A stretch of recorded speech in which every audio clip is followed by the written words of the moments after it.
And I am back. I'm not quite sure what happened there. OBS seemed to crash. Sorry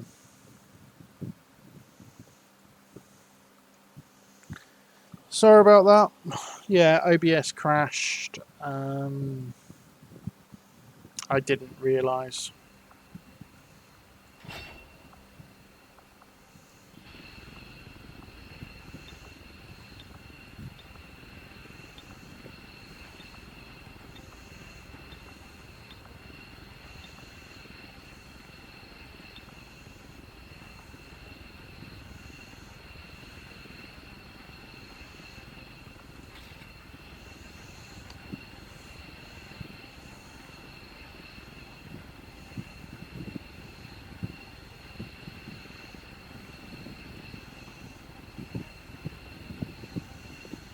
Yeah,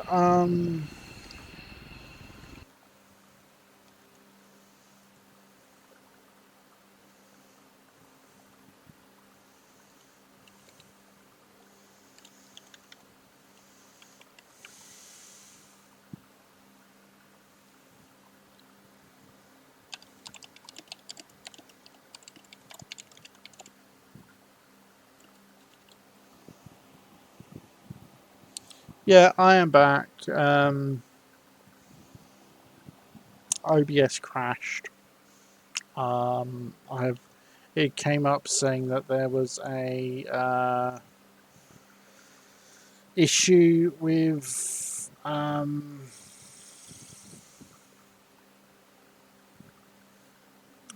there was a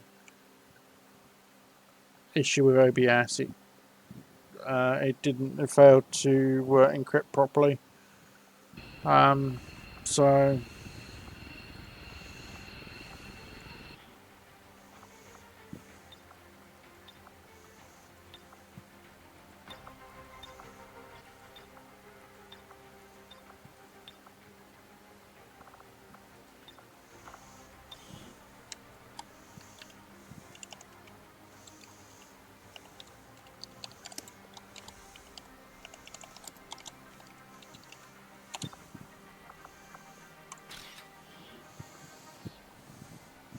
yeah, there was an encoding error. So yeah, I didn't. I complete and I didn't even get the alert to say it had gone down. So I finished the mission, looked at chat, and realised it told me I was offline. So I had a look, and that's what happened. I don't always realise it when I'm sort of head deep in mission.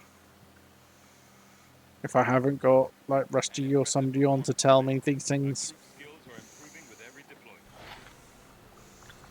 But yeah, so that was a nice straightforward mission. Bit of mind control. Domination on a purge sector pod.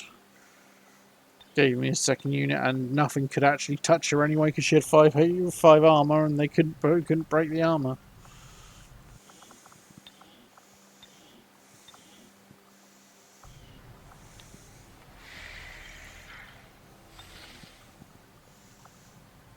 I suppose since that worked, we might as well keep it up, Commander. Now that has improved her combat intelligence. Is she now combat intelligent enough to be worth grading? Is the question without, just being a request. No, because she's wounded, so I can't grade her anyway.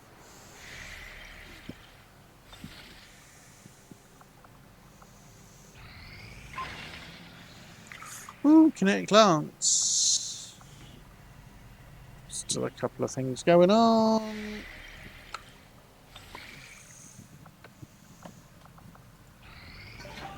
Yay! Plasma grenades is complete.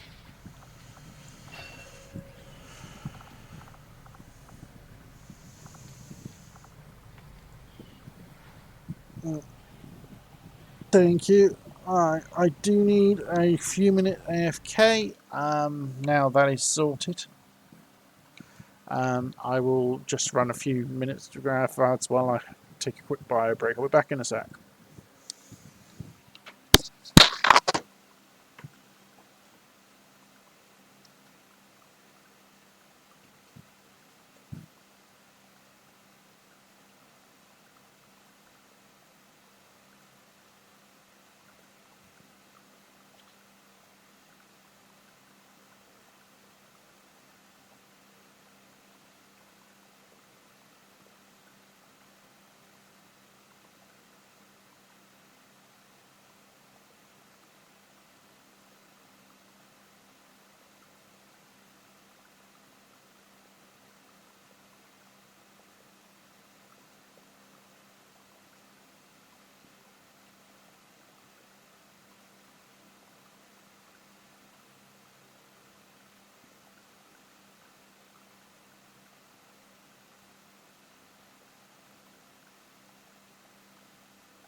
And I be back again and just make sure this is still working. It is.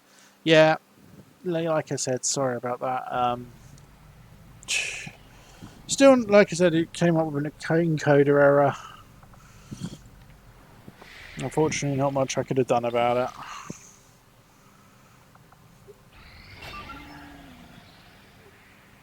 Okay, so I have a raid supply convoy infiltration. Squad is Scrap, Illogical Paladin, Wreckage Wizard, and Zilfana. Just quickly do a save.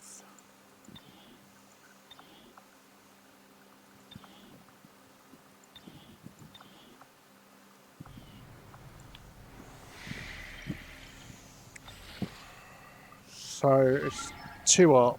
2-0 today. This is why I haven't got my cam on, so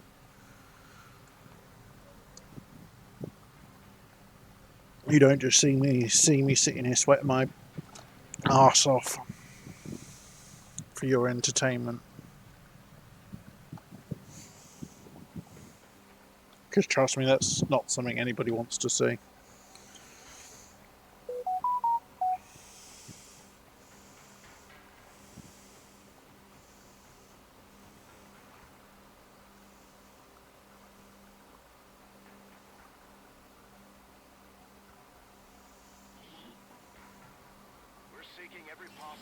select to gain information on the aliens' latest project.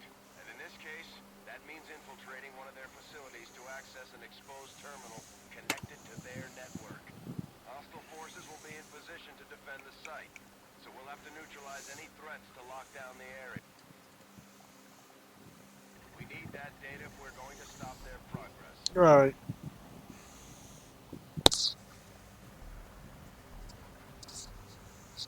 Okay, so 11 enemies. 1-5, this is Avenger. The access point we're after is just ahead. Move to secure the area. Expect hostile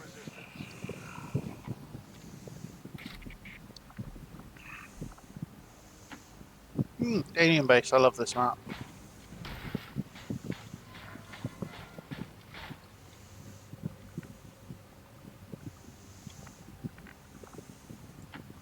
Moving on.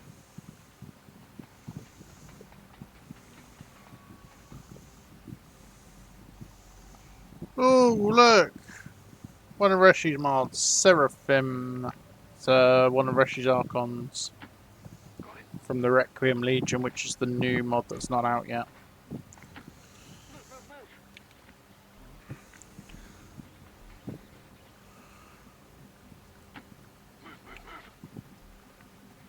move. Okay, this is the rando.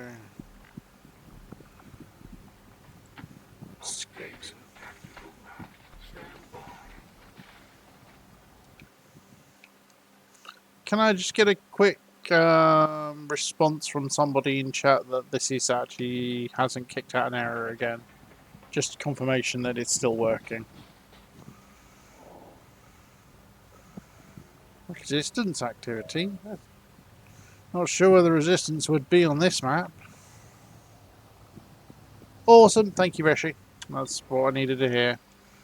So 88, 85, 65. Right, so let's get so far.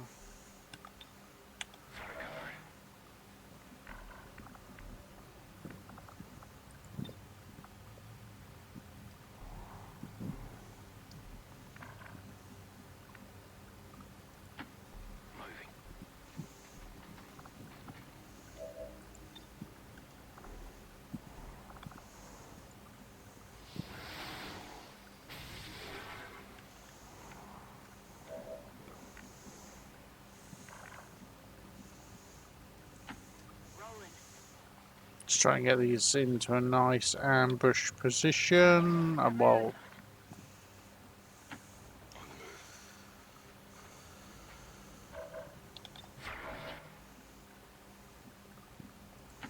Je rejoins la position. Bien sûr. J'ouvre grand les yeux. because of course this is exactly what I'm going to do. Where are they?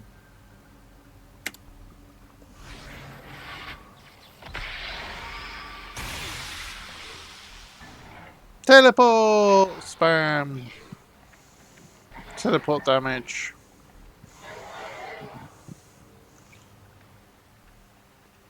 Ooh. Gamer Wolf, thank you very much for the follow. Yeah, the stream, because after its crash earlier.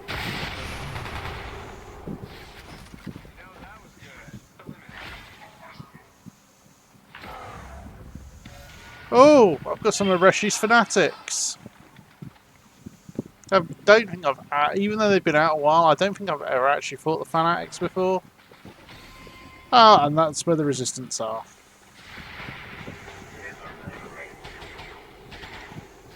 And hey, Henshin. This is Eclipse's alien base. Alien base map.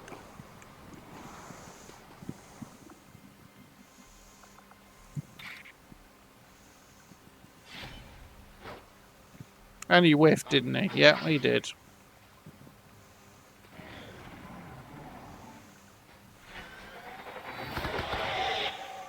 Oh, balls to you and all.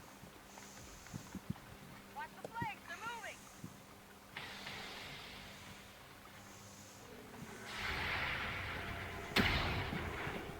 God damn it, lightning reflexes.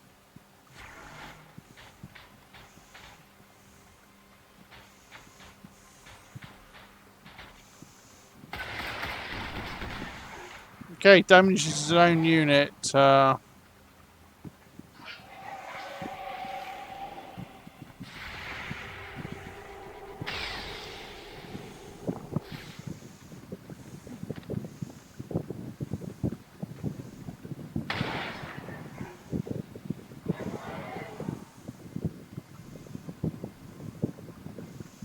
Um, bear in mind you need to have the lost Overwatch, the Overwatch headshots to be able to chain them. I've easily killed I've easily killed a couple of hundred lost in a mission, without a doubt. It's not hard to do. It would be more hard in this current run because I've made them more deaf, but I've also made them more lethal.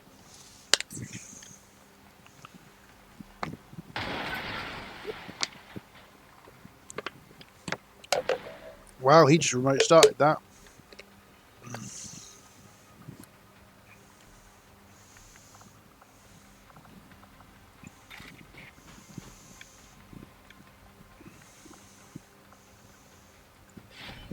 Well, this does two jobs. It gets them out of the way and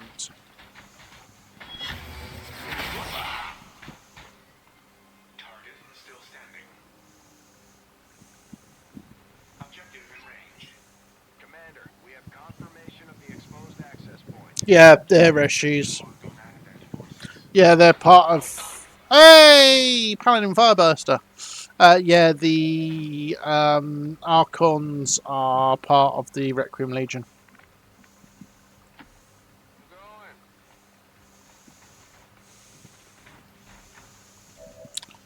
And as with all of the Requiem Legion ones, there's various different names to them, depending on what they do.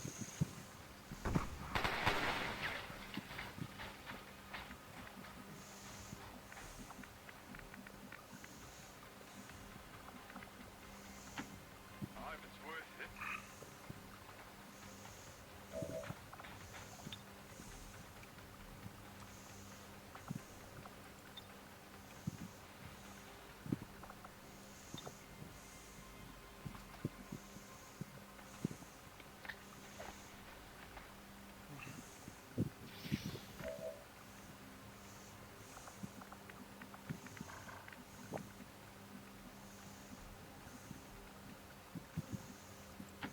No problem, boss.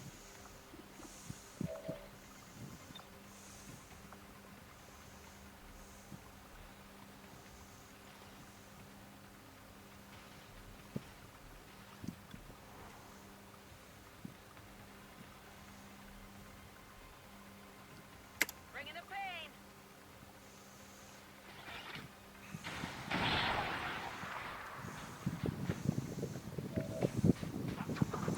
Yeah, these. Well, Deacon, you're part of the Discord, so you can literally just request it. You don't even have to wait for the release. So, and I know I've already said that once today.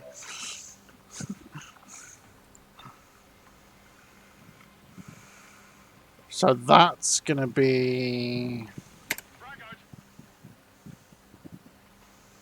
That's going to be a faceless, because I've got that mod. I've got that Dark Event going.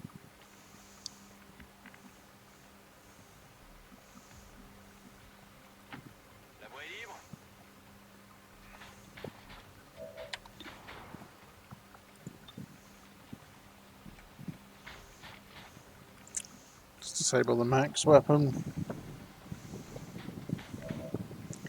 Yeah, I'm not actually running the armory. That's how I got around that, is I'm not actually running the armory mod.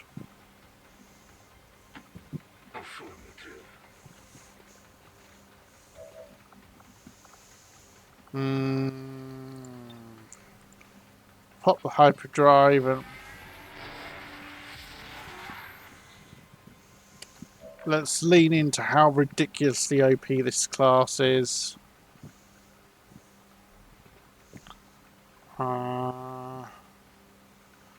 worth taking out the hollow target, the hollow beacon.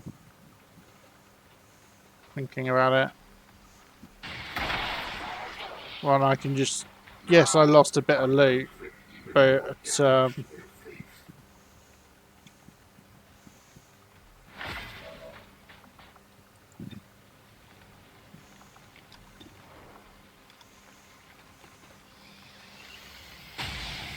Oh, missed. Our directives must be listened.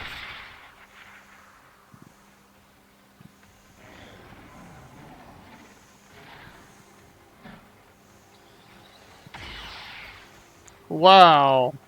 It charged him for that and still missed. Because, you know...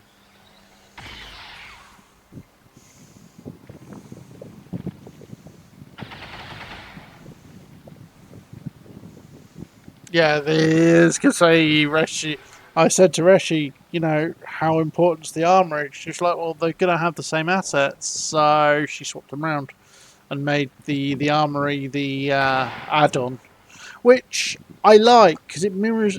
I really like it for its that consistency because it's so that way it's the same way thing as what happened with the Ethereals. The enemy came first, and the bonuses from the enemy were an optional add-on if you wanted them.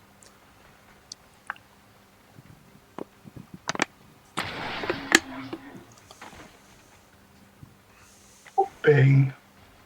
Bing, hey Rusty. Hey, dude.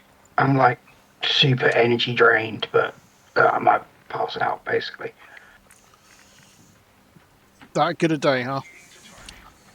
It's been one of those days, yeah. I did see the discussion with he who shall not be referred to politely. Yeah. This is just, it's so mentally draining. Like, yeah.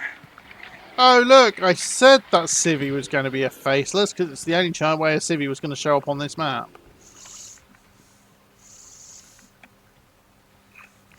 Well, you've shown up in time to see Scrap get MVP. Cool. Because he's already killed 4 things with a Shredstorm cannon. Cool. And he's just got his 5th kill of the mission. So let's face it, it wasn't even a question. He's just ranked up as well. I can handle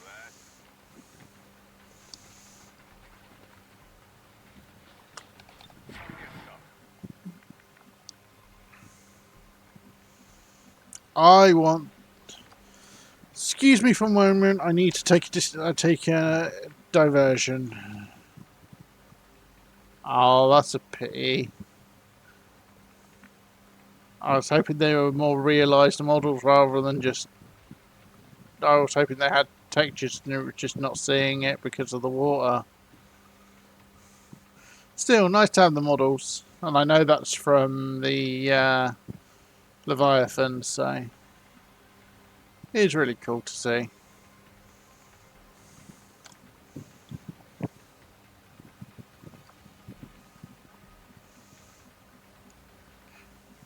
Yes, I get distracted by shiny. What can I say? Oh, okay, that Shredstorm cannon, which was telling me it was going to hit the holographic decoy, did not hit the holographic decoy. Seems doable.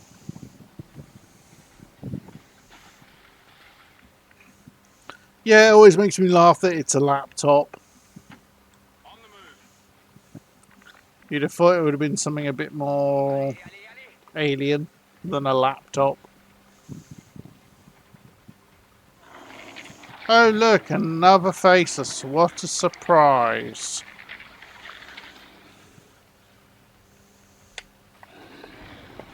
But yeah, I've not got my cam on for a very simple reason today. It's too hot.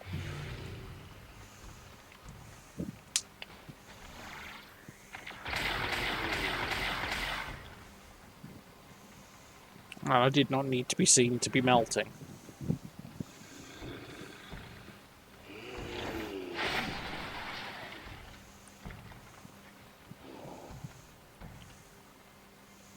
Oh, my...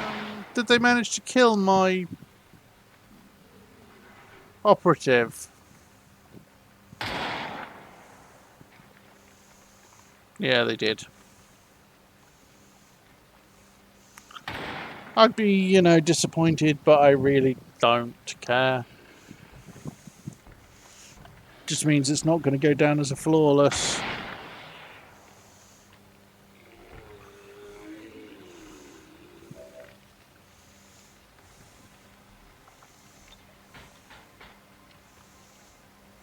Decrypting security protocols.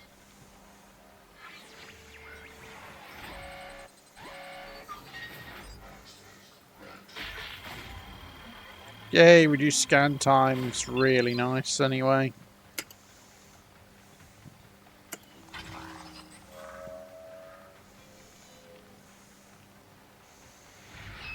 We've confirmed successful acquisition of the Advent files.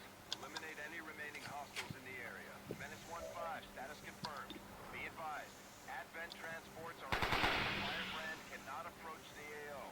Secure the area and neutralize all hostile contacts. Not too shabby.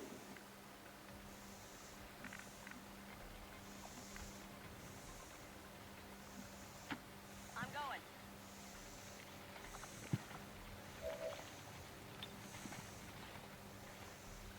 Let's get Liam into a position where his melee abilities are a bit more pronounced. Position confirmed.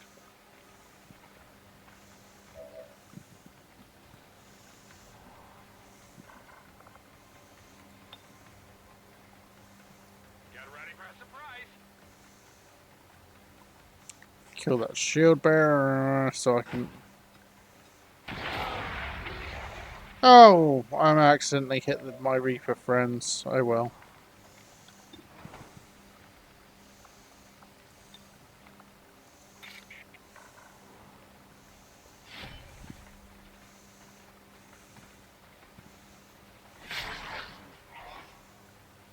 The systems are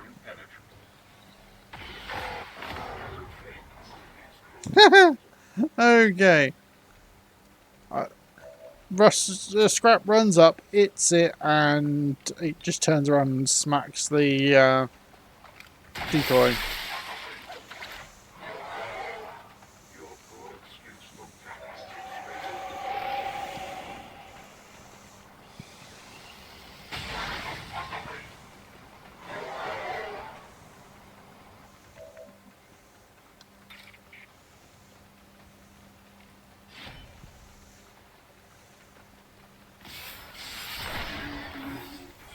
Yep. Liam gets in there and gets his kill.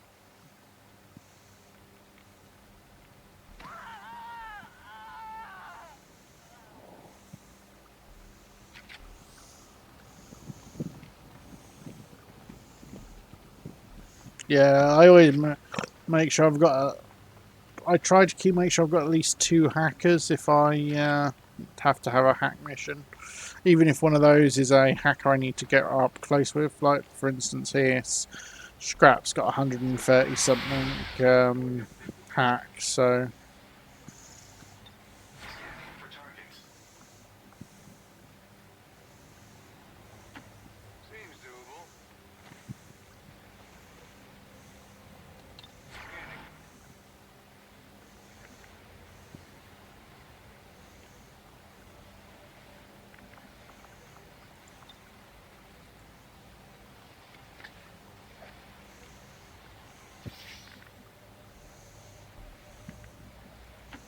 I can handle that.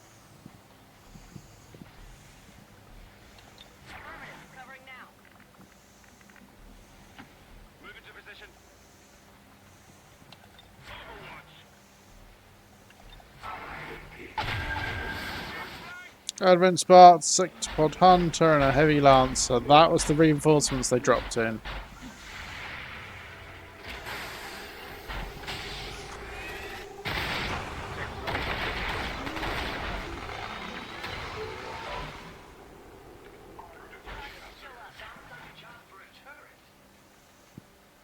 And everybody focus fired the sector pod hunter, which is dead.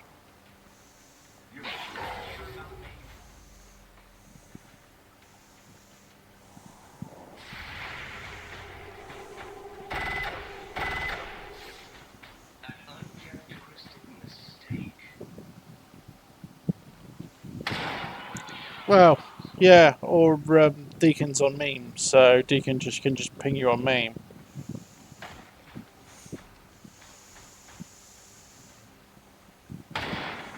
Actually, why don't you? I don't know if you have yet. Why don't you pin a link to it in your channel? Fire spreading! Get a little toasty here! We're burning them here!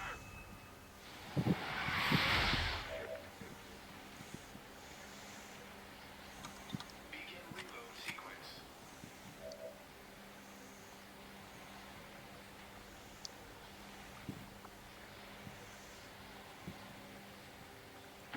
Moving as ordered. Oh, with Waste your efforts on the ready to engage. yay, sarcastic response. Exactly what we want. I suppose this body is disposable. Armor still holding.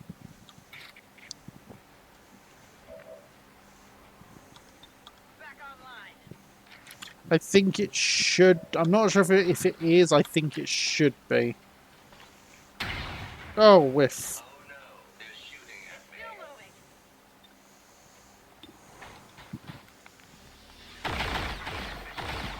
That armor's tough.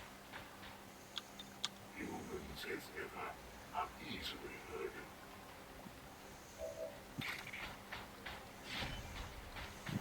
That hurts, I think.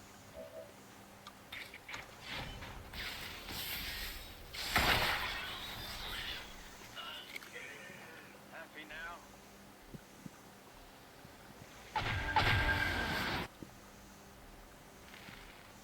Oh, interesting. They're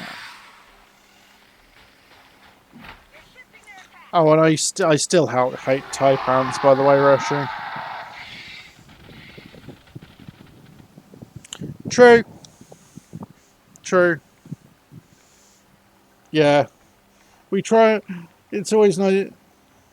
Sometimes I forget not everybody here is in me.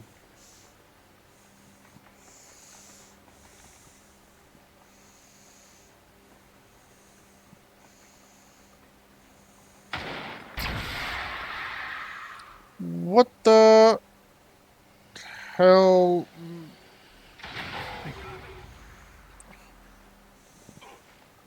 That didn't feel good. Yeah, Requiem Corrosion still drives me nuts, by the way.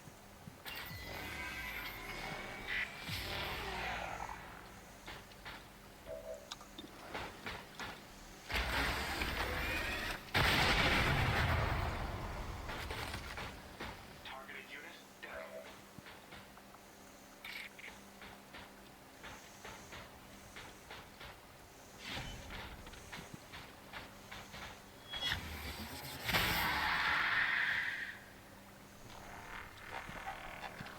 Terminated.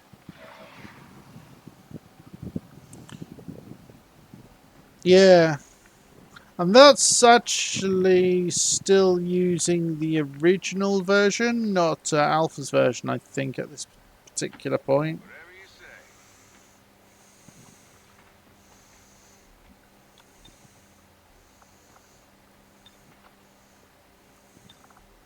This might sting a little. I was going to say, I see you haven't done the change for making them...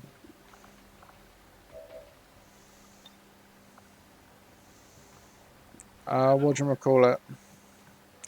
Making medikits remove the corrosion. Or is that in a build you haven't got to yet?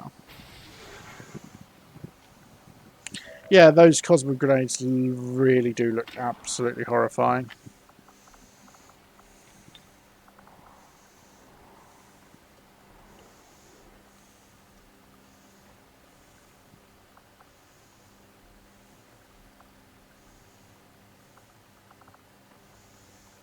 See, we'll happily go there.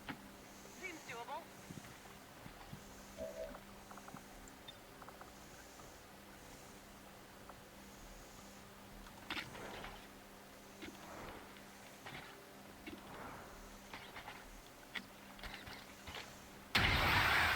Oh, crit on the 59% shot. Awesome. I need ammo.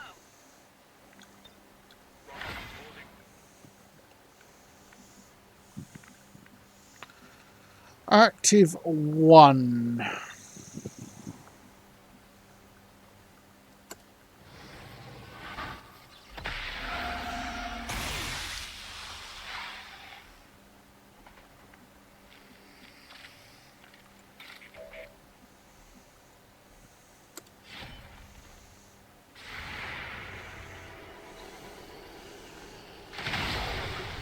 Oh, got hit. Took the corrosion, but got the kill. What else is that? That's a dumb. Activating defense protocol Firestorm now.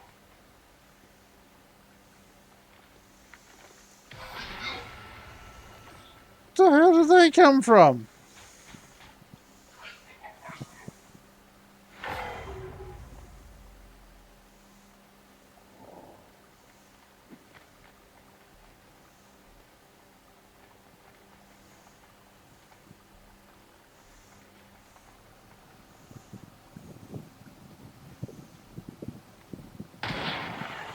Ah, you put it in, but it's not working for some reason. Fair enough. Yeah, no, I have no idea. I assumed you hadn't done the couldn't push that part of the update yet, because obviously it hadn't changed whether it was working or not. Initiate reload.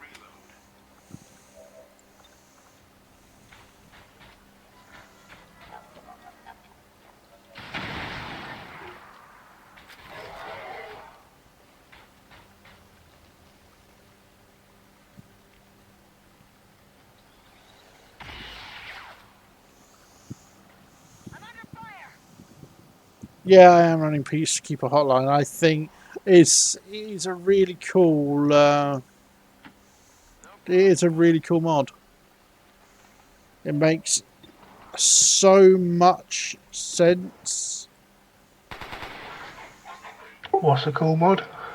Peacekeeper Hotline, the second wave option from Mutators, where civvies can call in advent reinforcements. Yeah. I'm going.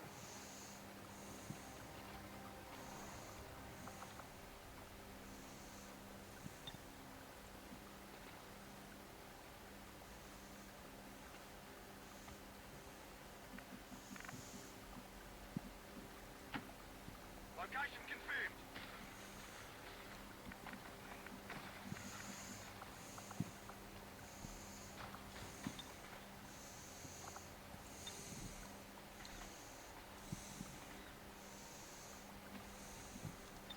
Let's rock.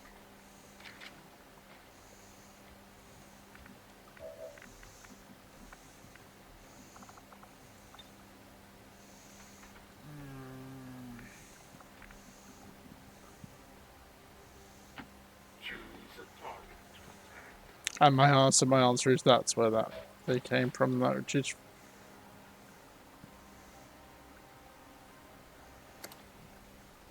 just avoid Zelfana. All hostiles are down and the area is secure. Yep, Status confirmed. Mission accomplished. 26 enemies.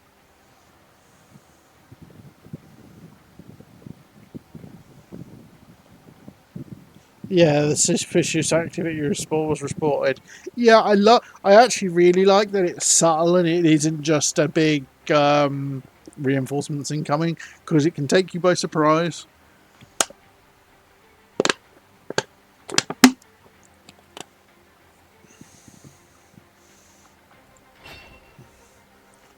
MVP for Scrap for 8 kills. What a surprise.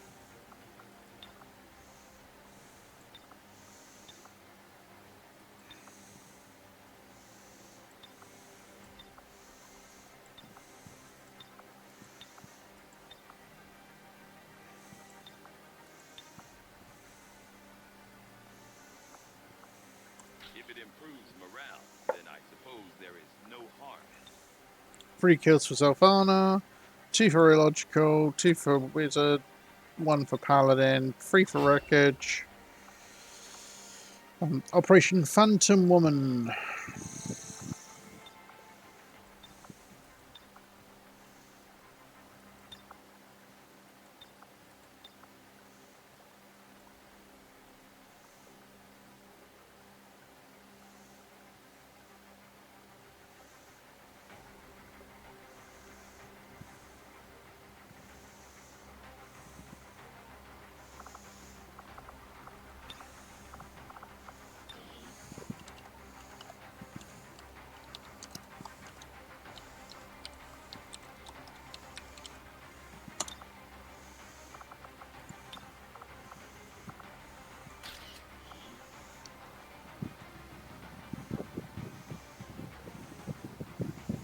Yay, claiming salty. Awesome. Would you prefer, because I'm not giving you the second combat engineer, because that would be silly, the Marine or the Intelligence Officer? Bearing in mind the Intelligence Officer will be able to use that knife you got. We must never allow these dissidents to fill our Figured you might. I'll do that now. I'll do that once I'm back to barracks. It's a minor footnote in history. A small bump on the path of salvation the elders have set forth for us. For any who are new here, and I know there are a few tonight, if you would like a soldier in the campaign, you can do exactly what Reshi's just done and do claim random soldier. And if I have a random soldier in the barracks, you can claim them, or you can get a rookie.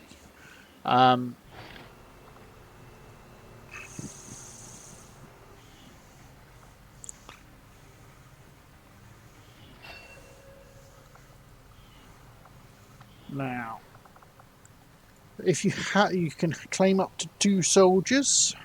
If you don't have any, you are given the option instead of doing a tactical ablative armor. Basically, what that means is you drop a rookie into an active ongoing mission. If the rookie survives, you get a soldier. The difference being, obviously, claim random soldier is guaranteed. The other one, you've got the risk of if it dies, you just wasted your points. That's also why it's like a quarter of the cost.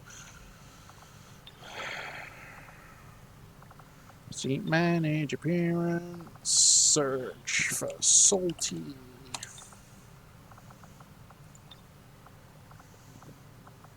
Entire unit.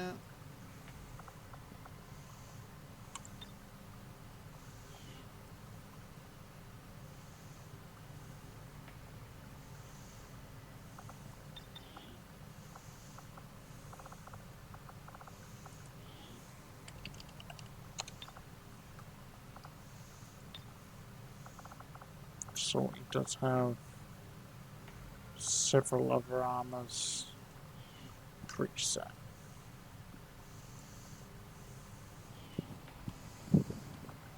Bob Bear, you have a soldier currently.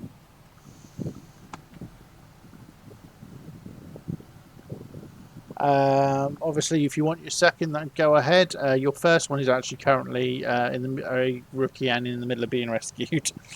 But if you want to claim one of the others, there is a combat engineer, a marine, or another rookie. And this would be your second soldier.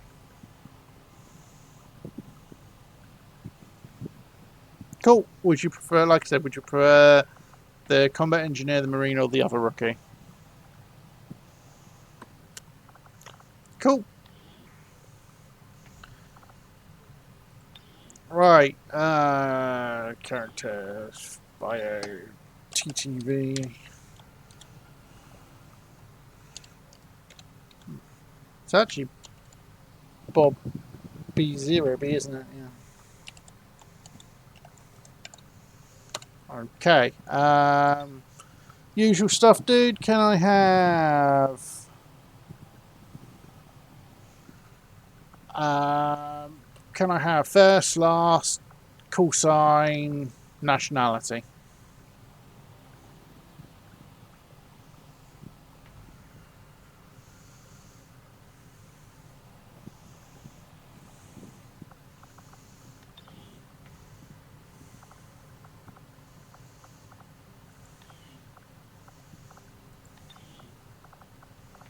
Rolling out. Toss me some refreshment, your choice. Will do, Deacon. I'll do it. I know I've got Greybeard in the pool, so I'll grab Greybeard and I'll do it as soon as I've set this one up for Bob Bear.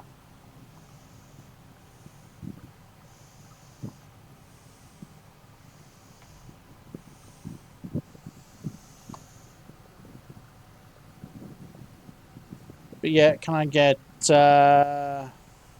bald and glasses with helmet, grumpy?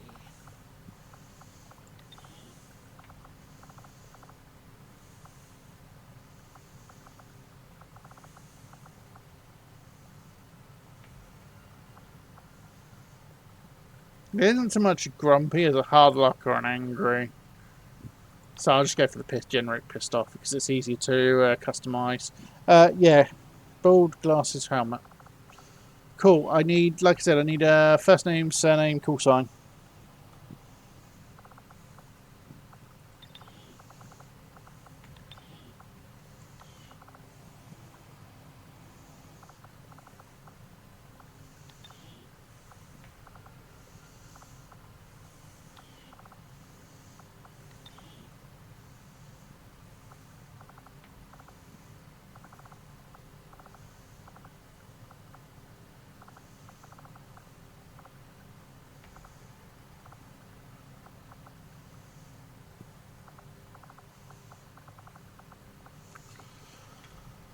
I thought I had that fixed. What fixed? The black texture bug. When I removed the Spark T-Post fix, all my black texture bugs disappeared. And now they're back again, even though it's out of the mod list.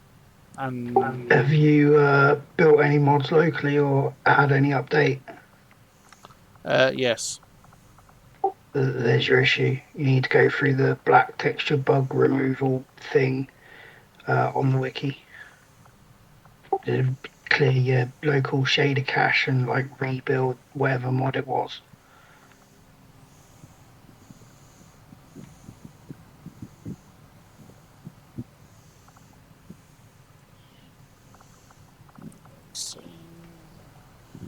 Bernard Trevor.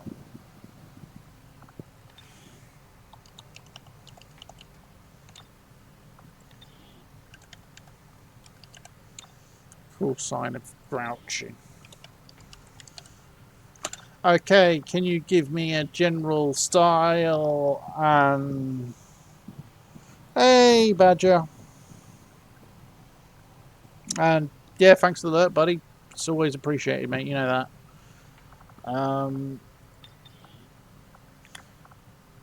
Right.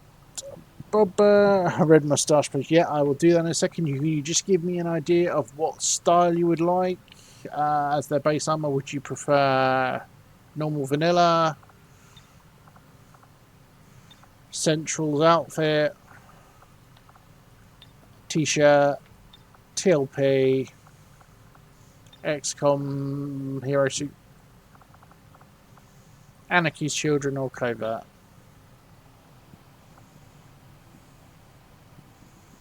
Rough Soldier's also TLP. Okay, and I'll choose a more fitting hat then.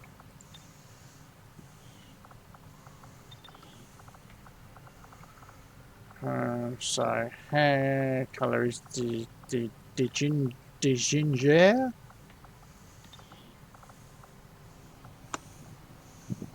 And you want a moustache.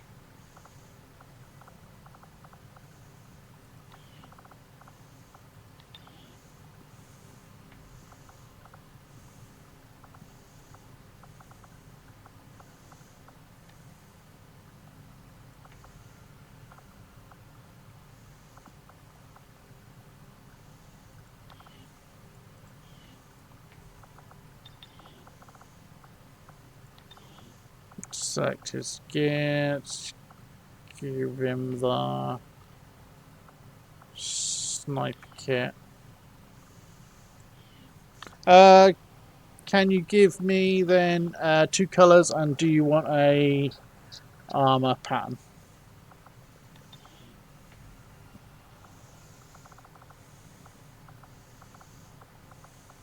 We'll give him one of the US patterns.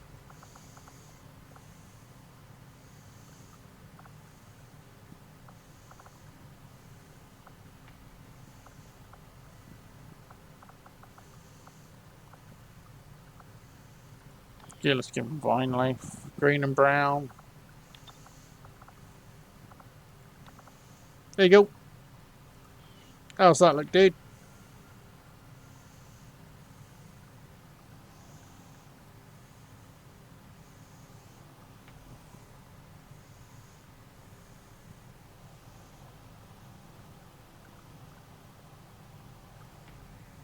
Does that get a thumbs up?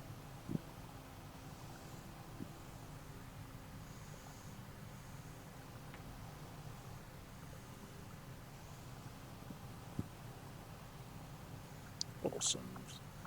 Check I've done his tee up. Save him to the pool. He's currently afraid of the lost, and we'll get him sent out to get his choice of class in a minute. 5 Marines, 4 combat engineers. Deacon told me I have my choice. He's getting the combat engineer.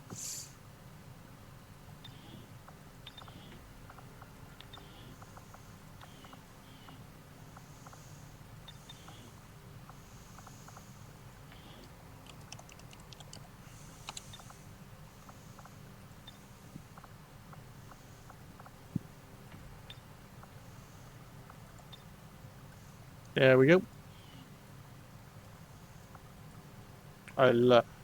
Yeah, I swapped his beard to the Valhalla beard, by the way, Deacon, because it just suits him better.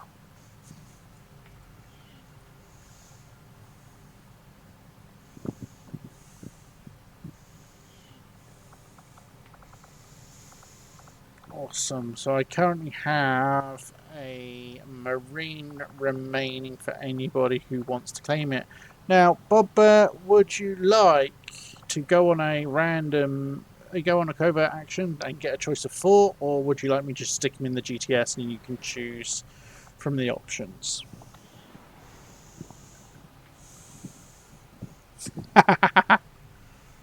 Hey, we do our best for authenticity here, dude. You know, you know as well as I do.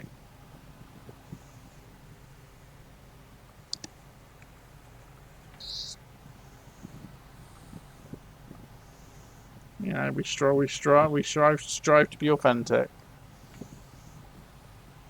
I pick it. Okay. I should be able to see what I've got of each.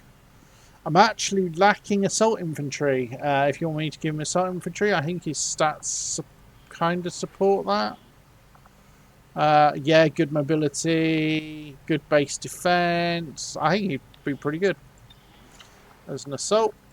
So let's get him in training as an assault. See, new to the enemy bestiary, we have the Fanatic Crusader, which I killed too. They're the first time I fought the Crusaders. Being honest, they died before they could do very much. That is a really cool looking weapon, though.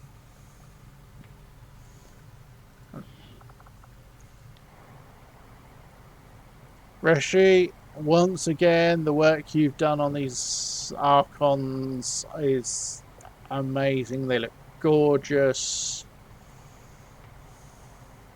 You know, potentially a little not safe for work, but gorgeous. And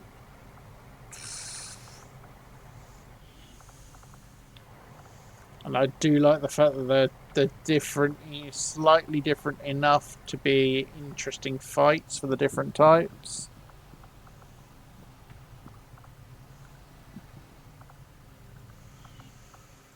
Right. save that with those changes.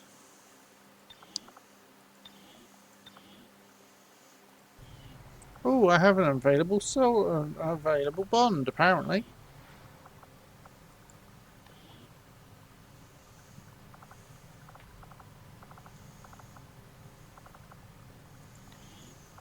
Between Liam and Illogical. Yeah, that's a good pairing.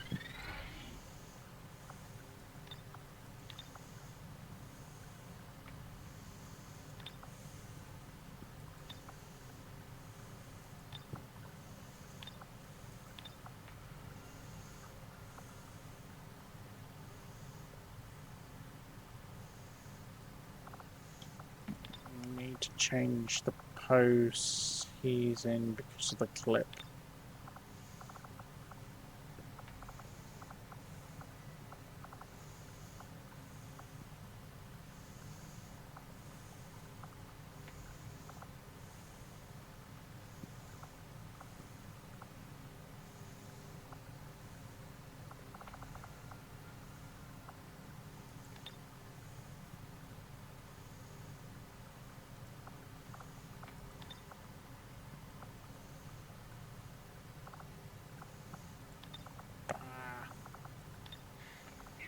You know, I don't get a whole lot of call-ins these days, but if I did, something tells me if I were to poll our listeners, news of dead aliens would be high on the list of things they love to hear.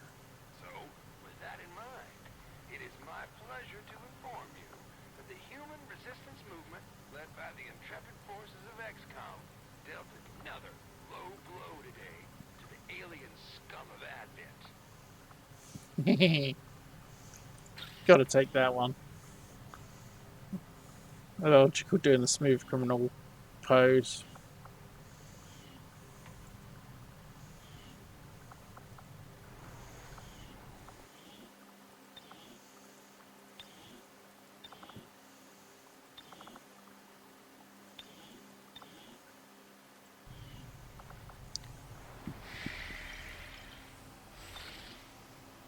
Yeah, I do really like the Valkyrie. So I have 3 days for the raiding the troop transport. Ooh, high risk, high rewards. So advanced advanced comms jamming.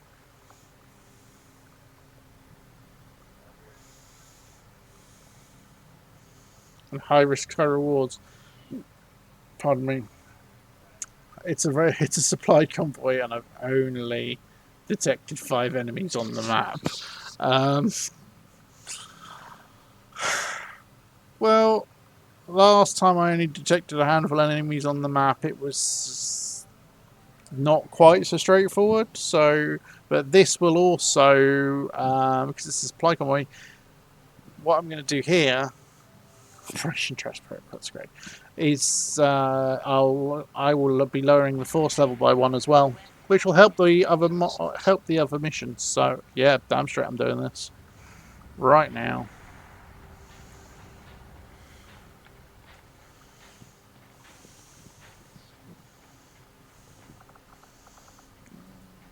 Scraps not going out. See who's not slightly damaged, slightly hurt, etc. Pension's going because he's here. Hey, pension. So yeah, definitely making sure you're going. Hey, Kinsek, and yeah, you missed the claim on the rookie dude. There is still a soldier available, but it's a marine. It's not a sniper.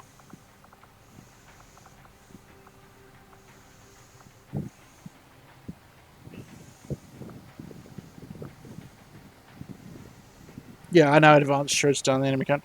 No, your timing's good, man. And it's shaping up to be a good run here. So, salty. Don't need the misses. And yeah, I saw your update about the icons, Rusty. I actually prefer the new icons. They look really cool. Update icons. For the PCSs. Oh, right, yeah. I haven't actually seen them in game myself. They look really cool, dude. They do. They look really good. So yeah, it's nice that you've got a dodge there. The dodge icon is that green color, isn't it? I grabbed the right PCS, like the big form of it. Yeah, I'm fairly sure. It looks good. It looks good, dude. It definitely fits. Have you got replaceable PCSs? No. Okay. I suppose I can just go and check the clip actually before you put it in. I do have another Dodge PCS that I can put into somebody who doesn't have one, though. Yeah, I just want to see what the big image is on the top right hand side. Right, let me just grab. Let's do it with Deacon. There you go. Yeah. The only difference is you added the little man to it. Yeah, because I thought the man looked cool. Yeah, it does. Like I said, it's Yeah, and the man actually was copied from the man that I did for the mobility one, which is from the mobility PCS, but I couldn't find the I couldn't find the UI inventory in the editor earlier of the Dodge PCS. uh, uh, Quite possibly because it's not called Dodge in the code and it's called Agility. And by yeah, that point, I'd gone past looking for it and was like, no, I just want to get this done so I can be 100% certain that there's no can't think of the words, theft, plagiarism, copying, using uh, of anything that may be linked back to his stuff. so there can be no argument that he's being anything other than an absolute. Yeah. Yeah. And as I said, like the other things are the other icons there are from Long War Pavonis, or mods that I got asked to convert and colour, or pure creations myself, or are just, basic geometric shapes with colours. And I'm sorry if someone wants to claim, hey, your red health icon with a plus sign looks like my red health icon with a plus sign. You copied me. Then can just fuck off. That's actually a really cool outfit for Henshin there. That is actually pretty cool, yeah.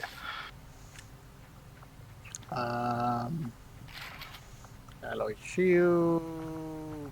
Probably best to give him.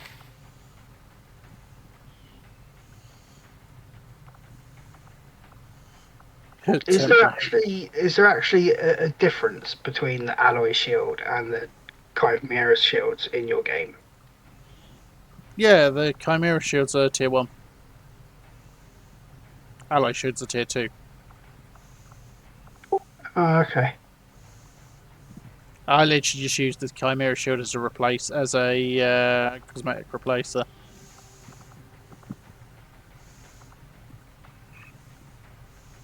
I did wonder because you keep giving everyone the alloy shields and like the skinned Chimera one looks better. And obviously in my own setup, they're all just uh, ghost templates of the normal ballistic shields. Like they're all clones. So Yeah, I didn't.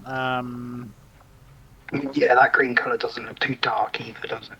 Nah, that looks good. But I was a bit concerned because I was eyeballing the color, and that I'm like partially colorblind. So without having numbers to directly compare towards, like me trying to eyeball color is not always a good idea. Yeah, it worked, dude. It fitted just right.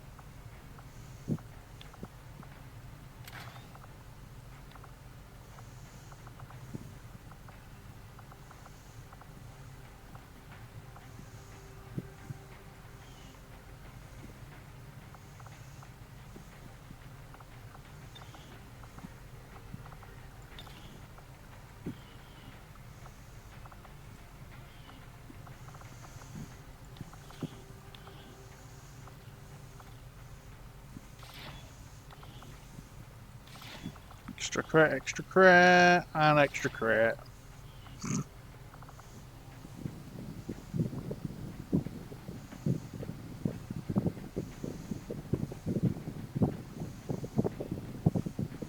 Those coloured class icons actually do look really good, don't they? The evil Bob ones. Yeah, they do. They look really cool. I mean, I don't know what his combat engineer one looks like because I asked him to just activate your coloured one because It'll your be coloured one my works. coloured one then. Yeah, it's he did a different recolor of it, which is red rather than orange, I think. But I preferred the original Rusty version, so he changed it in his mod to activate the original coloured Rusty version. Nice. Yeah, I did notice that your intelligence operative there looks a little one coloured. Yeah, he only changed the little blue bit. He only changed the colour of the skull. I didn't even spot it. Nice. I like little things when it's like a little subtle colorization like that. That's cool. Yeah, I think it's a really cool way of doing it. It's one of the reasons why I've always liked the blue tangle icon with the red bit down the middle. It's always been like, yeah, that's some nice little touch. Yeah, it's that extra little bit of subtlety is always really cool. Yeah, and the other thing that I quite like is like coloured icons isn't exactly a non-base game concept because all the heroes have coloured icons. Yeah. It is always slightly surprising as to why why XCOM didn't colour the icons and just all went for the oh god Yeah. brain.exe is experiencing lag. Great. I'm down to crap. What?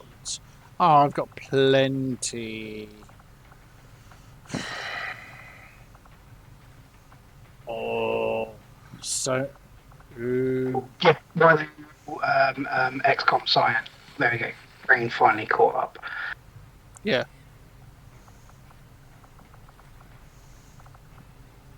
I'm gonna just do the starter mag again because having the extra shred even on the smaller gun is really nice. No King set. This is covert infiltration with a ton of mods. Yeah, that were a ton, obviously being what we would politely refer to as a massive understatement. Have you tipped into the 555 yet? No, it's actually dead on 540 now. I did go Okay. because there was a couple I removed because of bugs that they caused. One of which has now been proved as not being the cause of the bugs. That's going to be re-added again.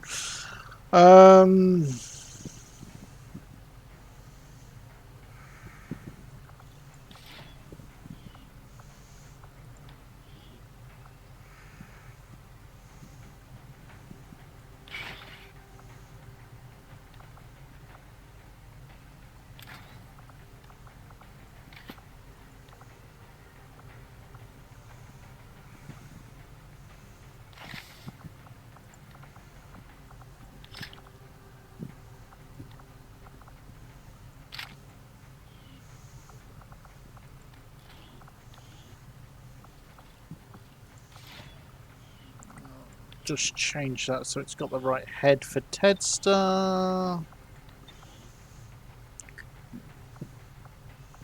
Because I did get the Necker head done. I did get Aero to do the male version of the Necker head specifically so Tedster could have it. So.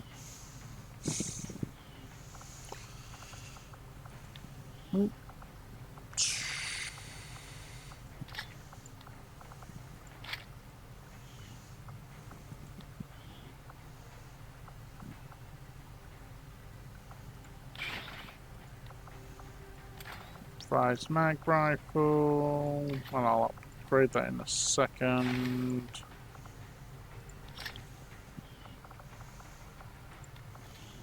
That put on there. Mobility bonus.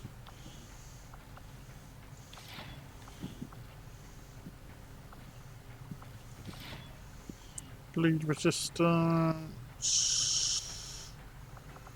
Nothing I've got that can go in there. No. Plenty of boom booms. Plenty of healing.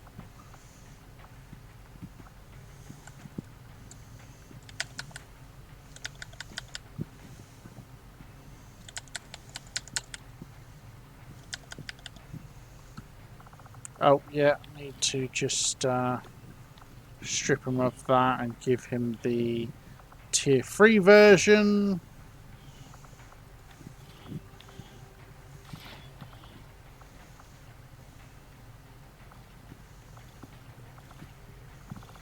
You know what, you can have it. Because the tier 3 version gives him a little bit more of a buff.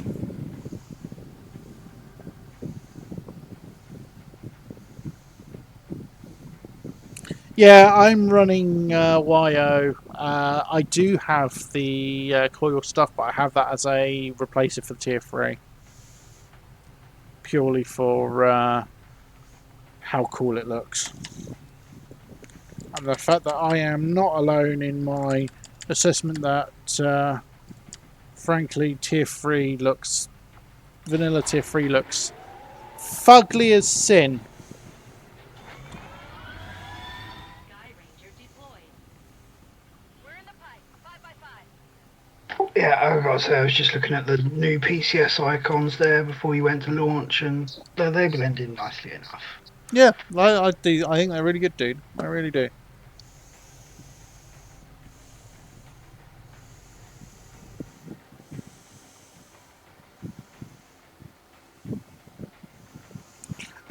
Plus the SMGs, if you're using the SMG mods, as long as you have open class weapon restrictions, any class that can use the Gremlin can use them. So it means tech specialists get an extra option as well, which is a good extra option. The Resistance got the jump on an Advent troop transport moving through this area, and they've left the goods for us to salvage. The transport is still disabled, but it's likely we'll encounter hostile forces attempting to lock down the site. Secure the AO and seize whatever you can.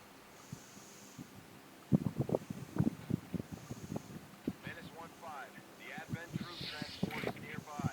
Engage and eliminate all hostile forces. Advent sent in some especially seasoned units to try and clear us out, but as far as we can tell, they came alone. Shouldn't be anything we can't handle, Commander. Let's see. I outnumber them. I'm fairly sure I outgun them. Oh, look, a codex! You know, I really am dumb. Well, you said it, not me, dude. For ages, dude, been watching the stream, yeah, like since day one. I've been following along, and I've been trying to figure out who your Spark is named after because I couldn't recognise the name. It's Selfana, dude. Yeah, it just clicked. I was just like, oh, yeah, that's like really obvious now that I noticed it.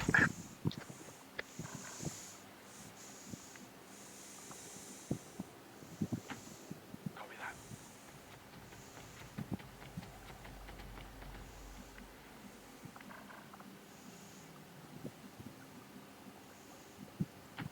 Copy that. Yeah, I was like, Selfana, do you want a soldier? And Selfana's like, yeah. I was like, okay, name it. It's like, the response was, really don't care about customization. I'm like, well, I've got a Spark. She's like, Spark's fine. So, it was just the easy option.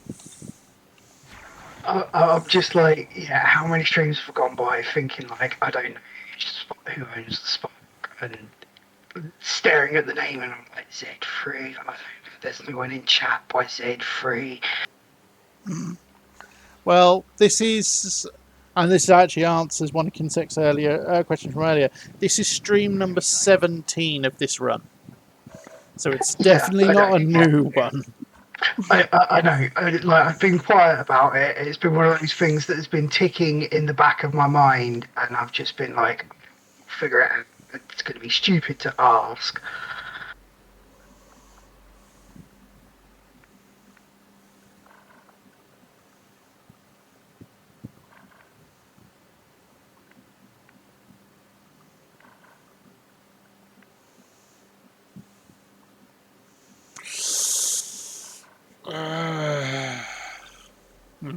That'll be a waste.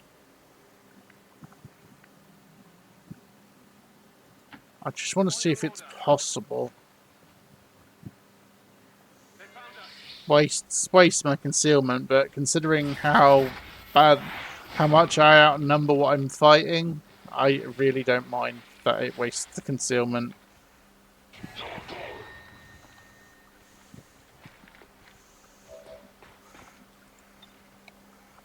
Oh, do I risk it? Of course I do.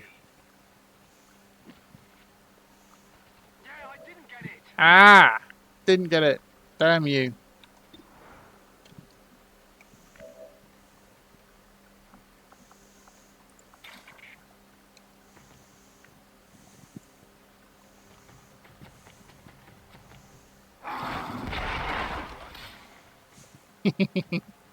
I love that that's a free action.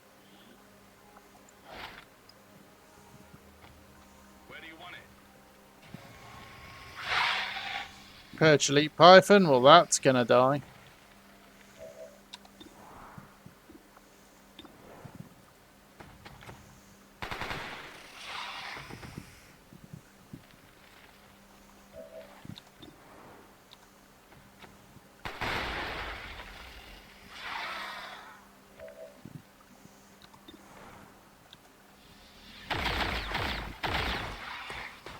Damn it, didn't take full damage.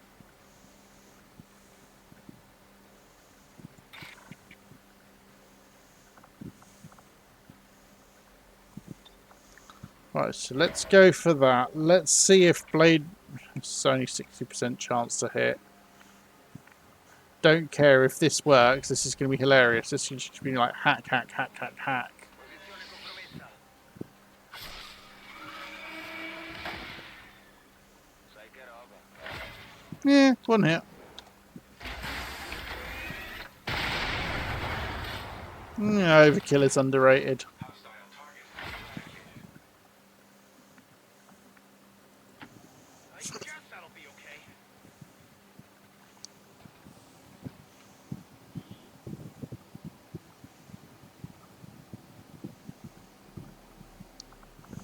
Yeah, there's a high explosive, but I like high risks, high reward because it's you got all of these extra stuff, which is really cool. Oh look, I have a chosen warlock. Gods elevate. Oh hush, you colossal pain in the ass. And I don't have a Reaper on me. I may strike you down.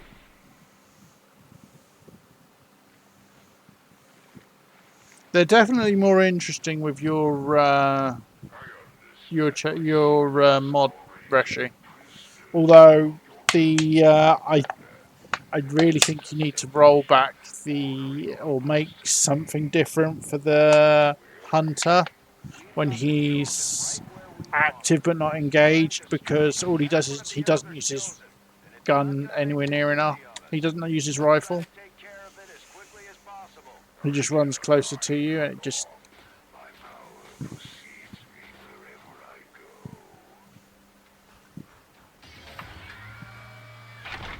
I go. Oh, super heavy turret with lots and lots and lots of...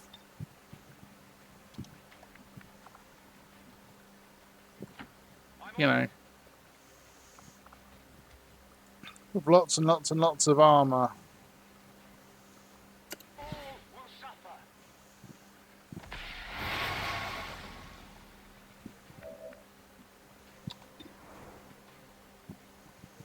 What was his?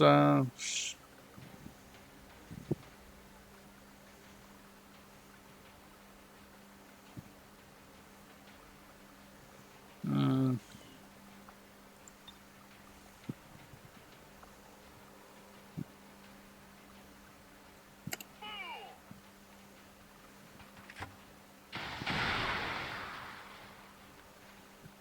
Menace 1-5. Watch those supply crates. If you destroy them, there won't be anything left for us to recover once the area is secure. I'm going.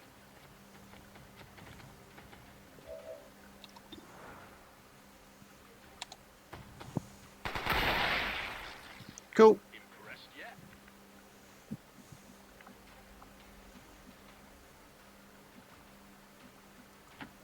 Solid copy.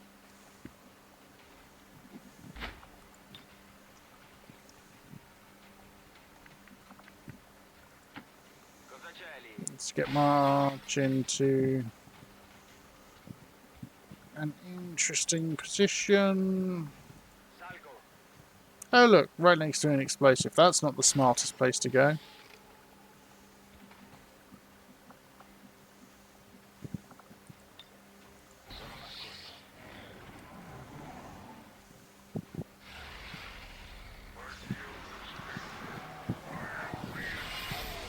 Yeah, but he's got Beastmaster now.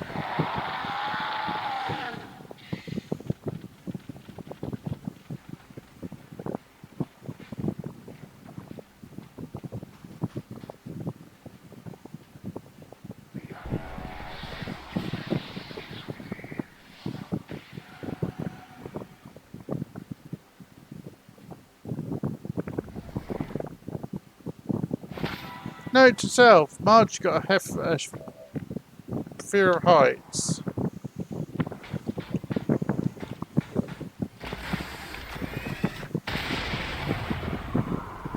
Well, 16 damage.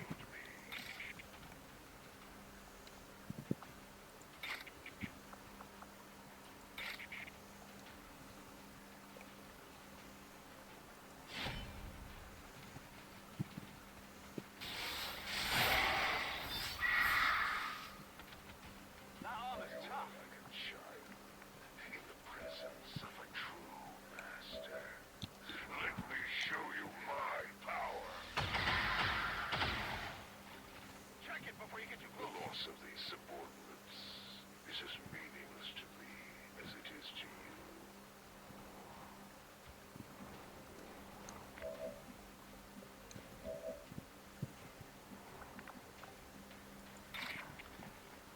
Yeah, it's not going to do any damage to him.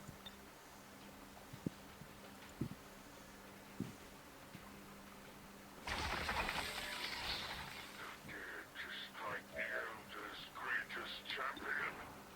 I can see no end to the suffering you will endure in retribution. Such audacity.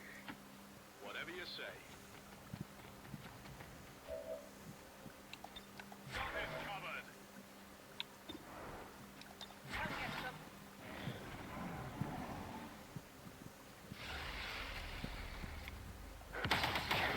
Practice.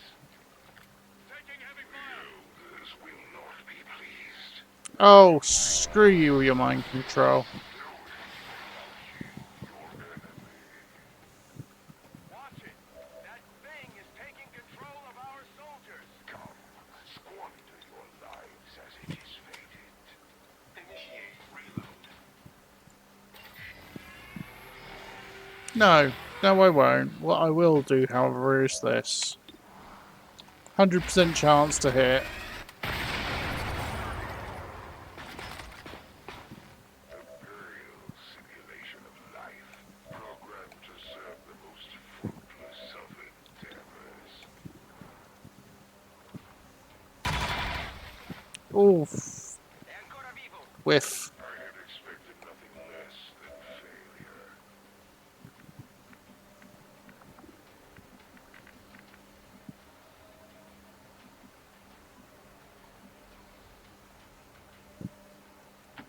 Whatever you say. Oh. They strike. They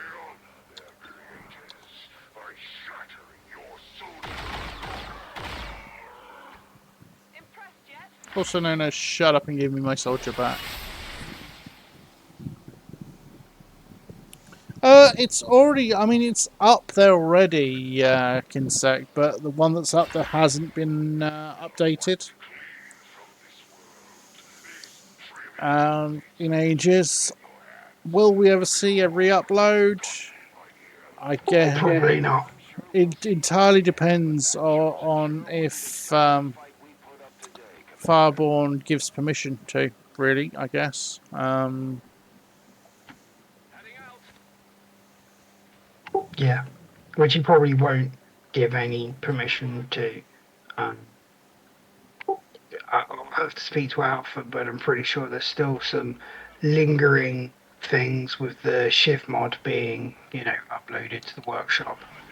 Yeah, which is why Alpha has now released a completely rewritten version. Yeah, again, and specifically of all the things that Fireborn has done, I actually don't blame him for not giving people permission to release his mods to the workshop when Steam banned him. Yes. Yeah.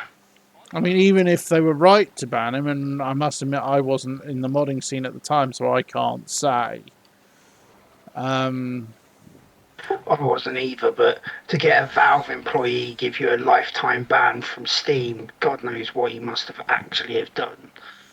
Yeah. Like that's not a small thing. It's not like just banned from the XCOM circuit. That's a lifetime ban from a Valve moderator for all of Steam.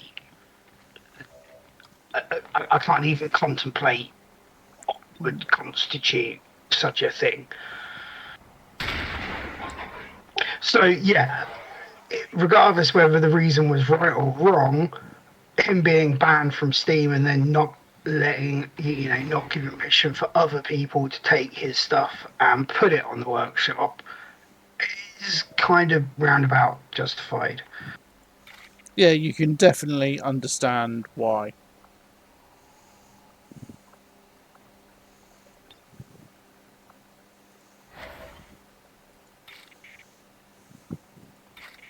Although with some finagling, apparently, Stukov reports that the Fireball mission pack on Nexus works fine when you can get it working. Personally, never going to use anything from the guy if I don't have to. So Yeah. No problem, boss. See if we can get Cookie in position for the kill.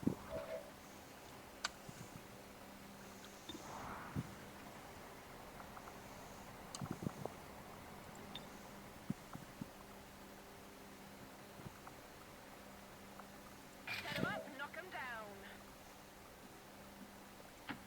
Seems doable.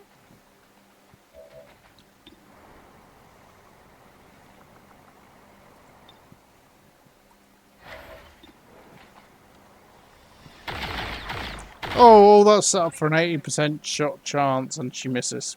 Location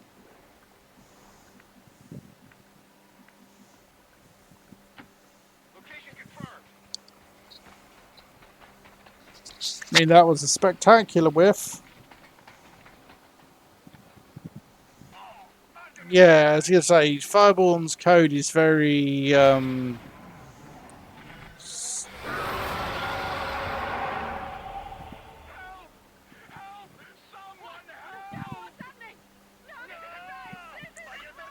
okay, that was painful.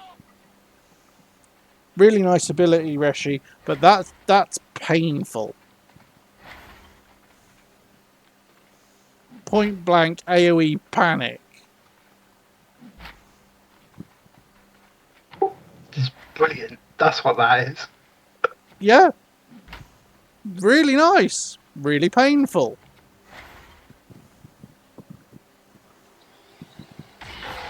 The fact that the fact that it's not turn ending is perhaps a little bit OP. Yeah, maybe.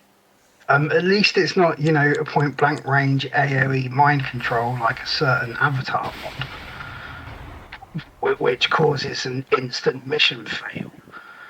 Yep. And there we go again. You know, overkill is overrated. Yeah, Henshin, Fireborn's mission mod is uploaded to the workshop, but it's an older version that doesn't have quite a few essential fixes that are actually in the Nexus version. Yeah, because the best way the version that's on the workshop can crash. All hostiles are down and the area is secure. But then it's also, you know, it's a mission mod, and they're one of the most notorious things for not being stable in XCOM. Yeah, so 1 kill for Salty March, 2 kills on MVP for Zilfana. I'm tempted to download the mystery mod of the day. Have you seen that yet, guys? Yeah, I saw that and I'm like, well, maybe I was looking at the comments and one of the responses was, okay, so I've looked at the configs and I still have no idea what this does. Yeah. 5, 6, 7, 8. You know, brilliant. Let's all go steps. Description of it is R, which is just like, yeah, what? Someone's obviously flagged it because the comments have been switched off. Second, I know McCain's been MVP. But first time Zilfana's been MVP. With, 58 damage dealt, that's entirely not surprised. So, 2 for Tedster, 1 for Greybeard, none for Henshin, 1 for Sorry Marge, 1 for Kiki. And that was Operation Trash Protocol. Some of these names. Yeah. Uploaded and still a pack file. Just screams, virus to me. So, yeah.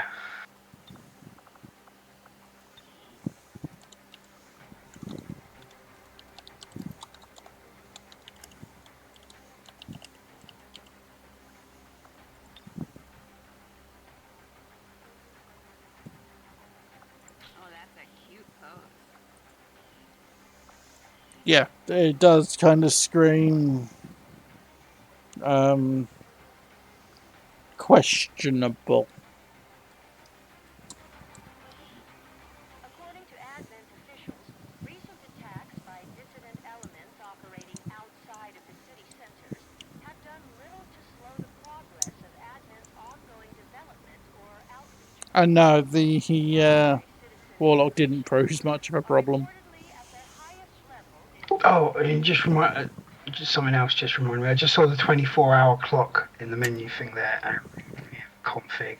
Sent to you, Cloister.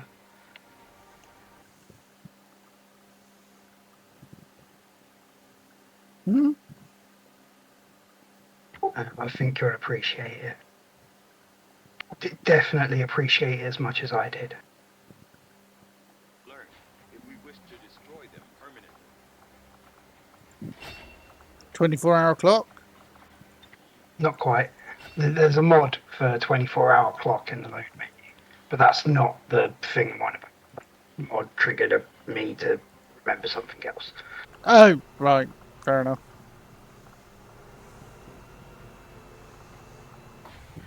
53 alloys, 111 supply, 37 Illyrium, few corpses, another Codex Brain, Illyrium Core. I've got a spare Codex Brain, you know what that means?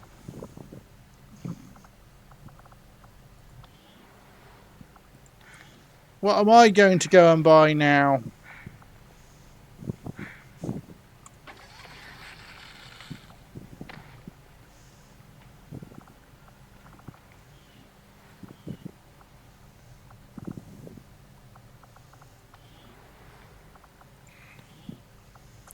Oh, Malakim.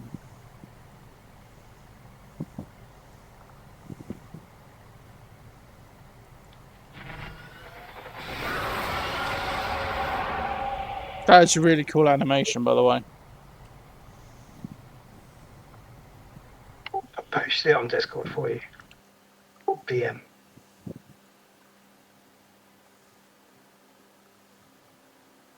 Ah, yeah, that would definitely be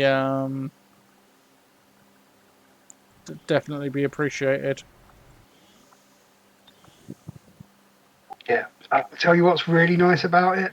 Going into the memorial and having things be correct day, month, year. Yeah. Because the international language defaults time zones to US. American times, Yeah. whereas the game actually has an entire function for handling swapping the time zones to Europe style if you're in the French, Italian, or German language settings. But not in the international settings. But not in the international settings, it's forced into being American time zone.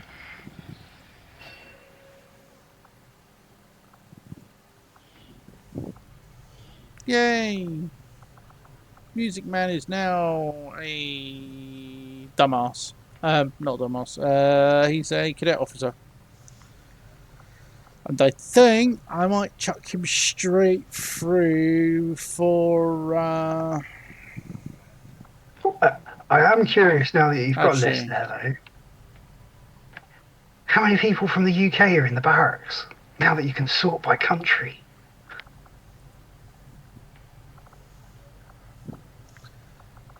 free at the moment, although technically.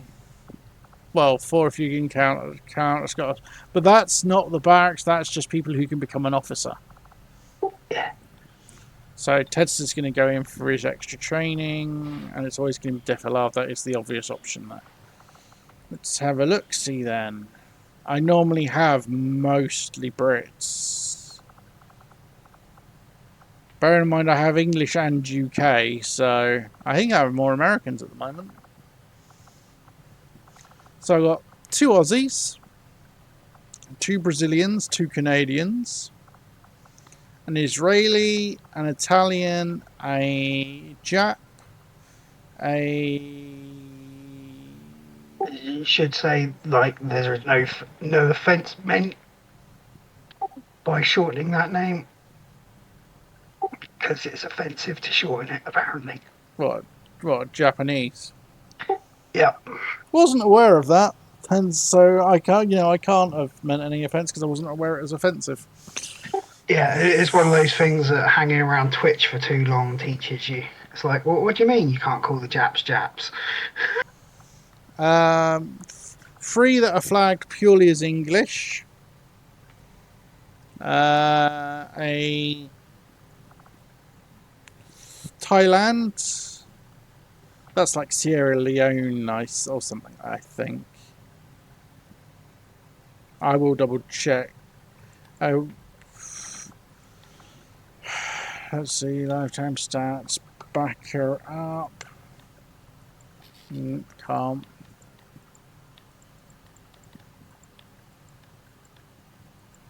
And yeah, it looks like Zilvana's heard of the offensive Japanese shortening before.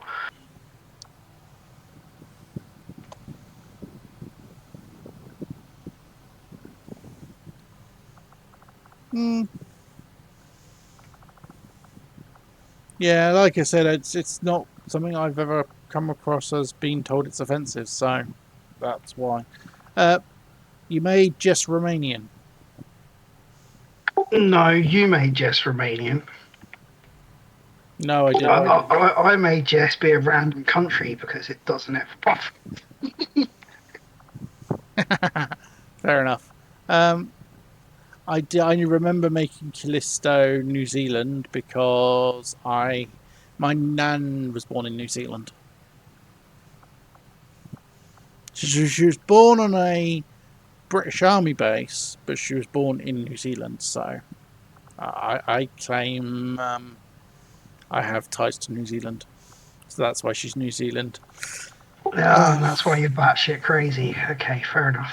Yeah, that's my argument. I'm sticking to it. Hey, my nan's done well. She's over 100, and she's my only surviving grandparent. Yeah, that's kudos to her. Did she get a letter from the Queen, or did she turn 100 after the Queen died? She was one of the first people in the country to get a letter from the King. Wow, that's impressive, actually, isn't it? Although, could you imagine getting to 100 years old and being like, yes, I'm going to get my letter from the Queen, and then like it's from King Charles, and it's just like, yeah, uh, she turned 100 literally. I think it was a couple of months after the Queen died.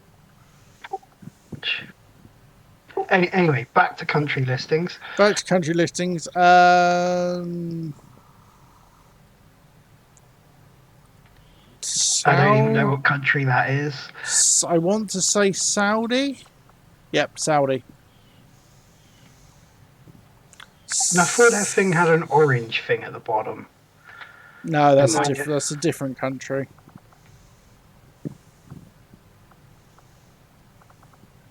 So this sort by country isn't sorting these in order. It should be. No, it's just grouping them together.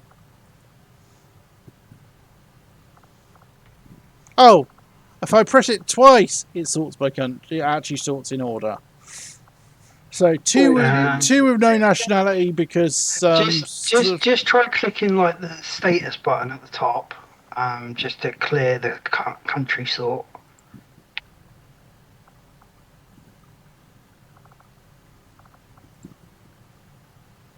if I press it once, it goes green. It just groups them together, but doesn't put them in order.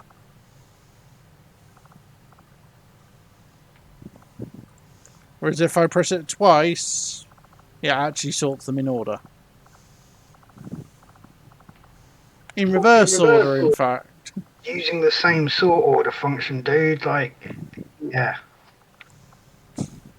You know, society sometimes sort can be wonky instead of the other. Like, they should be the same but reversed. Yeah, it's a little bit wonky there. But yes, yeah, so I've got more Americans than anything else. So 3, 4, 5, 6, 7, 8, 9, 10, 11. 4 that are UK. Tunisia. Or is that Turkey? One of the two. I think it's no, I think it's Tunisia, isn't it? Yeah, Zolfana it's not using Firaxis sort anymore. No, it's using an entire new insert sort method. Templar, although technically Templar, that would be, if I could actually set a country for Templars, it would be UK there. Free Sparks, South Korea, South Africa, Skirmisher, Scotland, 2 Proxians, 2 Norwegians, 2 Mexicans, whatever that one is. Serbia. That's a rando. Let's come up Serbia.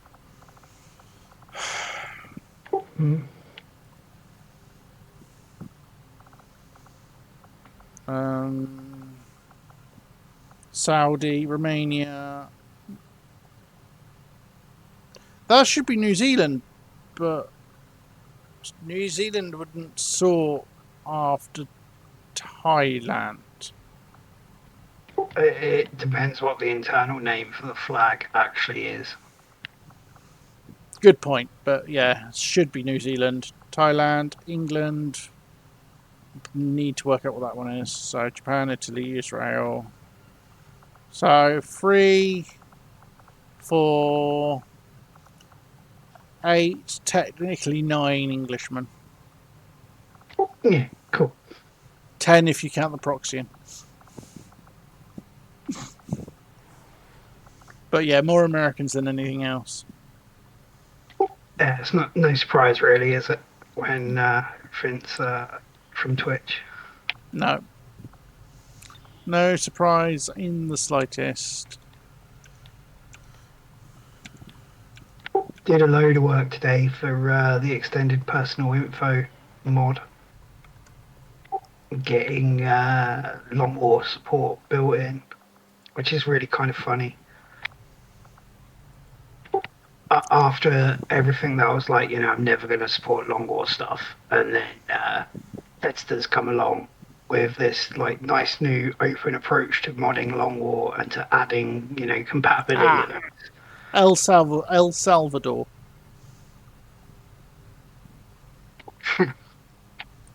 So no wonder I didn't know. Love that little toggle details for the biography there. Like, such a little case of, yeah, okay, it's really cool. Yeah. I have to say I love the little holographic thing as well. Yeah, I just really wish that like the UFOpedia update was a content update as opposed to a features and bug fixes update. Yeah. Hack the workstation on Advent Train. Delay Dark Event. Dread March. What's Dread March do? Ooh. I might actually have to clear that. I might actually have to counter that one.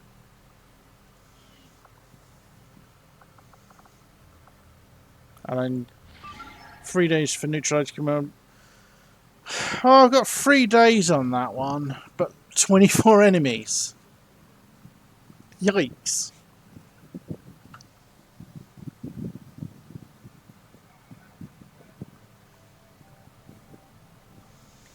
But then again, lost.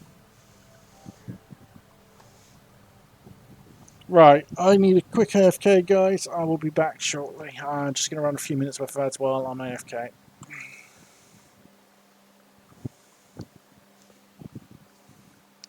Mic off.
Mic on. Okay, I be back. I just needed to Welcome back. go and cool off for a bit because it is so. Ridiculously hot tonight. Yeah. Yeah, my flat is like a hot box. Yeah, mine too. No, I'm feeling you. Like, I've already had ice pops tonight. Cracked those open, brought them for when the kids were over. I end up eating them first. I use ice pops to cool my water. What if I can wrestle them away from the missus? It means I usually end up with ice pops with water in them. Water flavored by the ice pops. I really need to do that one. 13 hours for that. I could hit one of these facilities quickly and reduce the force level again, but that's not going to make a difference to that because that's already rolled.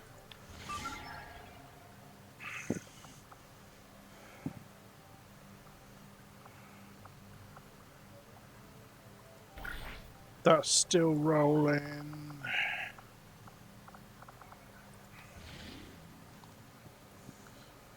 This is a hack, smaller group.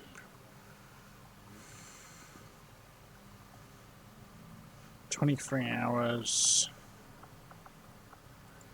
Yeah, I'm going to do the hack and then I'll wait for my For Eastern European War.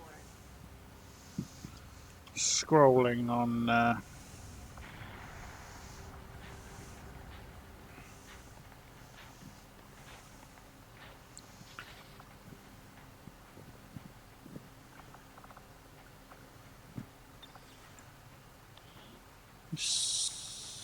I was going to say it's scrap back, but scrap's there.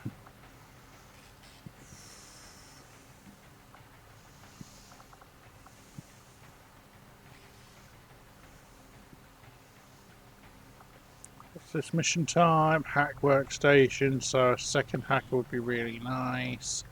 So let's take Music Man with his new abilities and his officerness. Um,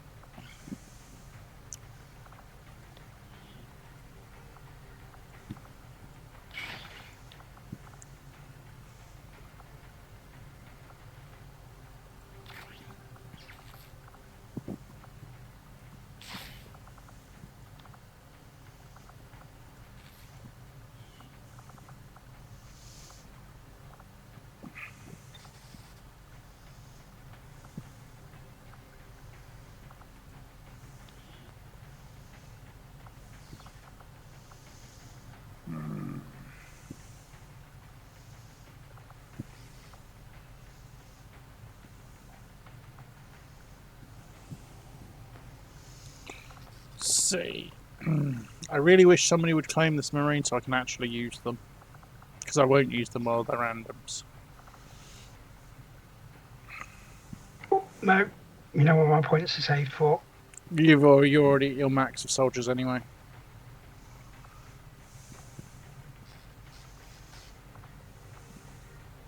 Good point. Might take deport though.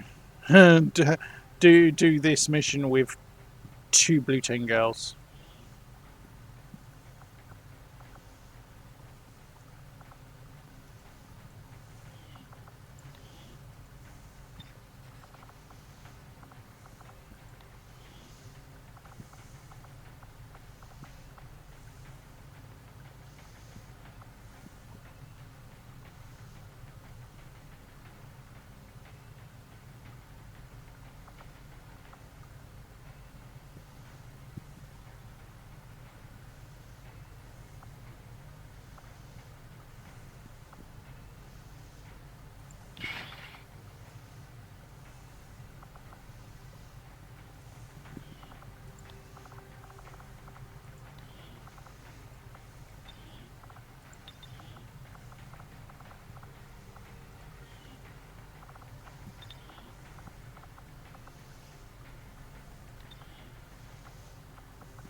Should just give him the aim.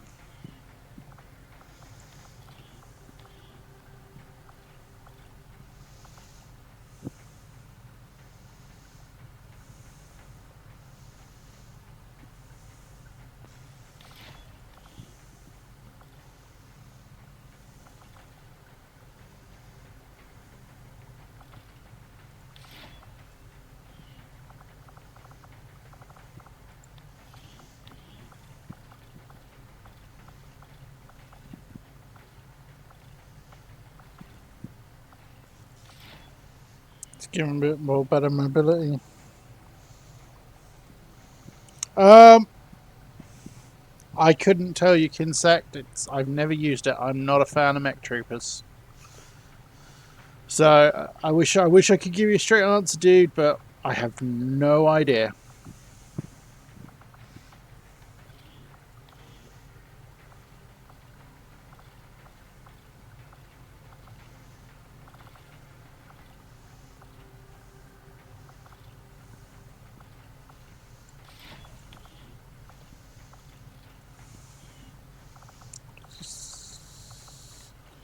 Is there a...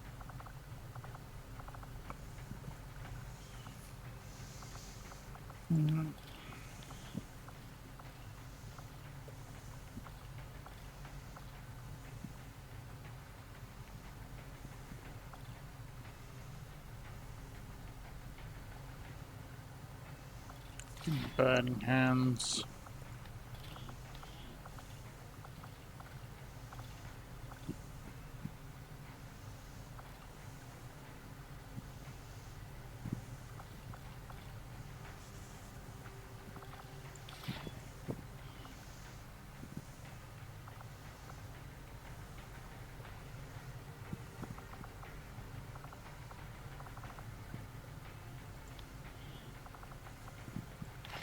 Let's give it the medikit.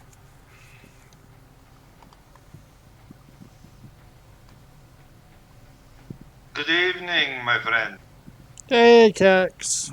Kex. How we doing today?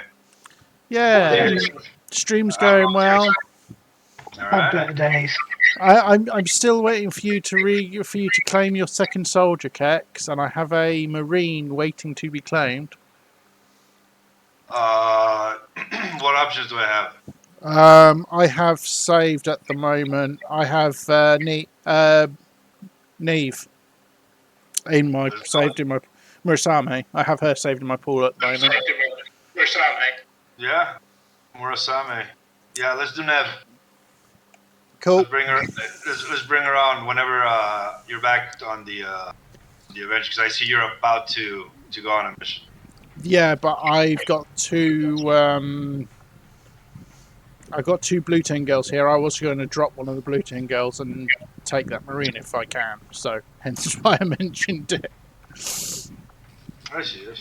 Hey, chat. How's everybody doing today? What PCSs are available? Rusty.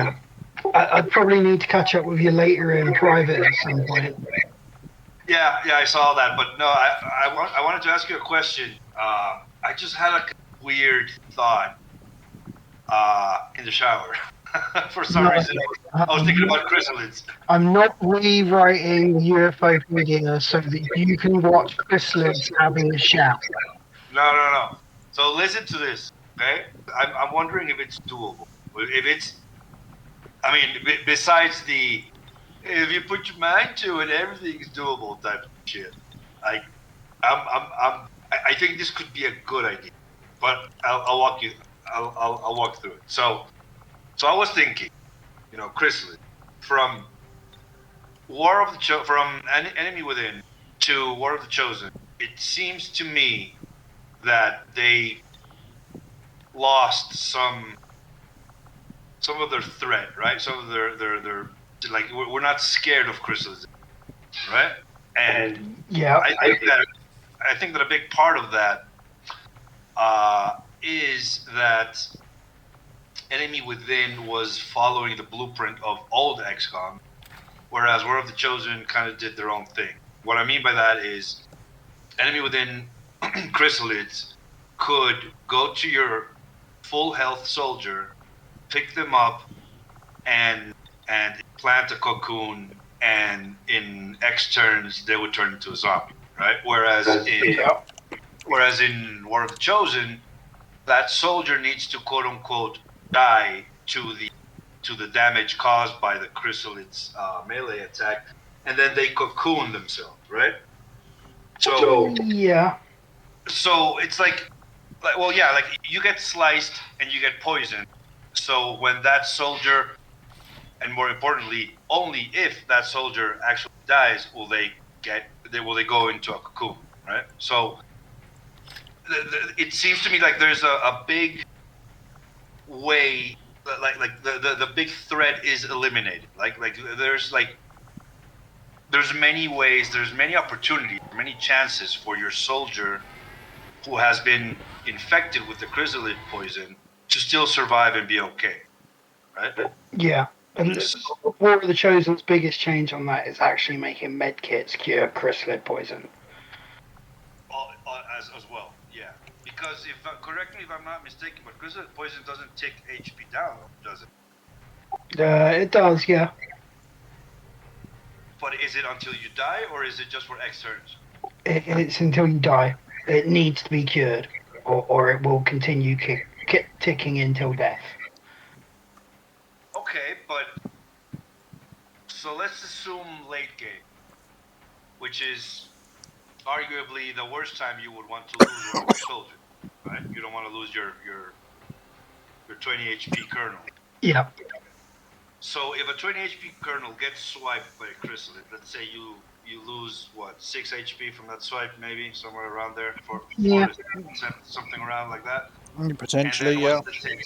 I think the tick is like 1 to 3, right? Or Yeah, something like that, unless it's a hive lid and it can be more. I'm pretty sure some of the races probably have higher poison right? accounts. Yeah. I'm strictly talking about like vanilla, not hive or Yeah. red.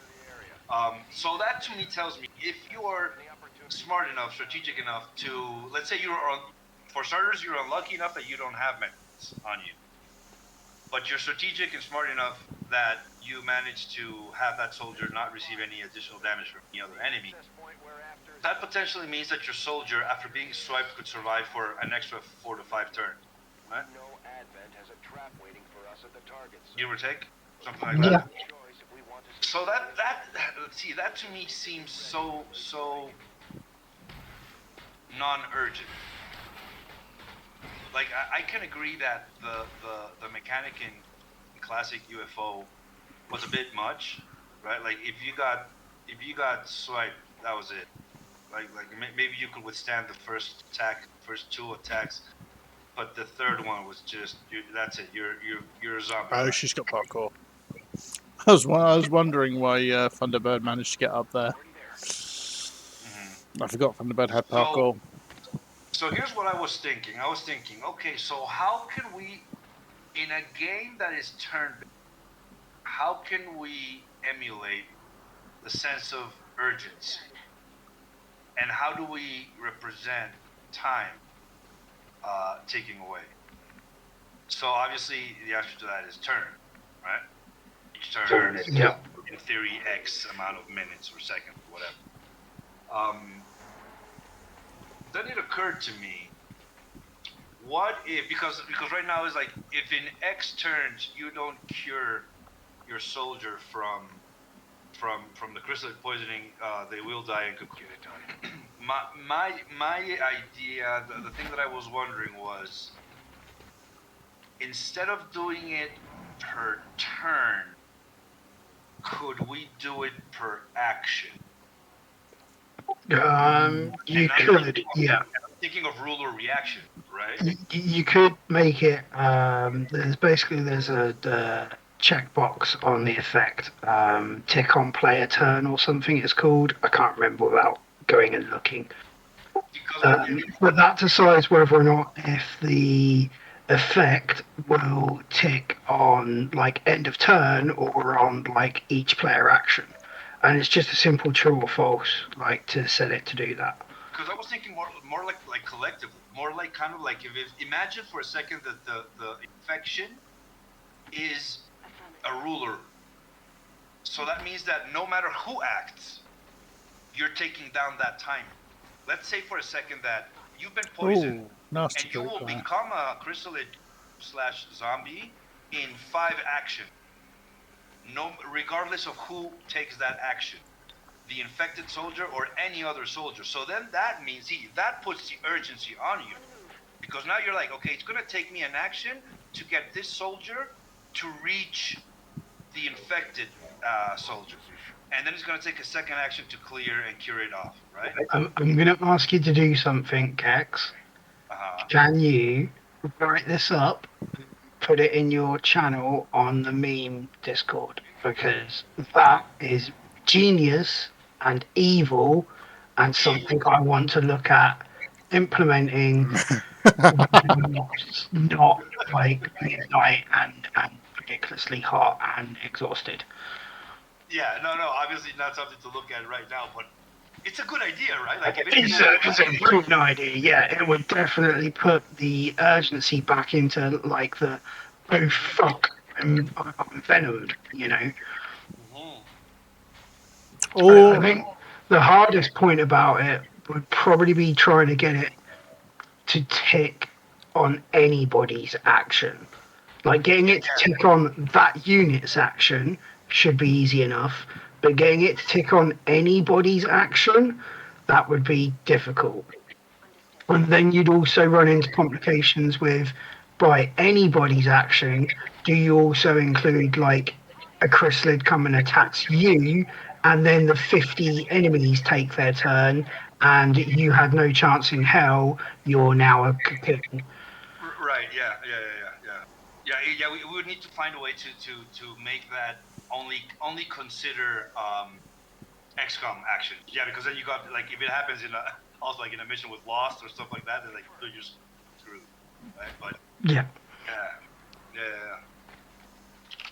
The other thing that I considered recently that I was trying to think about how to make chrysalid venom more potent Mm-hmm. Yeah. would be that it doesn't ever get killed; it just gets transferred. And this is like thinking on the Darkest Dungeon disease mechanics. Yeah, So that's a you could have someone like get venom from a chrysalid, then like the next person could heal that person of their venom, but then they would contract the venom. yeah, that's also I took the ultrasonic law on a thing that doesn't. because another thing that I was thinking was, and I think this one's probably impossible. Well, maybe not impossible, but just too much work to track and make work. But what if your soldier will turn in not X actions, not X turn, but in X time, and you include both the time spent in a mission, but also the time back at the Avenger. And the only way to cure the chrysalid poison is in the infirmary. But I think that would be definitely too difficult to track. Yeah. Weirdly enough, if you really want to punish the player, like not the game, you can log the system time and have something update based on the actual real life system time. Oh my god. Yeah. Yeah.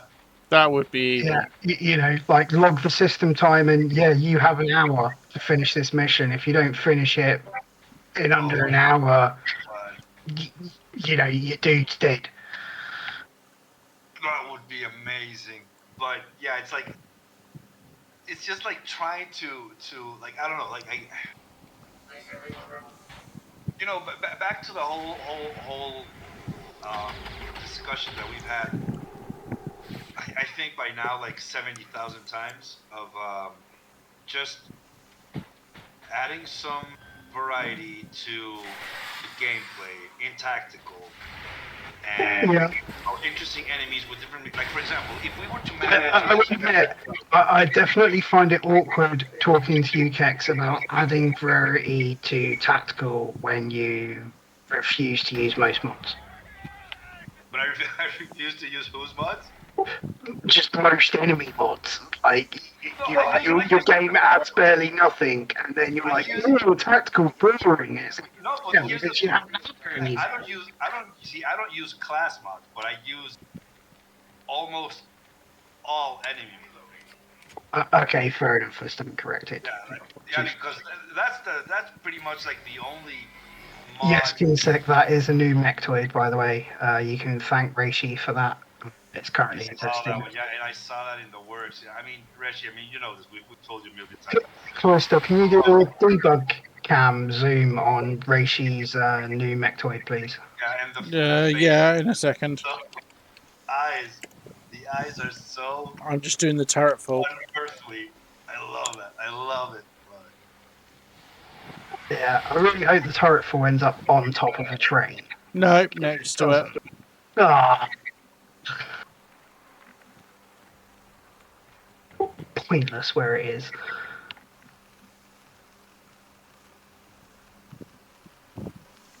There's one in the back there that looks like and possibly could we do it with someone who's not disoriented?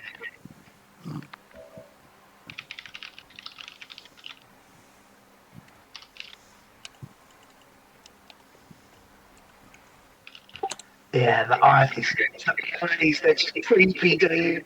They're so creepy.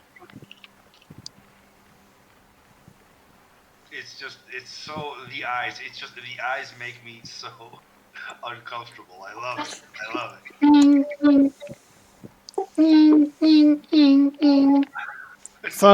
Funnily enough, what I find worse are the Andromeda.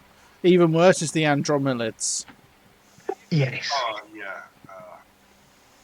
But they're really nicely done new units. Yeah. And a load of custom AI kecks that changes up tactical, and a load of like unique abilities. For example, Reishi's Archon earlier done a melee AoE insta panic on everyone that Cloister had nearby it. Hey, that reminds me of someone. That sounds familiar. Yeah.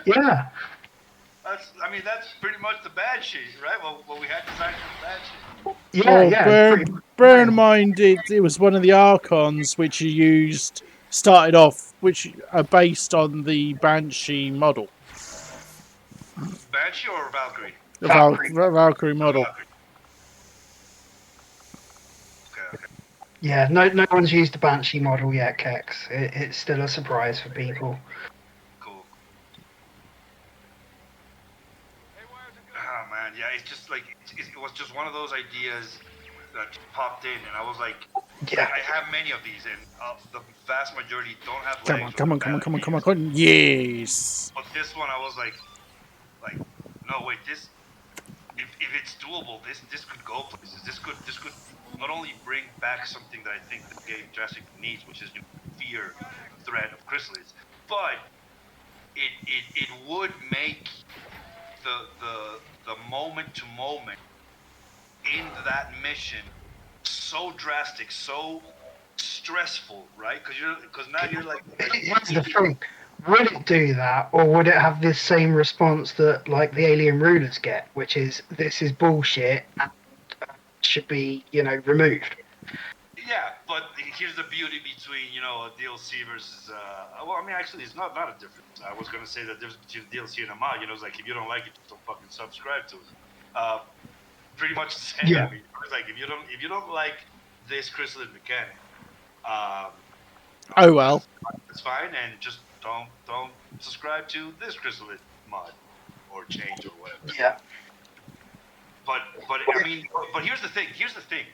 If we were to be successful in implementing this mechanic for the chrysalid poison, it opens up the door for other mechanics, because basically, effectively, what we would be accomplishing is the representation of time urgency, right?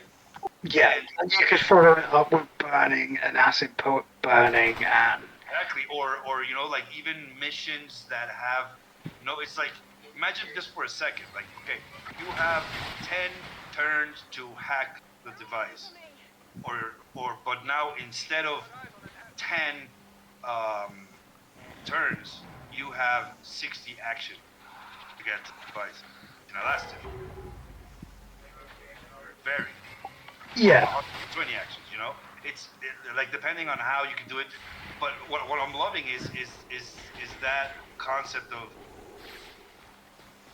in a time in a turn-based game, that representation of urgency, of time ticking clock, of like, oh my god, I need to do this, I need to do this now, but like now, not oh, I need to do this turn now, like no, like, and here's the thing, it could potentially eliminate, depending on the situation, it has the potential to eliminate the most powerful weapon in the player's arsenal, which is the tab.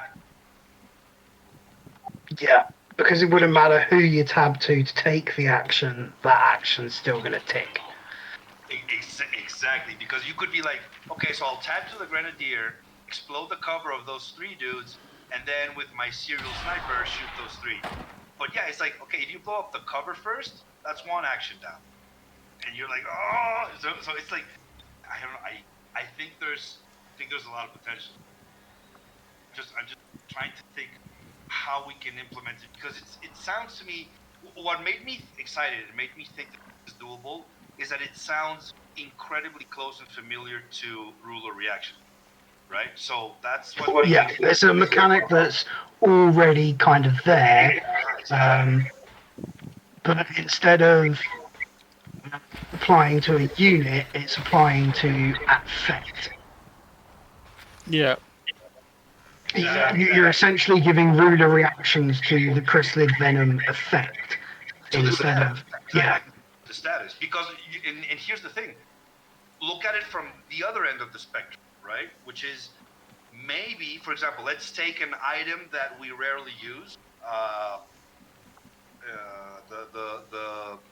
the scanners. Berserker adrenaline serum. Oh, the serum, yeah. But then serum has its own, drawbacks. The reason that never gets used is because it's consumable. People don't like them. Yeah, and because the slot economy is very tight already, you'd rather bring a vest or bring ammo or bring grenades. Yeah. Well, I think the issue with serum is more actually the cost. Cost to benefit. A Berserker corpse for a serum is just not worth using the serum. Okay, yeah, no, I agree. But now imagine that instead of it being a consumable item, it's a perk, right? Or a passive. Not a passive, but it's a perk that you can activate, right? Like say, like I don't know, like kind of like a PCP brace or something like that. But instead of what you're doing lasting for X turns, it lasts for X actions. So that also is like, okay, you really need to think about the order of how things are going to happen in your puzzle to solve, solve the puzzle of how do I kill enemies. Now it might need to happen in a certain order, because Damn it. a perk is per action, not per turn. And that could also be really cool in terms of adding the very beloved mechanic of risk reward balance, right? Yeah. Like it's like I don't know, like say for example, like you activate a perk and it's kind of like, yeah, your next shot, it's kind of like, imagine that you could have I don't know, this is very off the cuff, but I'm trying to think of like maybe perk ideas that could seem, because they can't be too overpowered, right? If it's going to have a duration of turns, but they also can't just be blah. But say, like, for example, I don't know, like you activate, and it's like for the next 3 actions, you maybe lightning reflexes, right? Like maybe you activate it as an action so that you can run through that thing, or shadow step, maybe something like that. I don't know. I mean, you would have to think about it, but I don't know. I think the it's kind of like it's kind of like zooming in more into our action economy, right? Because right now the action economy is turns. Well, most of it's turns. Yeah, so if we zoom in, Interesting. Even ticked on free actions. Like the action's free for this turn, but it's not free for the action economy of the hive. Of the venom ticket. yeah.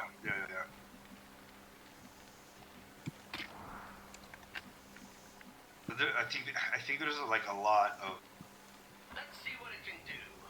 Of ways, yeah, because like Resh is saying, like here in theory, you could do something similar with a trait. Yeah, I mean, I'm trying to think. I don't know, so stuff like, stuff like I don't know which mod is it. If it's a proficiency or what mod adds the whole, not only you're a hunter of X, but like now you also have stuff like pounds. I don't know what other That's kind of more traits. traits. Traits mod. Yeah, the traits mod. Like maybe some of those traits we could look into and see which ones could be like interesting to have even more limited duration.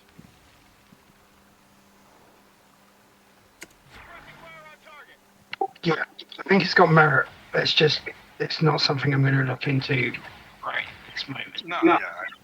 Yeah. I mean, I'm about to like. Unfortunately, as you know from our last collaboration project, it might take me a while to get there, but when we do get there, it'll be freaking awesome. It's a cool idea that I definitely think it has some legs. Out of everybody that I've collaborated with before, Kex, you're probably the most patient person I think I've ever known. Like waiting for a collaboration project, and yet when we did work together, and we kicked out the UFOpedia, like, dude, I think we'd hit it out of the park with that one. It's amazing.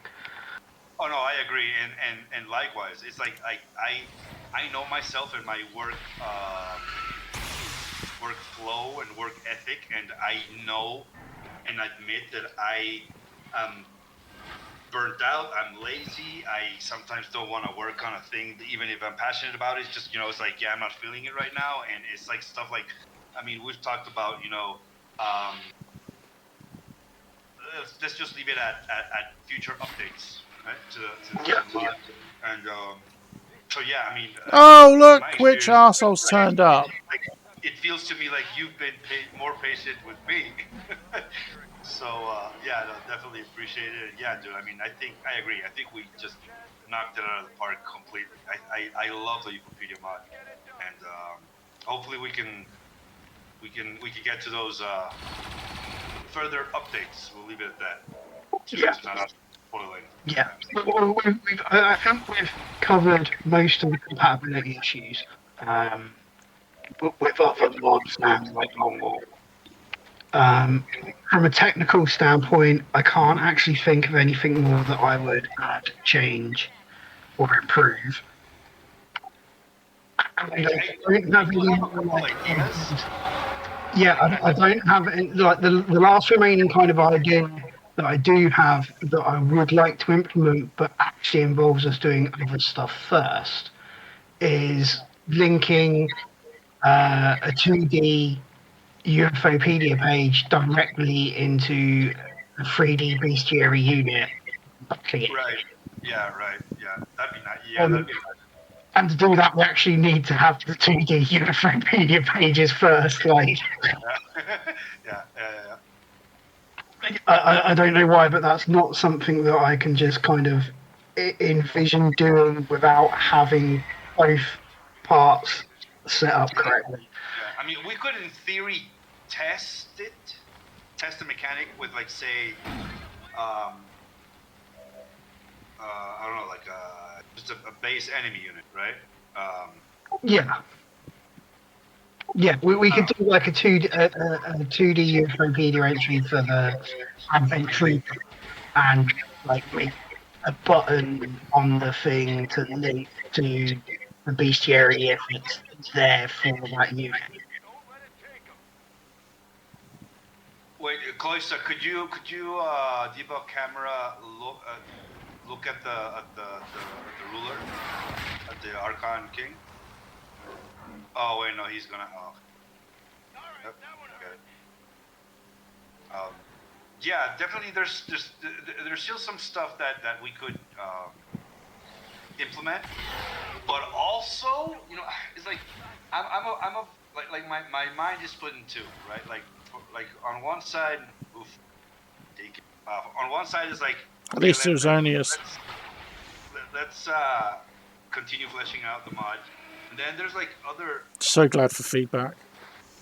like maybe mechanics or something that they could start working kind of like not part of the core mod, but as bridges, you know, as plugins. Yeah. Like I'm also kind of like, Yeah. Actually, one of the Long War guys, did you see what they've done for Mod Jam recently? I did Thanks for the meme bot, Rusty. I let me- would need it. Hi, Antares. Sorry for not saying hello. Let me find this link for you, Kex. Yeah, hey Antares. So, how'd the mission going? Getting my backside handed to me by the Archon King. Okay. not, as is expected. Yep. That Argon King is something special. Thing is, I need to get out of that side bomb.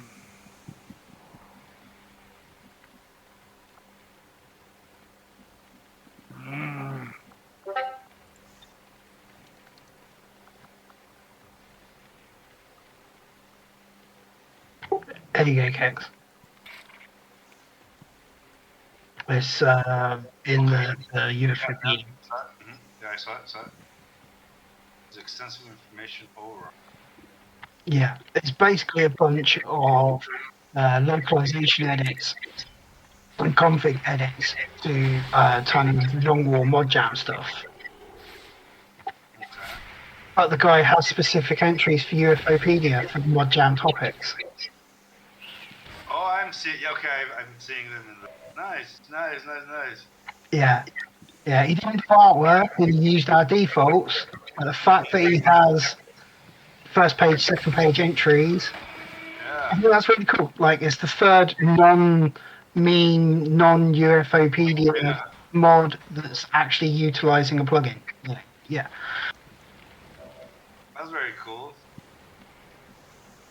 I mean, So glad you spawned there, I'm Rusty. looking at this, dude. At this mod's requirements, required mods. Jesus Christ. Yeah, it's kind of funny that the required mods are almost as long as the mod description. Yeah. Yeah, it's like this is like half the workshop here. What is this? And Ufopedia is not one of them. All right. Yeah. It's because it's not strictly required. Yeah, exactly. Yeah. But yeah, he done a mod for the mod jam. And that's all the Hey, jam stuff. I'm in the credits. Nice.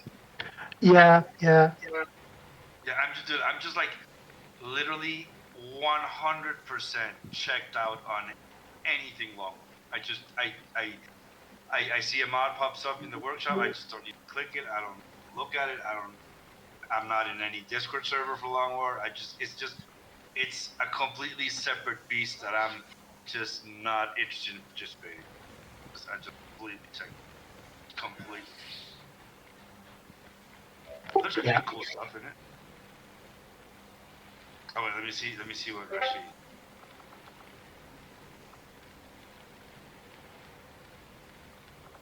That. Here. Look. Ready to go.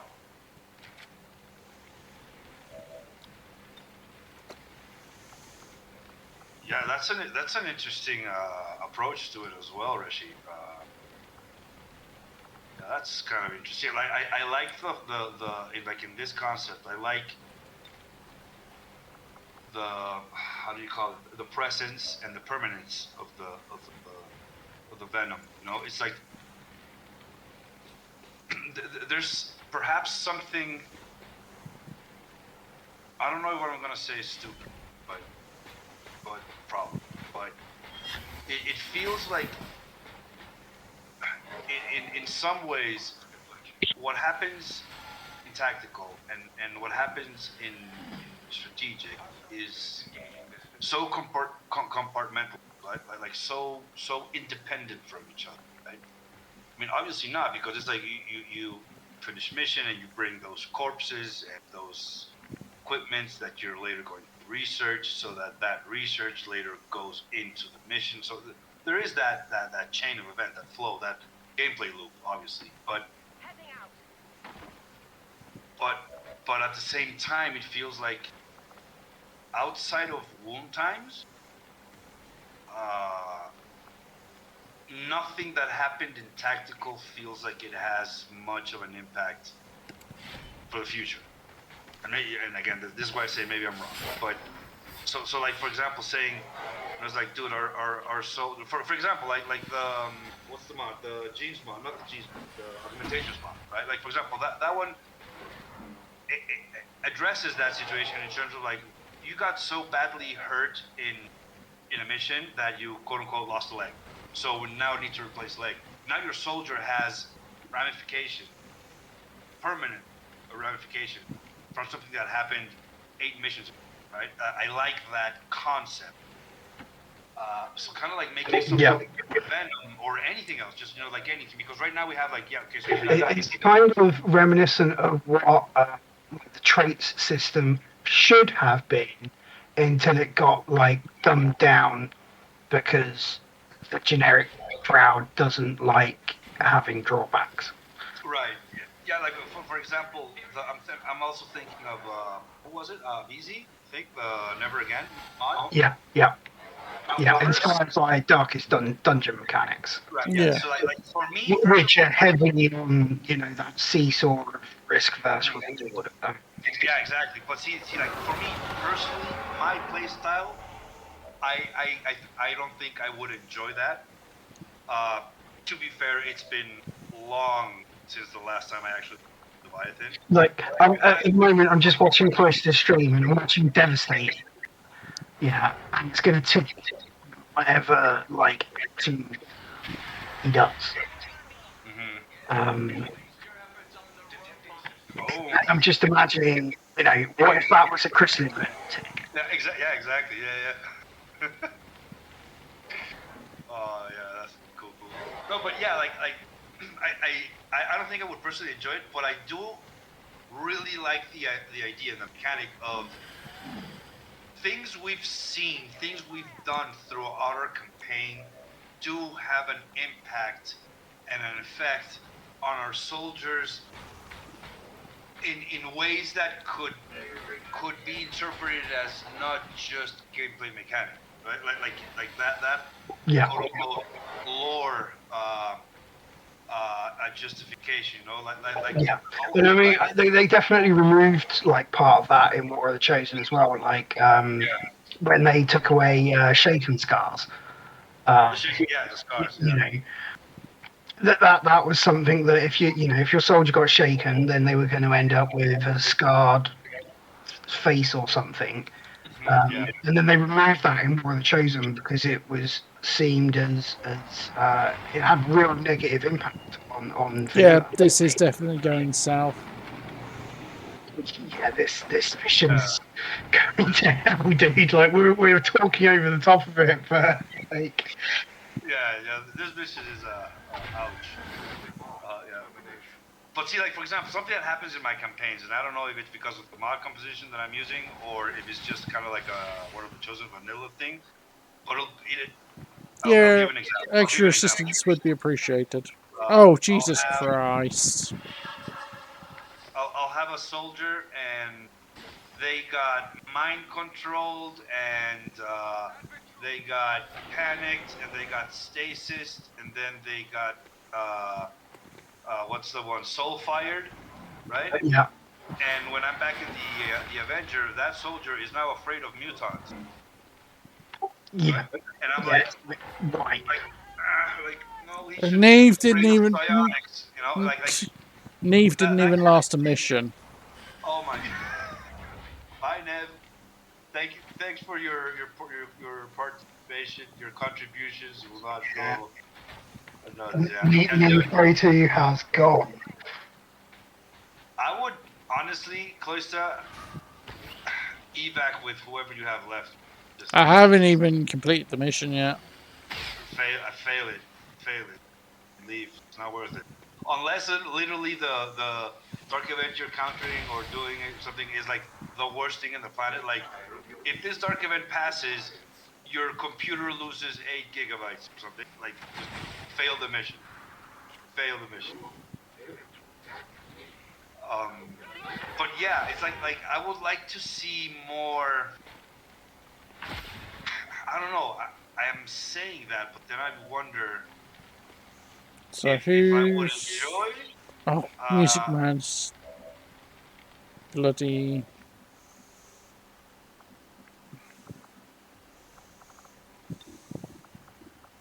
Cool. Yeah, like I don't know if I like in if in practice, in theory, in on paper, but then on gameplay, it would have the same effect. But like, imagine for a second permanent traits. Imagine that's a thing. Well, technically they are a thing.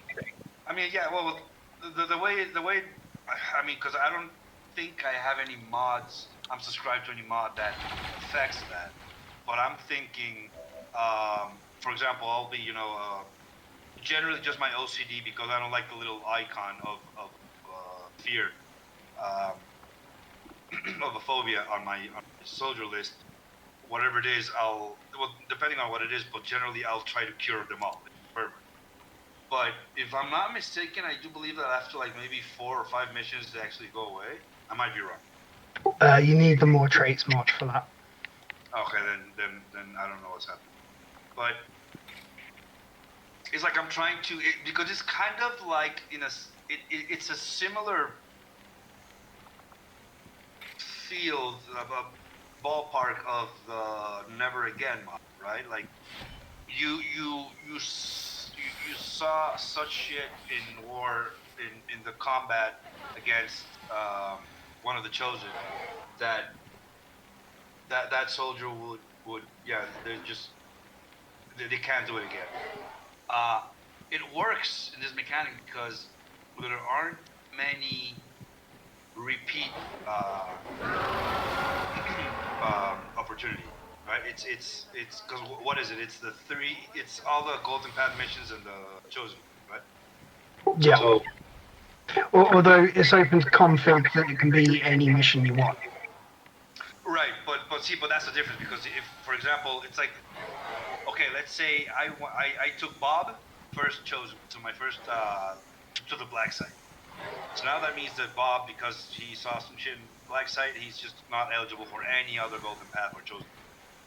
That's 3 and what is it, like something like 6 or 7 missions that they can't go on, but they can no problem go on the other 50 missions that I'm gonna have in the pick.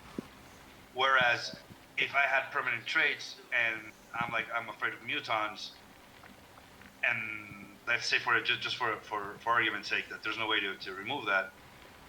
Now my soldier is always going to be a liability because I can't really think of missions that don't have mutants once you meet. Yeah. So, Weirdly enough, that is what the trait system is supposed to encompass. yes, yeah, because and I think I agree. But what I think the rationale behind that was it's not like yes, it's making it maybe the experience a little bit more immersive, but in gameplay terms, it's effectively rendering you that soldier's. I'm never going to use them again because they're a liability in a mission. So why even bring them? So it's like might as well fire them or kill them. So I think obviously that's way too drastic. So I see why that maybe that wasn't the path that they wanted to go with. No, I never played Cultist Simulator. What is it? Example, wound traits work like regular negative traits, but if they go untreated, they become permanent removable scar rates. No, So let's say, Rescue Snakes aren't on my side. so Reshi's kind of like, for example, like a, let's say, for example, permanent mobility malus, something like that, kind of.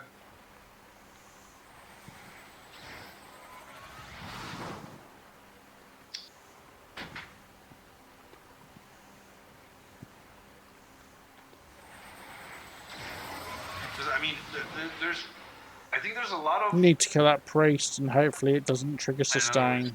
yeah, yeah, because Um, yeah, that's kind of like what I'm thinking. Like, there's a lot of ways that maybe we just haven't really considered or thought about a lot of how to have these effects of war affect oh, the Rusty soldiers Buck in a more just got permanent, absolutely either in a more pwned. permanent way or in a little slightly more long-lasting way than just, because here's the thing: it's like, okay, you'll get hit and you might get scared of something, and you might get wounded.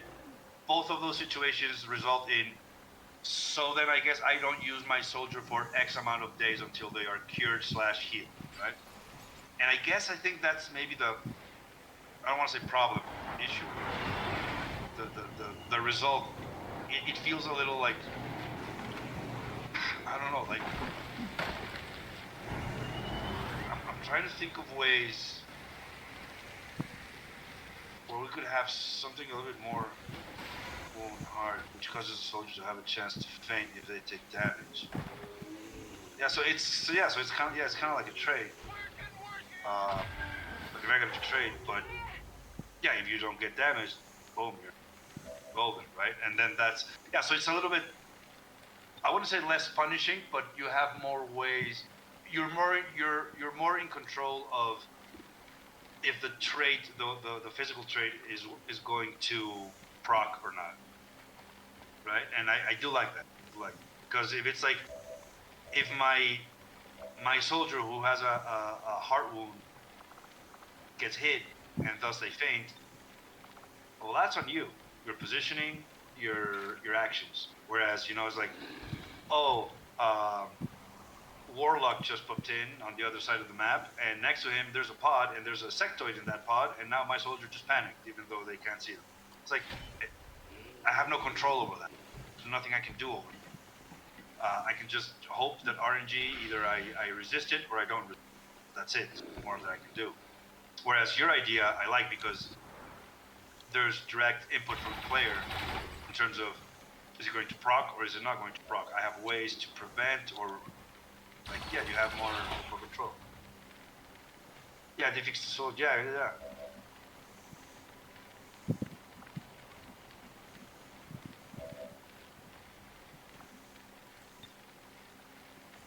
The thing is, I'm also considering, like, maybe gameplay wise, it's like, if you're like, here's how I see myself reacting to something like this. Let's say, for example, I bring out my favorite ranger, and she gets hit, and because of the amount of damage she took on a mission, that means that she now permanently lost, I don't know, let's say 2 mobility.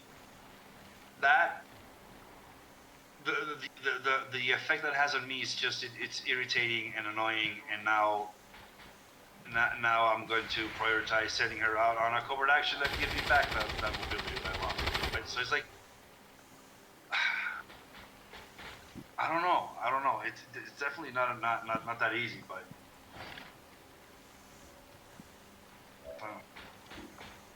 Moth.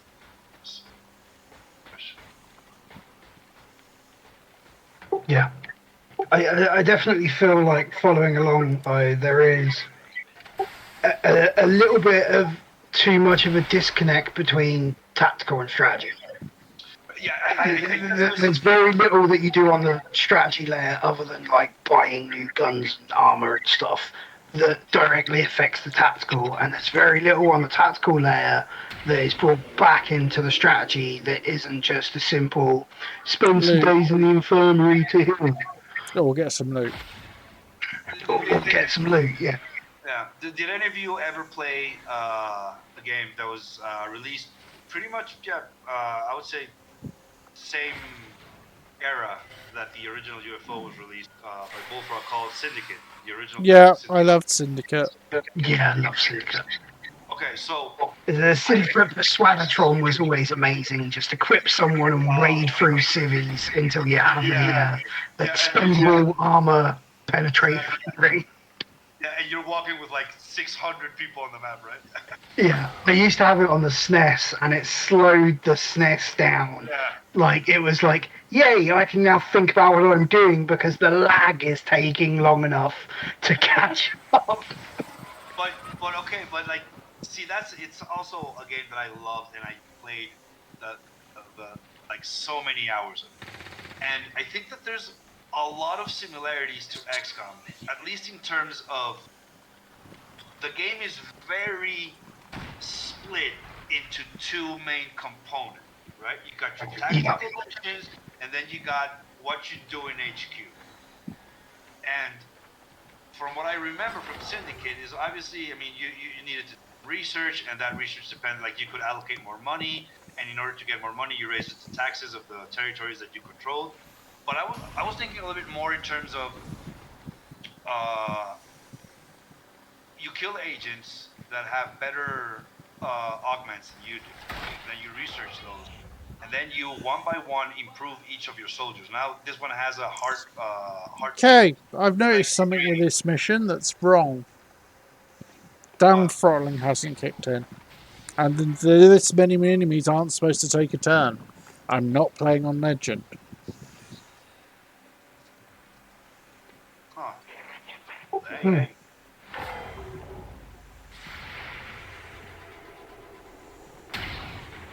Just I'm kind of hung up on, and I think Rusty, you put it into nice words. There's a disconnect, right, between what happens in both layers. It's weird because it like there's a there okay, here's the thing. There's a ton there's a ton of meaningful consequences of what happens on each that affects the other layer, but in more of a, yes, I'm the commander making the broad decisions of my entire organization. Less so, what did Bob go through? And I don't know if maybe that's the thing, right? Because it's like, okay, you killed a mutant, so you can bring that mutant corpse back to the base so that so the Titan can research it, so that now everybody can have better grenade launchers and better and finally plasma grenades. But how did that affect Bob specifically? And maybe this is not the game to, or the genre of game to worry about stuff like that, but I want to insist that there is room and space for something like that. I just can't think of what it could be. Check. I'm sorry, I'm going to have to interrupt with something that just got pinned in the main models Discord. I don't know if you've heard the XCOM 2 main modders Discord is moving into a community-based server. Oh yeah, I saw that. You're talking about what Blars wrote? Yeah, what Blars wrote. So one of the moves to making a community server is that it then has to be like particularly meticulous about not safe for work content and spoilering images that may be offensive to other people, etc., etc. A ton of extra rules. Someone just wrote a comment. Do all the screenshots from the female clothing pack count as not safe for work? In theory, a lot of them. Touche. Yeah, there's more than 6% skin on quite a few of those. Yeah, I would. Yeah. The one that gets me, I had this discussion in artist's Discord. She recently made her Discord community, and subsequently got like 90% of her artwork stripped. The funny thing is it all got stripped because it broke the 6% of skin shown wrong. Which is like really weird because it's pictures of people wearing like t-shirts and stuff. Yeah, it's like arms and legs, being banned and being removed from her Discord. She's really upset about it. But the ones that got left behind were the ones that were, the pornographic images that she'd done of actual people giving blowjobs. Because there's only 6% of skin being shown, that 6% happens to be a penis. And it's just like, where does the logic come from? You gotta love when decisions like this are left to algorithms. Yeah, And, yeah. it's like, dude, it's just, oh my god, yeah. So that was probably a bit too hot topic for the stream. No, that was just funny. That was just funny. But yeah, I am wondering.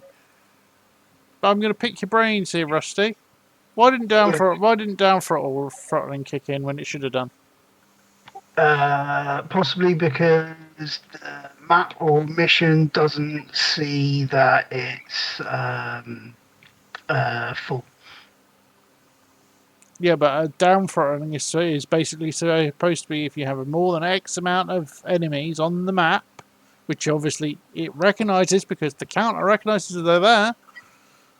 Only X amount of them are supposed to actually be able to take offensive actions. Yeah. For whatever reason, the XCOM AI groups do not believe that they have enough enemies.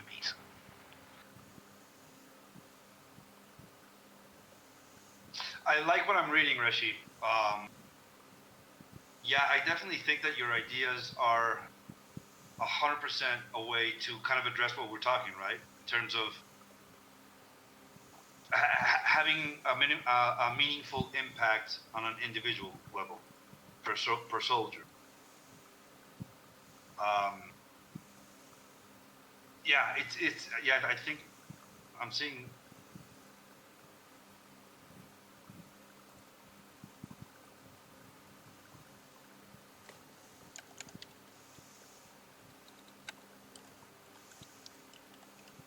It's funny because I'm also kind of reminded of that other mod. Forget who authored it or what it's called, but the one that's basically you improve your stats by the actions you make in tactical. Like better aim, more mobility if you're dashing, shit like that. I forget the name of the mod. Closer, don't you use it? Soldier development. I'm not running it currently. Okay. But yes, I'm very familiar with it. That mod also has, it addresses that kind of like nebulous area that we're talking about. How can we have our actions in tactical have a permanent or a long-lasting effect on our soldiers on an individual level throughout a campaign? And that's basically it. I mean, right? You're constantly improving your soldier stats by the actions that you take. Sorry to interrupt, Kex. What's the sit rep for priority objective, by the way?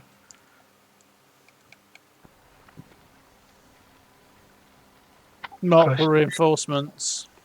It's what? Multiple reinforcements. It's one of the vanilla ones. It's very possible, because I don't recall ever seeing it, that's a cut content reactivated one, and it might be making the down throttling go away, because each new reinforcement group is considered as a new AI group. On the same team as Advent, but a different AI player. So it hasn't got, 30 units in it.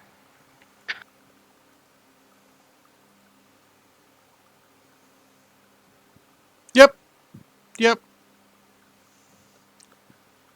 That but it's also broken because I haven't. It's only supposed to trigger them once I've completed the mission objective, and I haven't.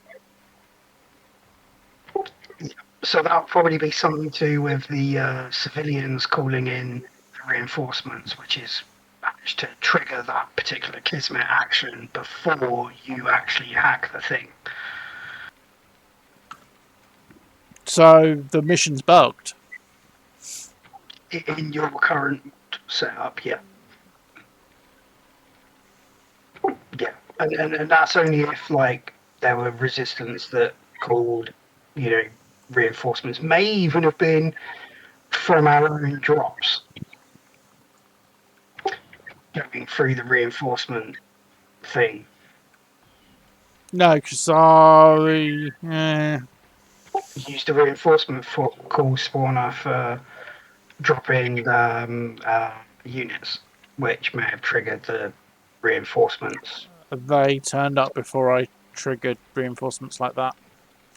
Actually, no. They started one when I triggered the meme bot via the ability, not via the console command. Yeah, which is a call reinforcements, isn't it? It's a specific type of reinforcement spawner. It's still a reinforcement spawner. The manager's not going to care what type it is. So yeah, Yeah, sorry, dude. Like, shot yourself in the foot here with your own mods. Stop playing on Commander, get good, and come and play on Legend. it would have been worse on playing on Legend. I know, but you would have been more prepared for it How would you mean I would have been more prepared for it? because you would have been expecting bullshit like this being a standard mission. That's true. A man has a point.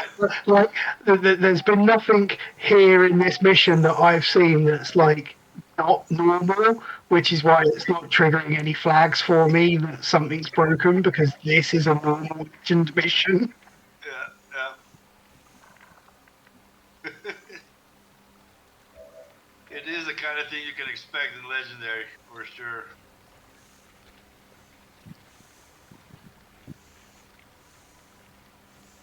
I think it might, Rishi. I think the priority. I think the combination of sit reps here has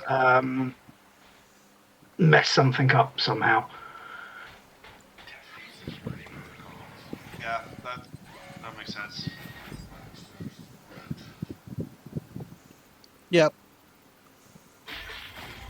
Or a combination of sit reps, console commands, and custom hacking.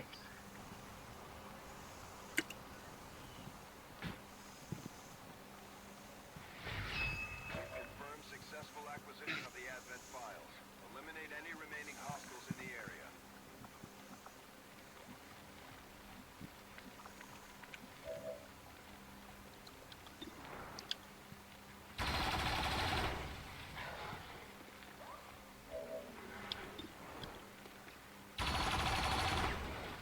I like this. The first one hit, removed the shield. The second one missed.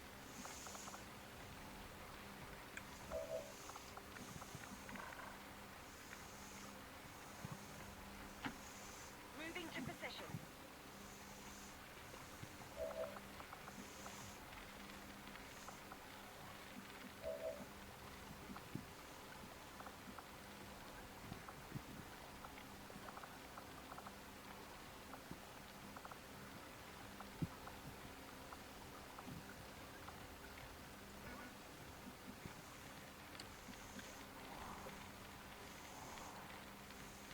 Is he unconscious? What's wrong with him?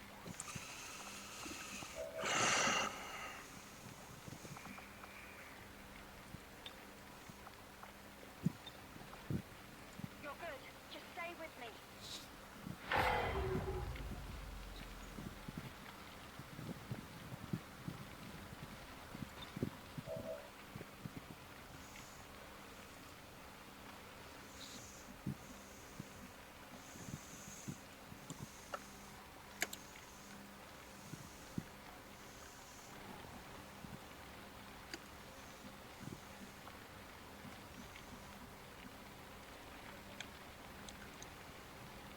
Why can I not call reinforcements?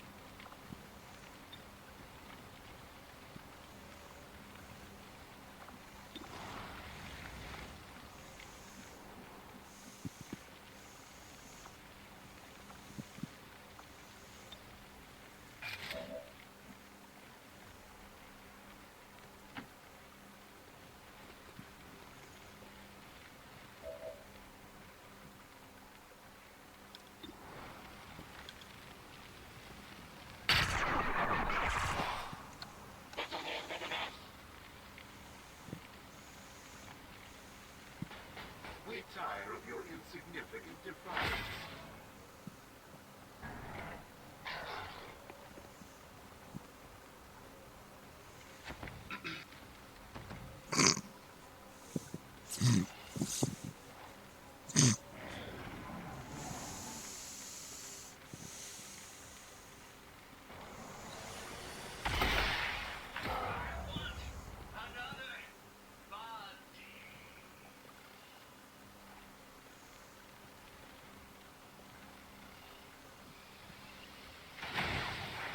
Imminent threat detected.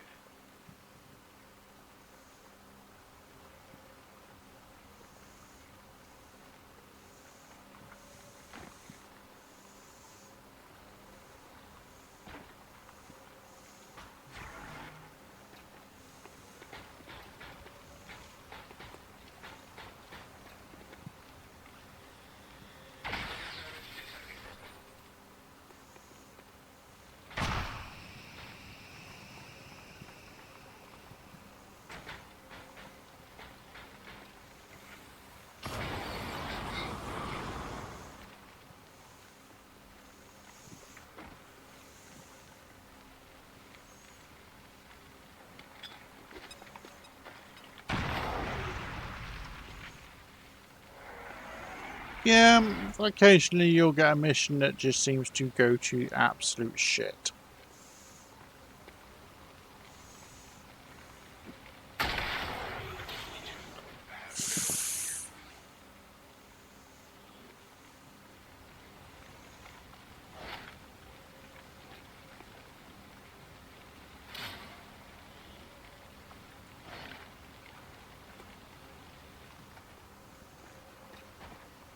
Hang on.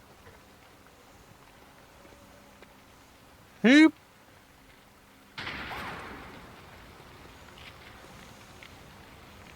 Is that Titan? Yeah.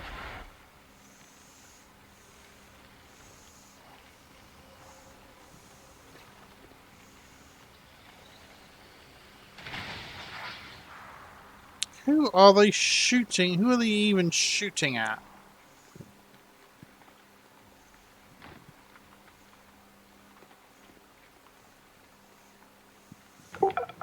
I just like you have the Archon King on this mission, and we have a Titan,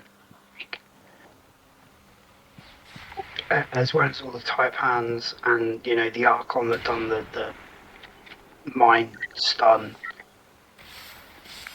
This mission's out to kill you, dude. Yeah. This is a wipe. Oh, and then you've got that Paladin Fireburster there from the crazy modder that made those. You know that that's going to set everyone on fire soon.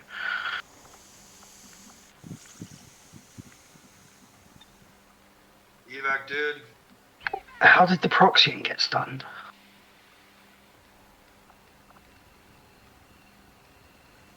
Well, isn't it a serious question? What the hell made the Proxian get stunned? Um.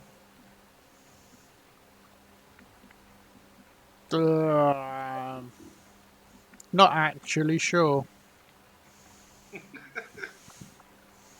That's an honest answer. I'm not actually sure what's done the Proxian. But because like it shouldn't get stunned. I mean, it's got 4 health there, so did it actually die and hit systemic stasis?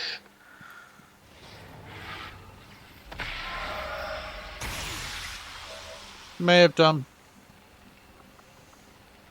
That's still such a cool animation. Yeah, jeez. It's just. Yeah.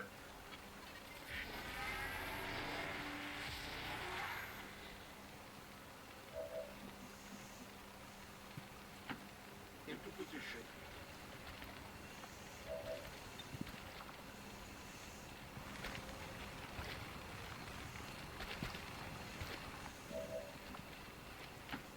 Unit ready. Kids actually.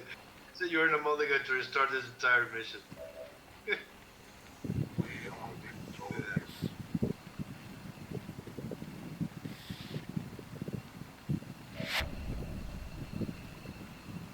Hey, you got Yeah, this is what I was wondering. What the hell happened with who was picking up the loot?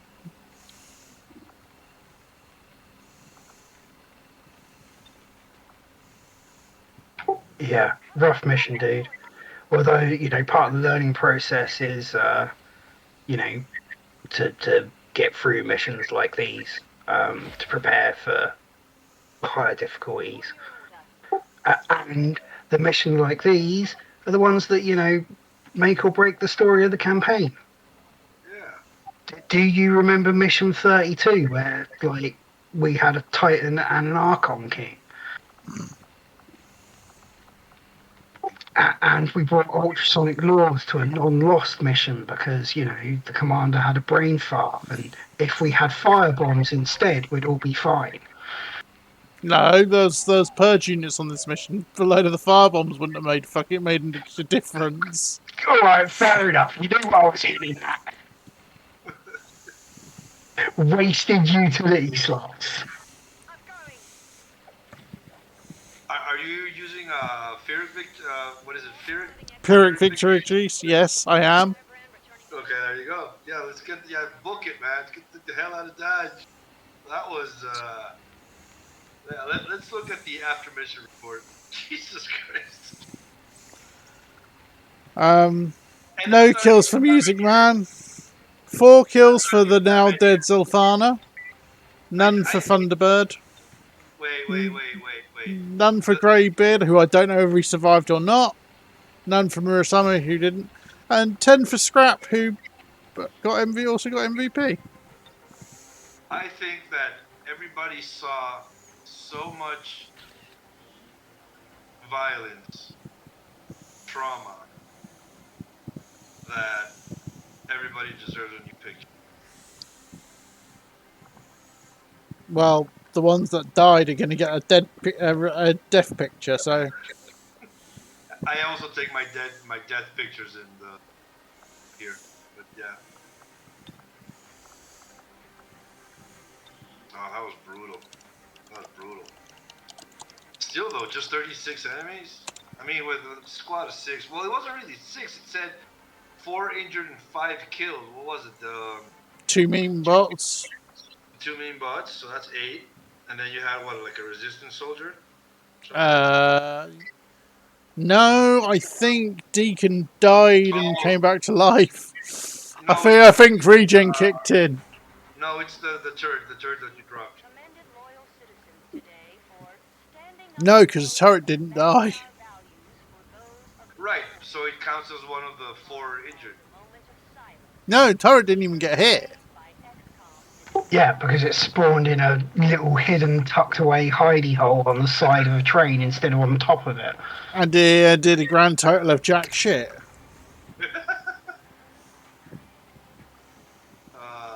Yeah, that's emergent storytelling, ladies and gentlemen. This is why XCOM is great. Yeah, 2 memorializations. See, I don't even know if I can rebuild Zilfana or not.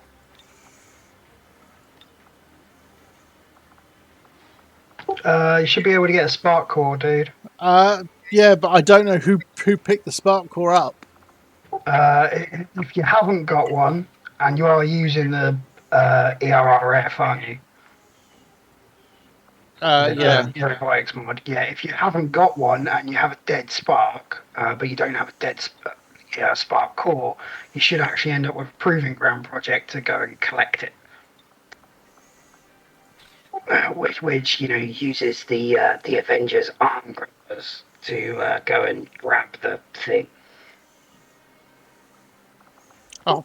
This is just a project that I made using a awesome image that Nemesis made for me that I didn't manage to use elsewhere. That's a better pick than that one. Sorry, it just is. But so we had 1 light wound, 2 gravely wounded, 1 wounded, and 2 dead. But the mission counted as technically a success. And it was only a counter dark event. It wasn't even interesting one. And Music Man is now afraid of Archons. I'm not surprised. Yeah, I'm not sure if they... Let's have a look. Proving grounds. Choose project. It's just when the rulers get the jump on you, it can be devastating. That's why I love them. I love them. I haven't got a rebuild spark option. You need to get the core first. So I've got to hope and pray I can pick the core up somewhere. Maybe see the R&D, see if it's in there.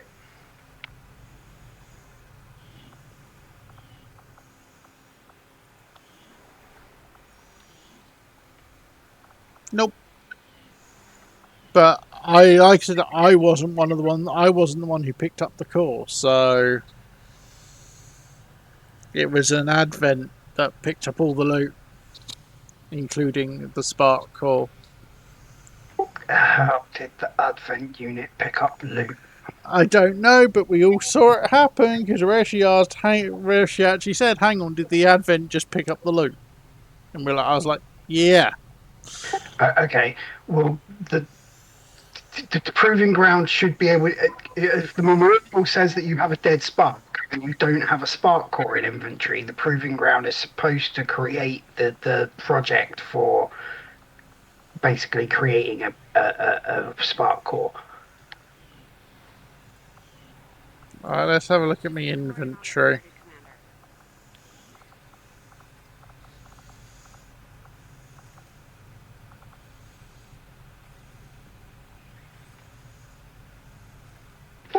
Then again, you haven't got mechatronic warfare or metal over flesh installed, have you? No, but modular sparks allows picking up spark cores. But they won't be ERF spark cores. I'd like to get a better look at that rifle the chosen hunter uses. There's just no way he can be that accurate without.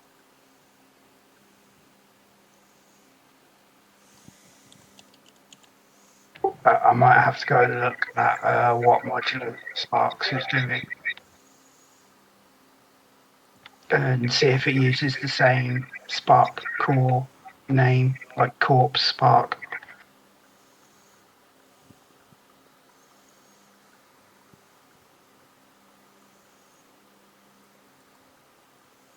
A project to rebuild a spark for considerably cheaper if you manage to retrieve the power core of one destroyed in combat. But obviously I didn't retrieve the core because, Advent picked it up. It should have been loot on the ground.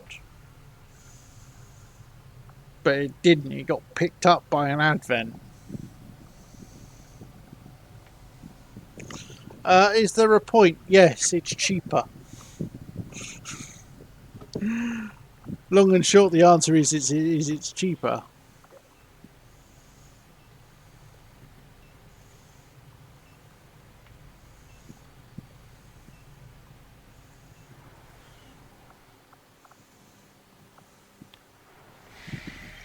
But yeah, that mission was brutal.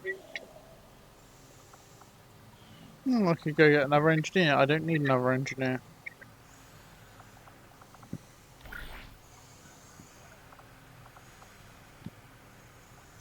I mean, what I can get is the recover remains of a fallen hero. Apparently, I can go and recover Audrey's remains and resurrect Audrey. But you've already told me you don't want to resurrect her, didn't you?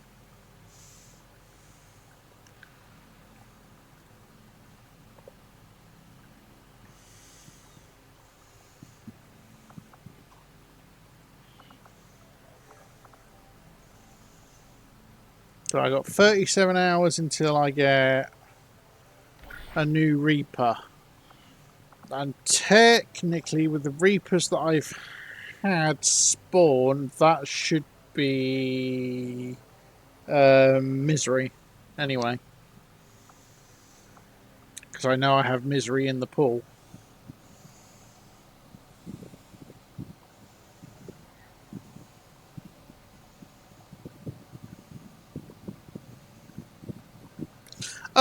Technically, if the recover remains of a fallen hero comes up with the spark, I could recover the spark's corpse and then rebuild it.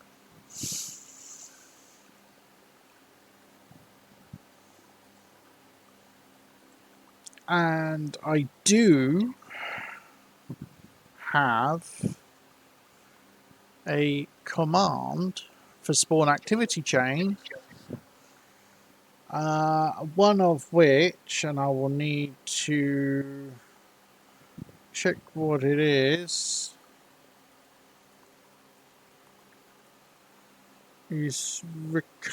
recover remains, and I'll just need to check what the actual chain name is.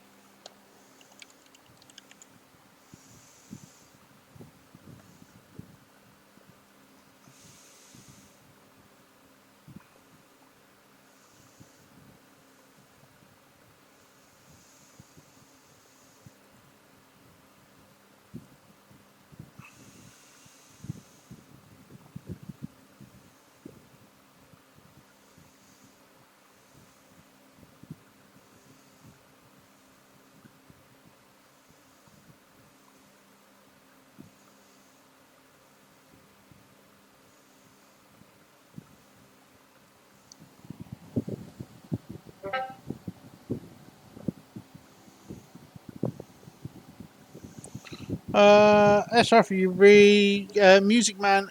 I can't grade Music Man. A, because he's gravely wounded, and B, because he would lose access to his tech.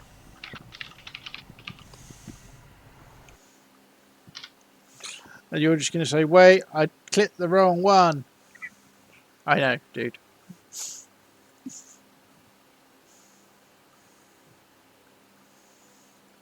I'll reject that one. I'm just going to complete all the rest, the ones that I've already done. Wait, it was an accident. That's alright, I've rejected it. You'll get your points back. So yeah, if anybody wants to trigger a chain for recover remains of a fallen hero, I can't tell you which one it'll recover.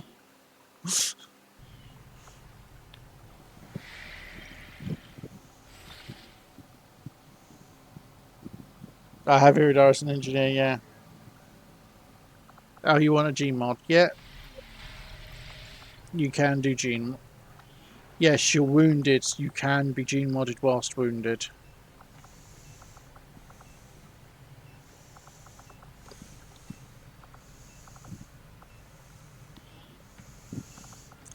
Right. What do you want?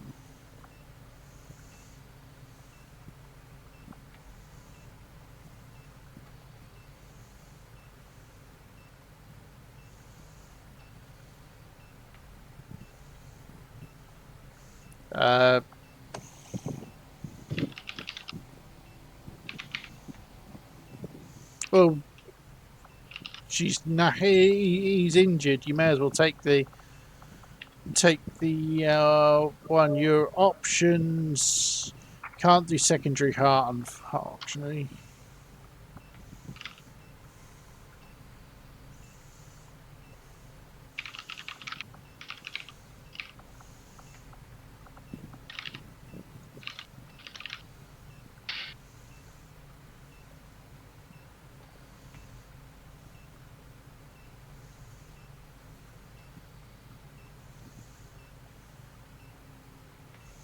Oh, minus will.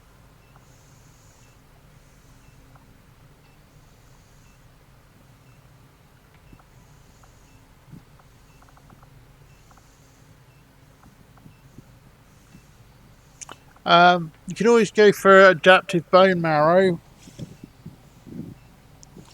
Honestly, for the ones available, I would go for adaptive bone marrow because that regen means if you bleed out, you get back up.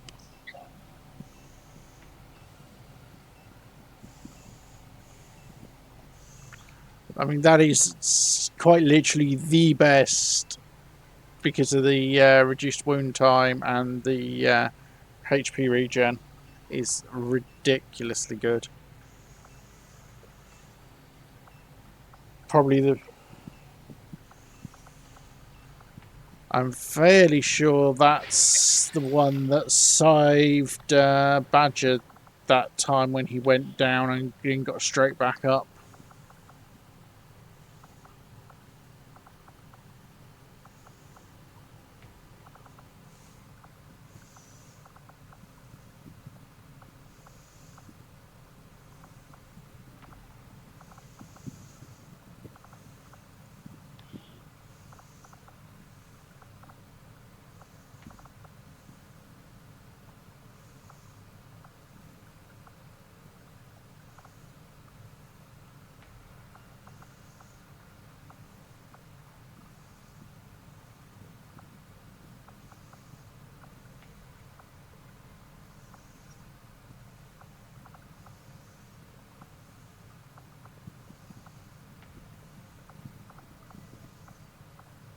No, he hasn't been G-modded.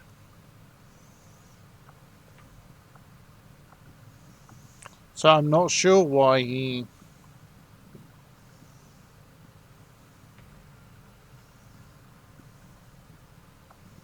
managed to get back up, but he did.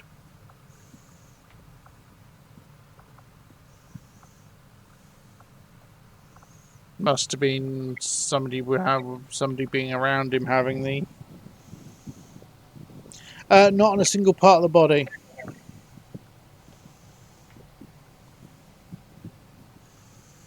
No, it's one per body part.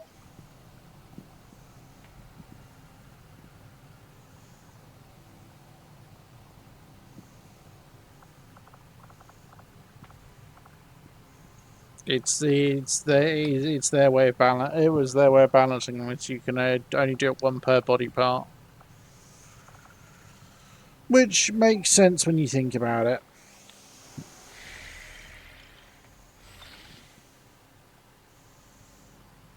Right, so I've got 3 days for neutralized field commander. Avenger plotting new course.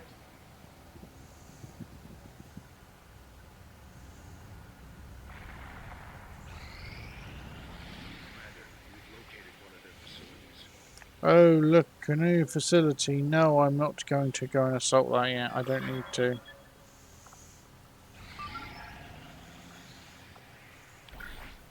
Which removers it? Oh, alien infiltrator. No, that's not an issue. Yes! Look what I got!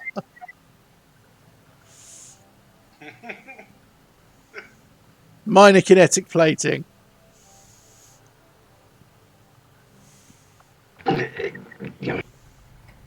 Minor kinetic plating with barrier charger. I'm not sure what. I can't remember what barrier. Barrier charger is regenerating shield hit points until you're at maximum. Recharge one shield at the start of each turn. And minor kinetic plating. Yeah. I'm bearing in mind, going by typical loadout.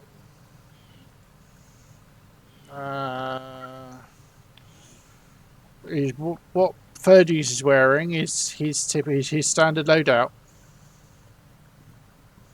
Side shield module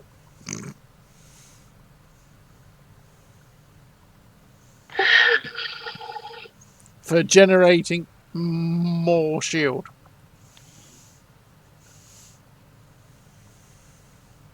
And bearing in mind he has 72 base psi.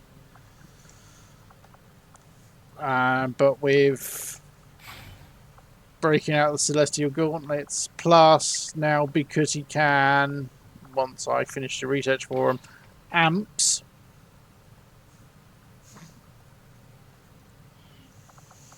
What PCS is he wearing? Will to survive, which does that do? It's only 47 psi offense, but increase HP by 10% of willpower. So it's another 6 HP from willpower.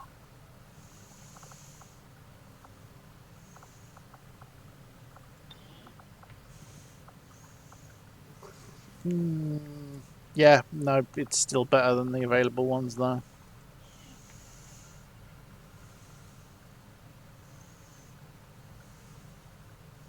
No, I'll be back in a second. Nope. And once I've actually finished that, he'll actually be able to do something. Right. Do.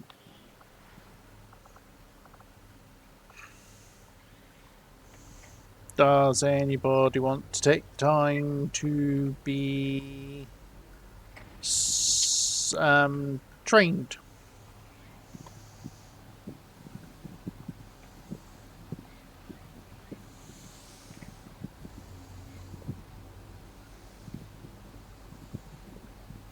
Yeah, I think there are. I think the super competency, the adrenal neurosympathy one, did it. Is what did it. To when Badger got picked back up because I killed something near him, and I think that what did it. But yeah, does anybody want to spend the points on not side grading, conditioning? Oh, thanks, Deacon. I'll appreciate that. Does anybody want to be conditioned who's in this list? For side rating? For side? No, this is Tesla's conditioning mod. What does that do? Remind me? Plus two a start of choice and up to 2 random perks depending on depending on combat int. Sounds OP. Can be. Yeah, just Bear in mind, it's random perks. You have no idea what you're going to get. Oh, and you get kind of like the old school AWC. yeah, it is basically the old school AWC, except you get a small buff to a stat as well. I'm back. Welcome back. Listening from across the other side of the room. You say it's OP, Kex, but then look at the mission Cloister just dealt with. Wait, what? I said you can say that his soldier conditioning is OP, but then look at the mission he just dealt with. But I think that the way that mission went the way it went is because Cloister is not a very good XCOM. Oh! Shots fired! I will hold my head up and say I'm not as good as most people. That's never been in question. The difference is I also tend to roll up the bullshit for both sides. So, what was it we said in that podcast we did with Odd? Balance is hard. Yes, very hard. The more correctly would be balance is nearly fucking impossible. Yeah, no, I mean, balancing this game is... I mean, even Firaxis gave up, so it's like... And even though Bunnies isn't there, I'm sticking Bunnies in. I'm sticking Fairdues in for a bit of the old side grading because it makes sense for me to just side grade all of the all of the Blue Team girls and that eventually.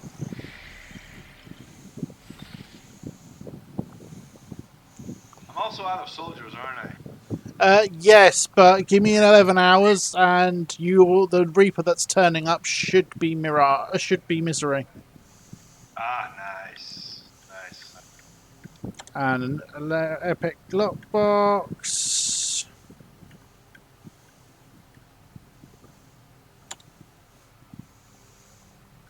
Because Badger's just went and decided he wanted to go and buy another box. I thought, Badger, I thought you were saving for the legendary box once I hit max tier. Your choice, dude. Arc thrower, vector rifle, or random. Bearing in mind, Lady Badger could use a vector rifle. And you've got 4.3k points right now. You'll recover. Yeah, that's true. Arc thrower, vector, or random, dude. Does she have a... No, she doesn't actually currently have a sniper rifle. I don't have a TLM sniper rifle at the moment. Only a standard one. She currently has the... that's really cool... Hollow target. Let's get her a vector. Superior base damage refinement, plus 2 damage, plus 1 pierce. That's really nice. Advanced crit tracker. Gain 1 damage for every 5 points of mobility. It's not bad. So that's at least 2 damage. Advanced speed loader. So plus 2 free reloads. And riot rounds. Stun rounds.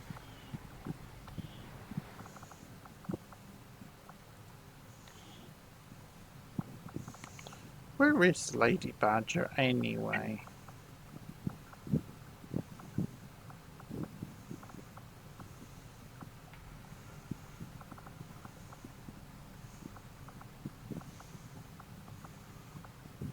She's out in the covert action.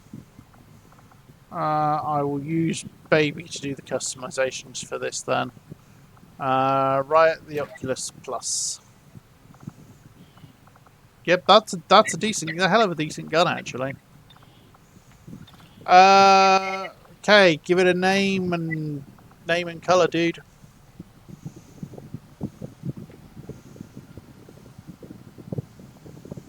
Yeah, the blinding and setting on fire Politaga, which is really cool.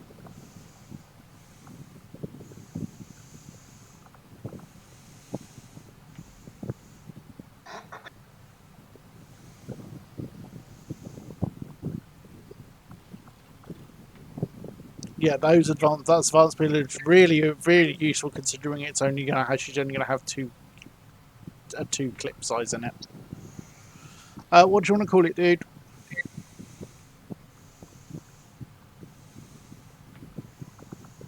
And what colour do you want it? Do you want me to go back for the honey, the golden honey look again?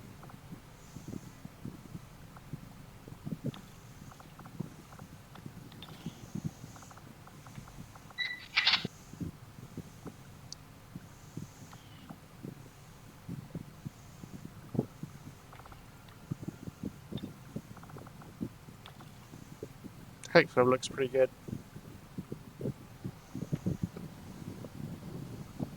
Two punch stun.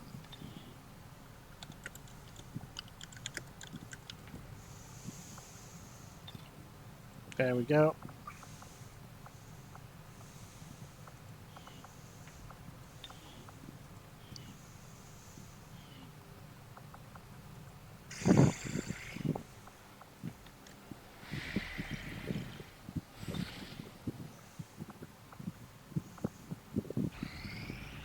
We completed our research in remarkable time, Commander. I await your orders, Commander.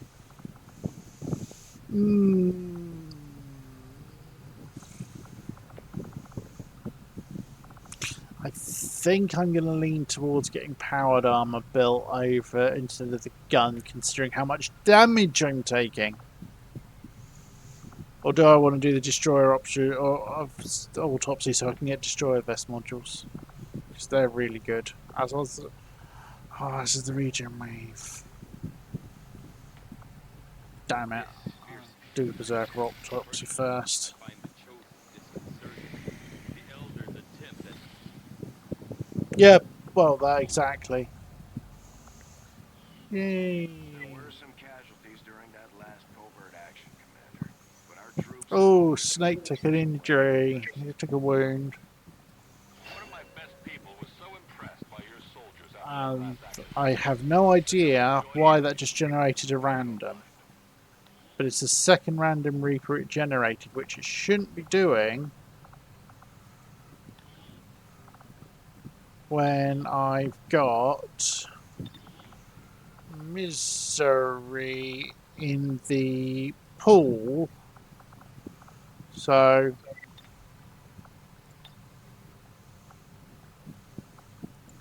yeah, so you got Misery back. So you got a soldier back, Kex. She's only a lieutenant though, but she's rolled. Well, she's rolled thick as shit, but she's at least she's rolled tactical rigging as one of her XCOM options. That's always good. Yeah. Let's see. Oh, and squad side. That's helpful. Which one? Squad side. Captain XCOM for the future. Ooh, yeah, squad site's definitely worth it for the future. A face off? Jeez. Okay. Yeah, the Right, proficiency Reaper they need it as well. But oh right, this is proficiency. That's what's that like? No remote start, no nothing, right? no explosives at all. I hate that. I hate that so much.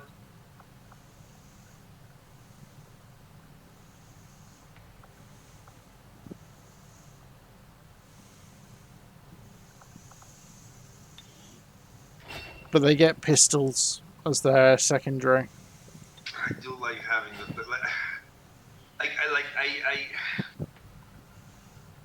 it's well done. I mean, we know Shire's work. It's optimized, it's balanced, it's researched, it's thoroughly tested. That's why you did. I just really like my remote start and my Claymore. Just really like it. And I know that a very valid critique is, yeah, you can completely delete an entire pod with just a Reaper. And they're not wrong. Just my solution to that is I have a shit ton of pods and a shit ton of enemies per pods. So, but I was just. yeah, I'm in the school of, in order to make an ability less OP is, instead of take stuff away from XCOM to reach the balance, I'm of the keep adding shit on top of the enemy side to reach the balance, so that my OP abilities stop being OP, they become necessity.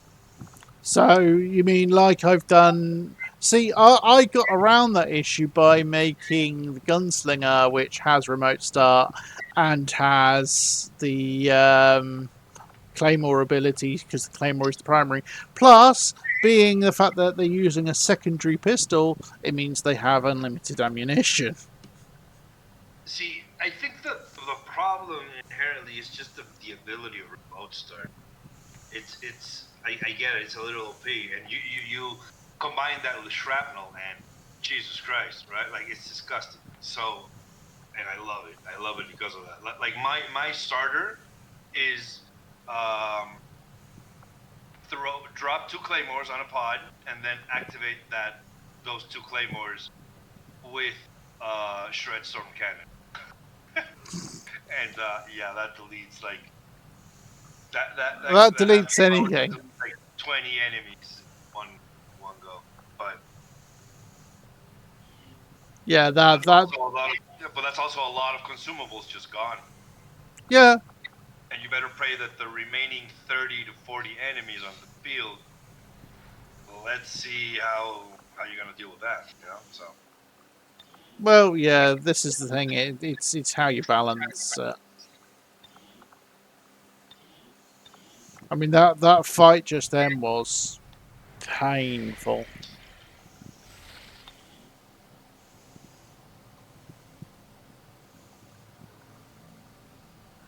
Honestly, though, I mean, I'm yeah, I don't like high caliber on Reapers either. What's high caliber? What does it do? Plus damage for plus 2 damage, but -1 clip size. So it Yeah, that's not a good setup. absolutely nukes. Yeah, that's not great.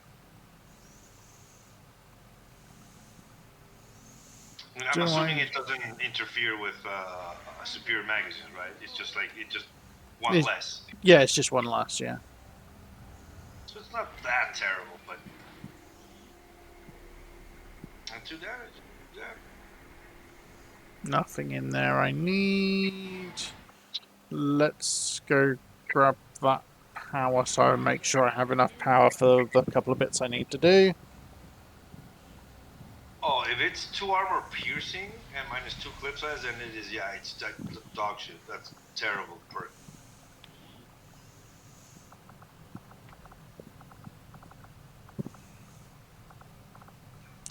Tell you what, I'll go and double check because I can't actually remember. Good night. Hi, Kalimba. +1 damage, +2 armor pierce for -2 rounds. See you later, Officer Chef. 2 armor pierce. I don't know. It's a dead perk when you consider where it's placed against. It's not only that. It's just it doesn't seem to me, at least, a balanced trade-off. Well, it would consider how much it would. Consider you take high caliber and then you take and banish at the same time. You've just nerfed your banish. Yeah. Here's the thing: 1 damage, 2 armor pierce for -1 clip. I would still be hesitant to take. This is -2 clip. Yeah. So that's just bad. Yeah, the penalty is ridiculous. I agree with Zolfana. That's just not. Yeah, It's too much. It's too little gain for what you're losing. Yeah. But I guess it also depends a lot on the synergy of what other perks you have, and I'm not really familiar with basically across the board. But yeah, just on its own, it just sounds not great. Right, I need to do this. If I'm going to do this neutralized field commander, I need to do it now. Do it. 22 enemies, but that's including lost. Setting course for the Western European Board. And it prevents the advent alloy plating, so it protects them getting armor. We're detecting lost activity in this area. Our forces will need to be especially vigilant.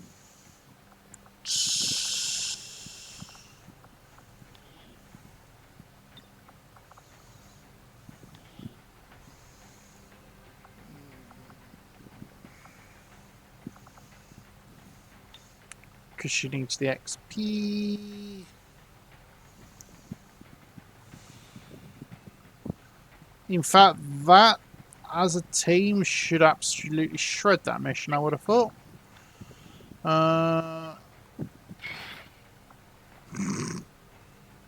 Yeah, that he's going to be a walking tank.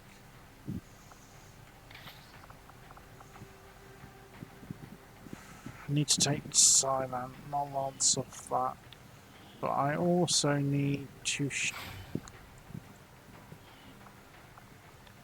take those off that so I can actually use them.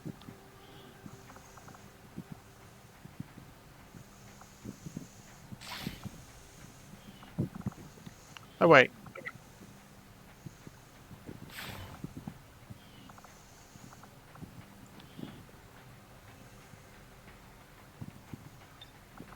There we go. So I need Nullward in there alongside.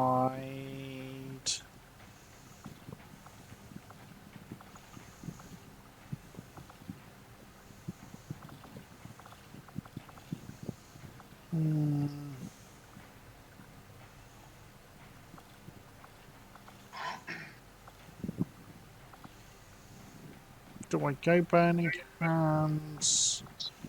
Although that'll get extra damage.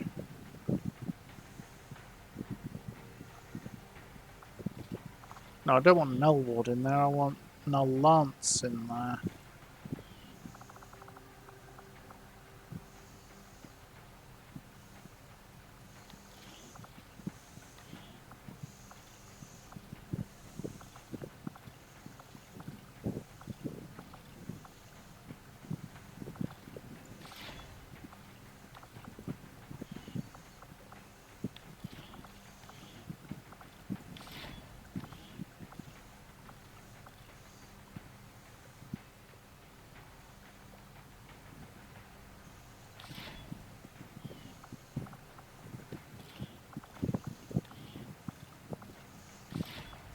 Means I'm losing the domination, but shouldn't really need the domination at the moment.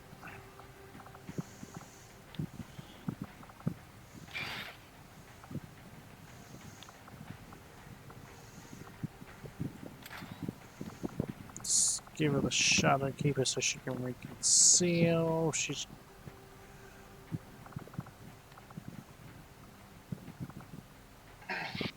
Be right back, guys.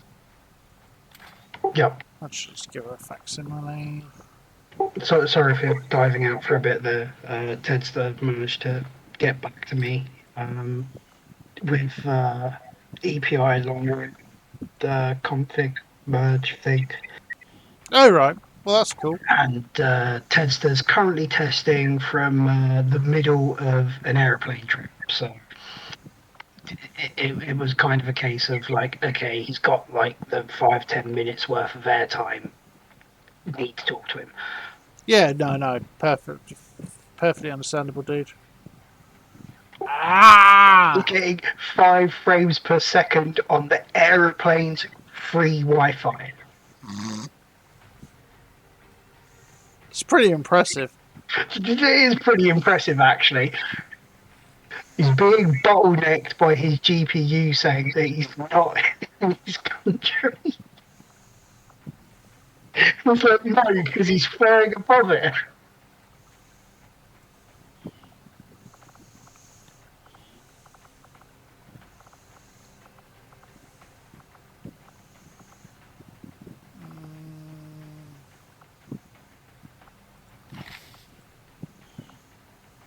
That should be an interesting setup.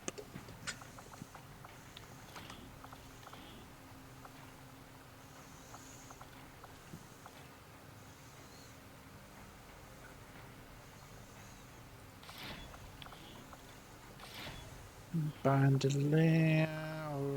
Okay, doesn't actually need bandolier module because of what's in there. Sprinter for the extra mobility.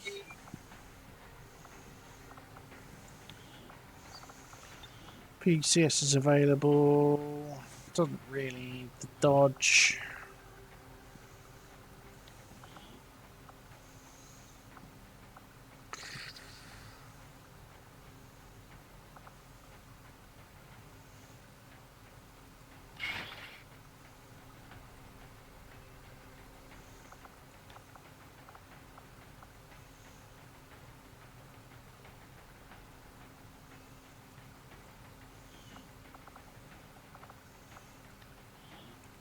Mag rifle.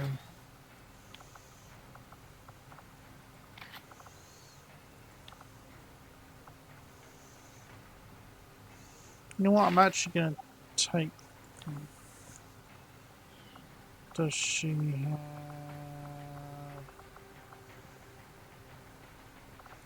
support grenades?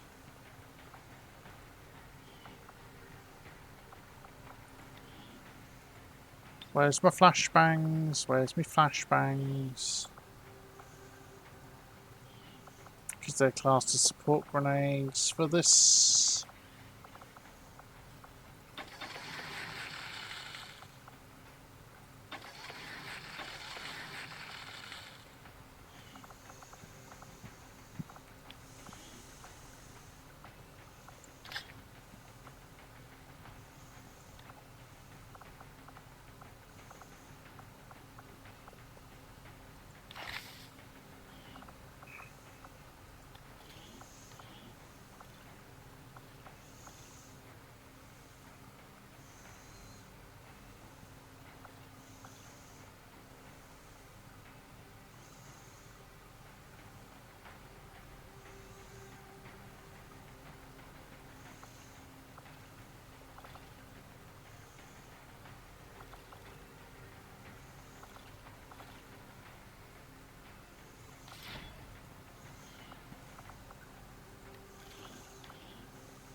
Let's see if that works.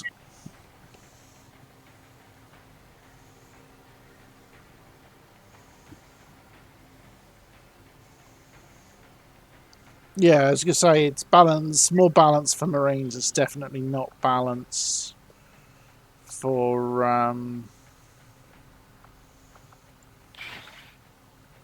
anyone else.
And we can bleed resistance because he hasn't been grown.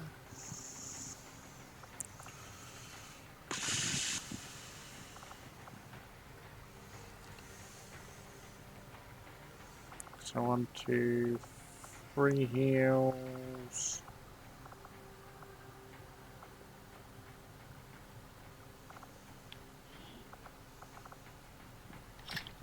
Let's take the neck cut.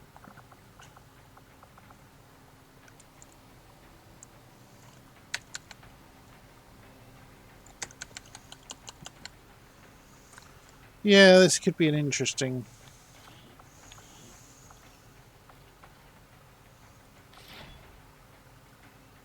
creature.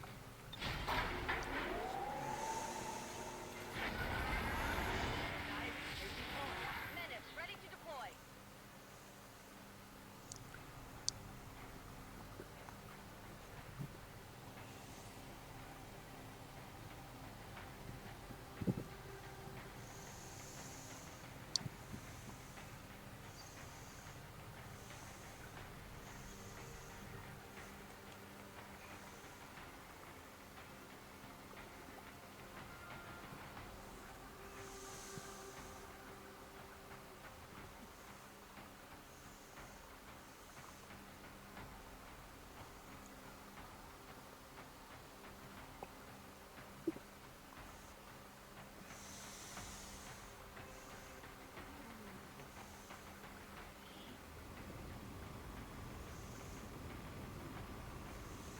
We've been given a prime opportunity to disrupt Advent's operations and delay their current plans. One of their field commanders has decided to tour the I'm back. field. Welcome back. Yeah, welcome back, Hex. I've also been like completely blanking chat. I apologise, everybody. As mentioned, I'm discussing with Tedster ridiculously high on his aeroplane fixes to Long War.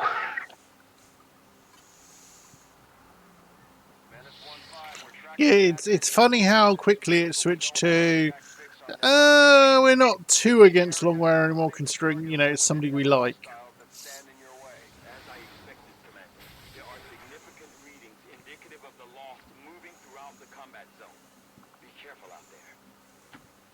Of course.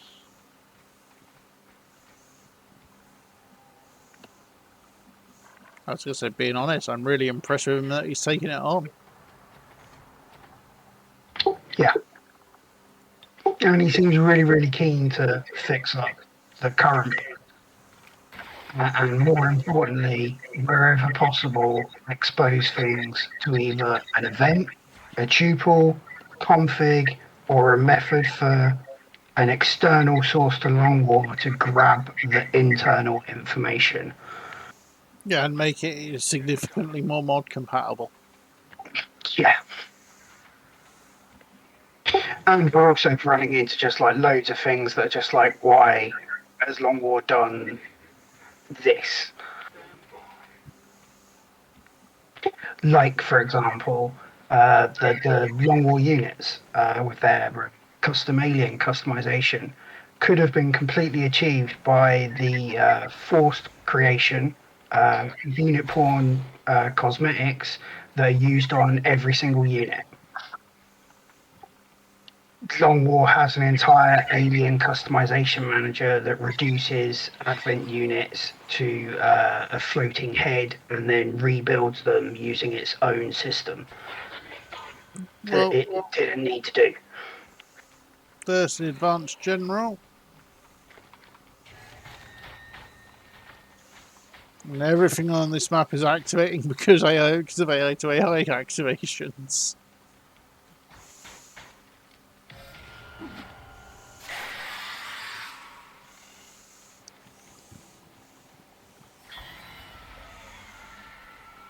And I just realised I don't think I changed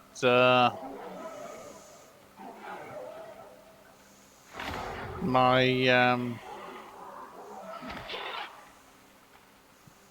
not having Taipans as followers again after the update.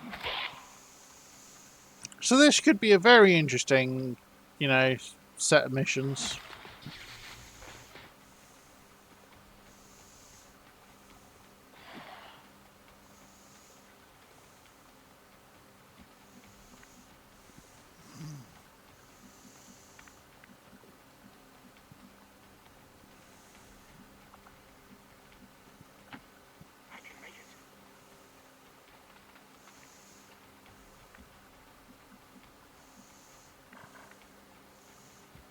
But yes, for the record, that's 23 hit points and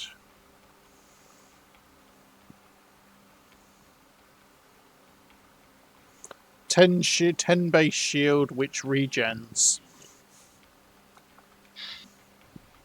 So unkillable. Nice. Okay. Almost. No, not unkillable, just tanky.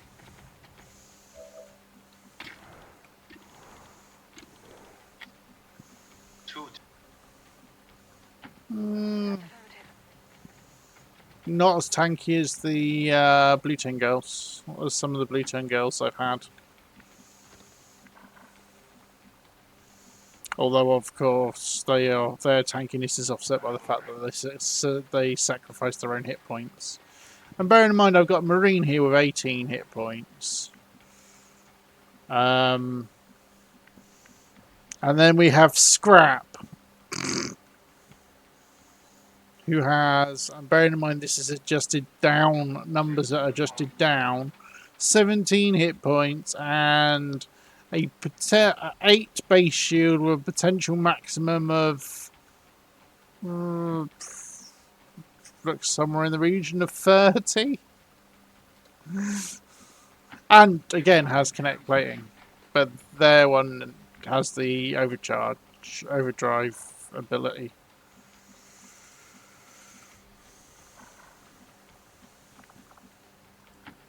Heading to that location.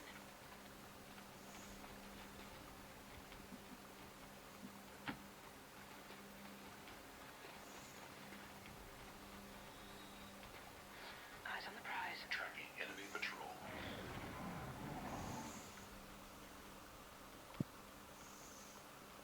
And that's another pod warping in. I think, Reshi, you're going to need to put a global cooldown on that. Because it does seem to trigger virtually every turn.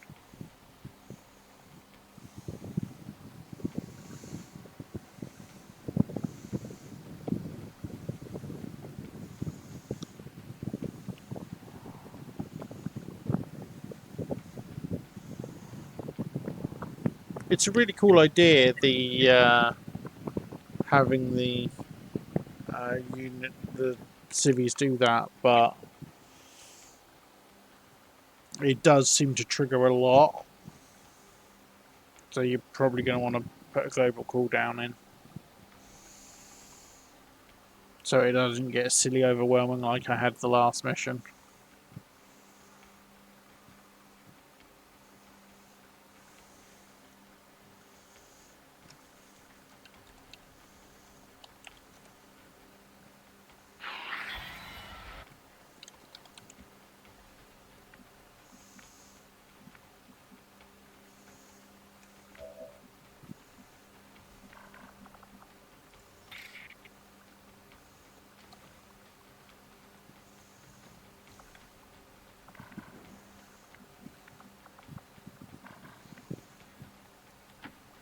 I'm on the move. Objective in range. Target identity confirmed. That's the general. Take him out before they can escape. We won't get another. Yeah, I'd put it at like 3 or 3, maybe 4, so you get maybe one pod, not like several.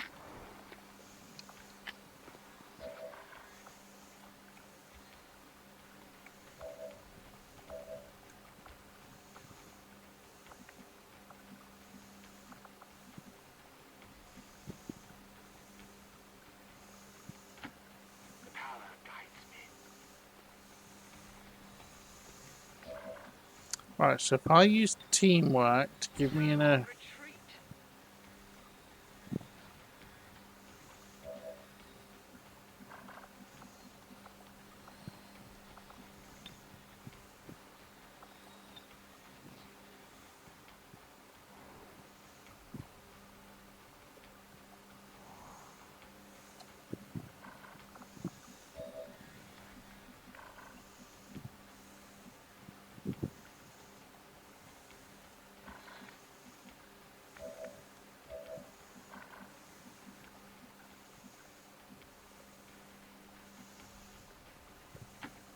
Affirmative.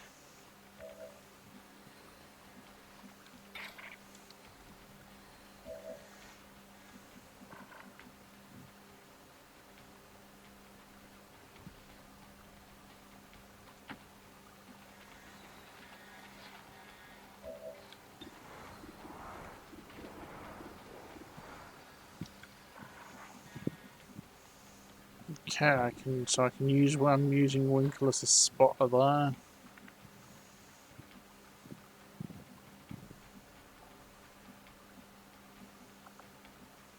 Logical can't really move. Scrap will get his teleport. Staying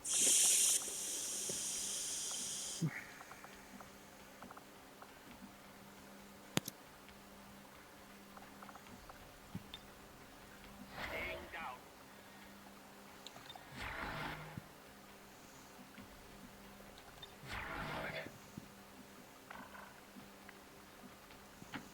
New options.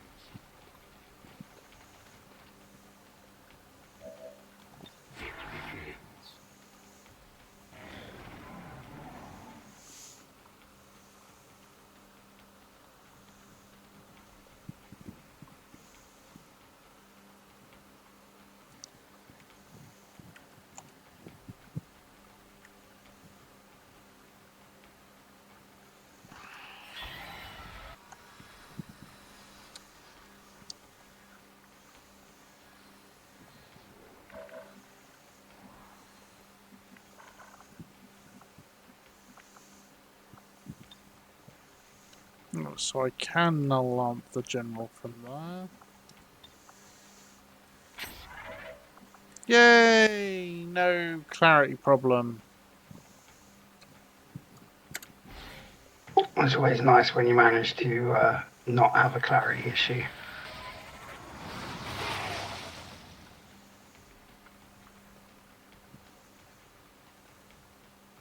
The one thing that does kind of get me sometimes, and I think we take for granted, is the fact that most of our current unit builds just wouldn't be able to exist without the BG's ability, unlimited ability icons. Oh yeah, definitely.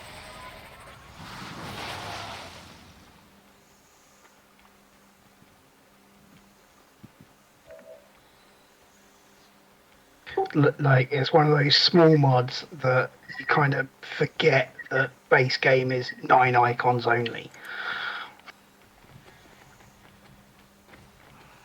Yeah.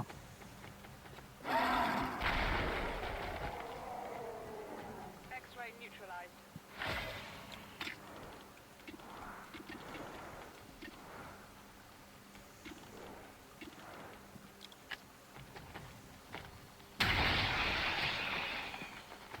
Hostile target down. Weapons burning ammo fast.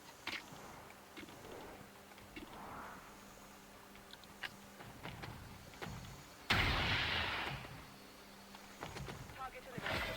Out of rounds. Oh yeah.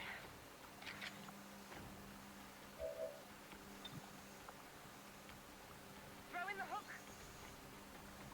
Well, it's funny when you look at it and see how many times it actually updates.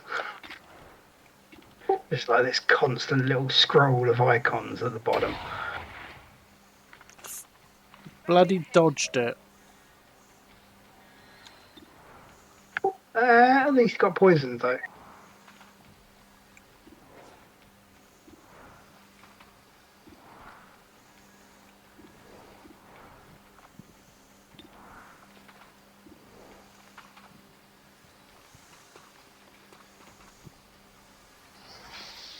Oh, landed the stun.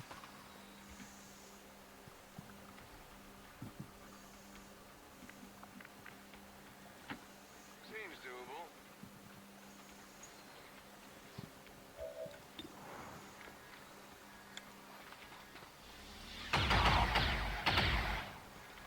It hit the plate. Is that enemy invisible? Yeah.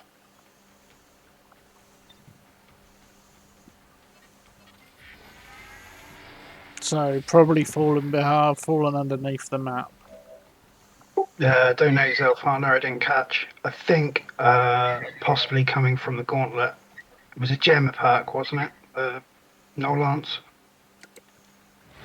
No, it was shooting it. No, the no lance beforehand. Yeah, no, that was the null lance was fine. You probably haven't caught up yet. A logical shoot something that was seems to be invisible. No, I caught that. I was answering Zelfana asked a question in chat Oh, about the sorry. damage power of the no lance. It was on the gauntlet, but it's only. But so yeah, that does feel a little bit low.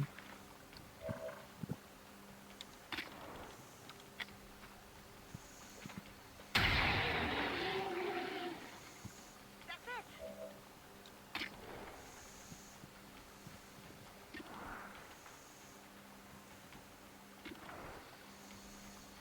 it. Yeah.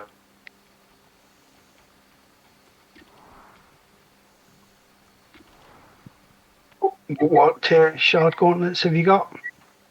Celestial, tier 3, And what secondary weapon are you carrying? Siam. And is it a tier 1 Siamp? Yes. Yeah, ATSR forced that no lance onto your Siamp, dude. Which is why the damage was so low. Yeah. which you can't really blame it. You know, ATSR doing its job. It's kind of like, well, you should be on either. I don't know which one to pick. Yeah.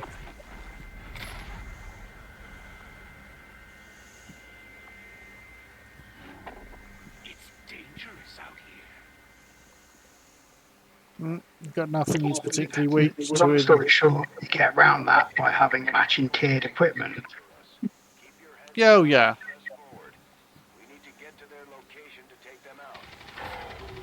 But I haven't developed the matching TSI amps yet.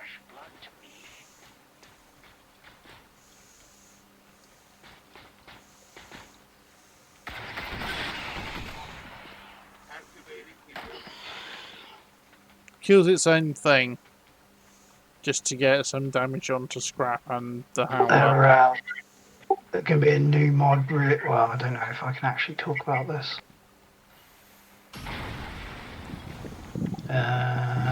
No, I don't have permission. Damn.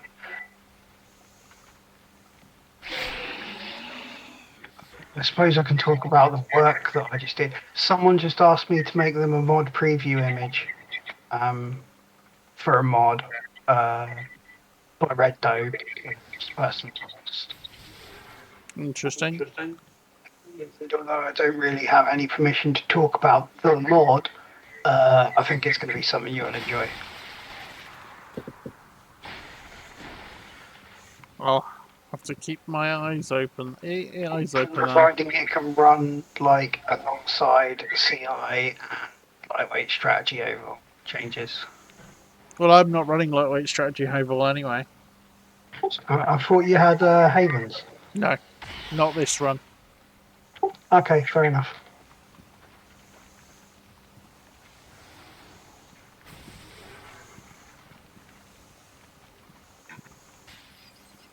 I might pull them back in next run, but I'm not running them this run.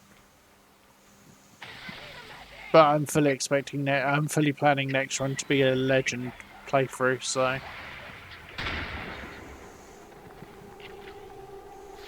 And it'll be. I'll probably be running squad size 8s. I'll probably be running E's work in progress photo booth as well, to be able to get the shot, to be able to get the bigger shots.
Yeah, poisoned him again. I like how the poison gets through the shield, but nothing else does.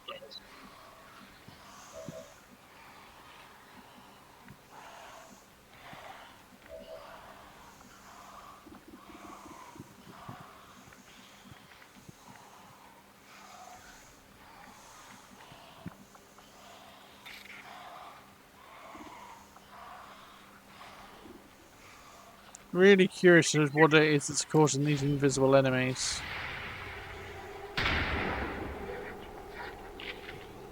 What actual enemies are they? Well, that one's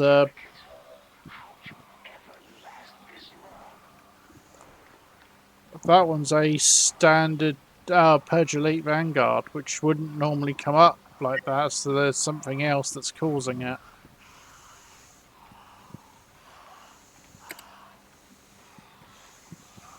Because you had issues with texture box recently. Yeah, but So, last somehow you've lost a mod and lost a model. No, Like, well, no, I lost them. had them visible last mission, and I haven't restarted or anything. Yeah. Okay. No idea. But I have never fought on a sand map before. That could be an issue, like the sand map wanting a particular cosmetic variant or something. I don't know. Never had a bag that used biomes mod. Although, like the mission, the missions it's creating do look very cool. I was particularly impressed with the snow one the other day. Yeah, some of the. I mean, this is a new. I've never seen a sand biome ever. Yeah, it's kind of cool.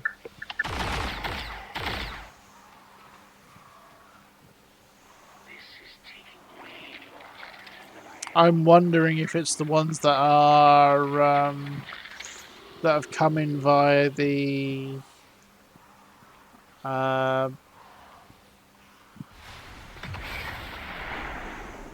whatchamacallit.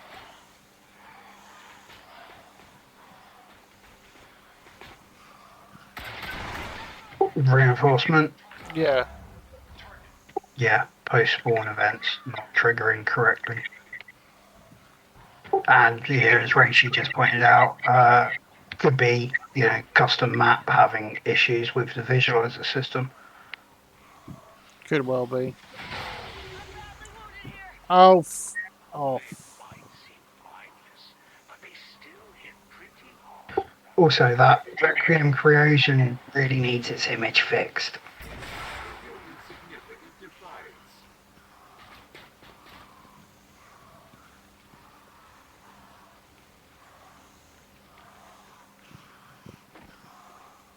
And I can't believe he just got fused. What I don't get is how he fused and then got his. Oh wait, how he got his Magna Supremacy reaction move, and then I just realised how. Yes, Because it got hit by feed. No, it's because it got hit by feedback. Yeah. It's nice to see the feedback triggering. I wonder if a quick save and reload might kick the visualizer into working. Yeah, it will do, but quick save and reload is never normally quick, is it? Mine aren't generally that bad. True. And Scrap is getting it. Just gone into systemic stasis. Ouch. The Proxian fell. Wow. And loads of people say they're OP.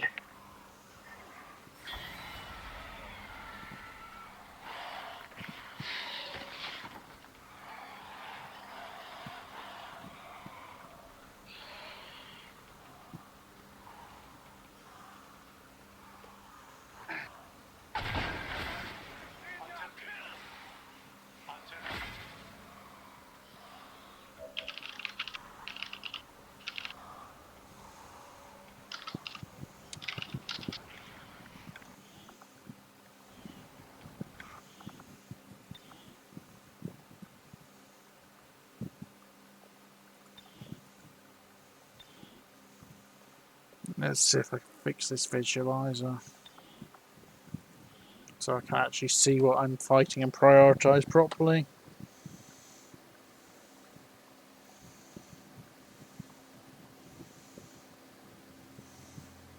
Okay. Fair enough, guys. Thanks for the feedback there. Yeah, the Shredstorm cannon is massively OP. It's a pod deleter. That was the intention. I think the actual intention was what was it? Hulk described it as, you know, the opening scene of Iron Man where he just whistles off those mini rockets that kill everything in sight. Yeah. That was what the whistling storm cannon's supposed to be. Or I think the other way he described it to me was, you know, like the Mandalorian's whistling cannon thing. It was just a room cleaner in one ear.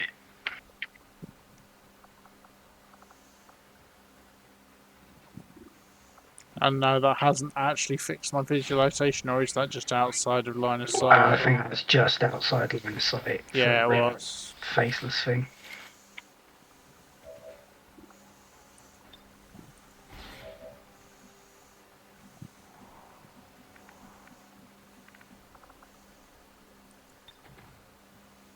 Was discussing with Iridar yesterday for his Foxconn thing. Wants to overhaul Templars. Came up with a pretty decent idea Alright. to try and avoid the rend spam. But I like the rend spam. Yeah, but you don't get to see anything else that the Templar can do because all you want to do is rend. It's a common problem with like Templars for everybody. So there was an idea put forth about having rend, charge, focus, but that's it. It doesn't get any power, benefits, or bonus from charging the focus. But all the other abilities that cost focus are the things that actually do the buff rend. So the gameplay loop kind of being like you have to rend to charge up focus, but then you do something like Vault to get bonuses to your next rend, and then you use rend to a more powerful rend to charge up focus to then like do invert and pillar and have like an even more buffed rend instead of just rend and hoard all the focus.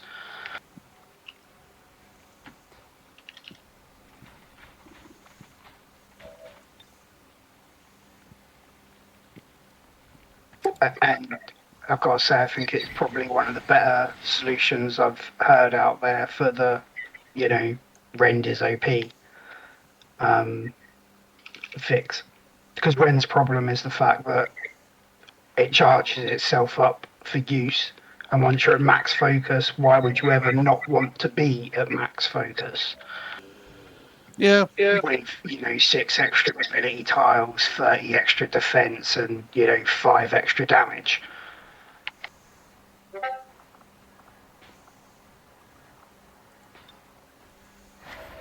Well, yeah.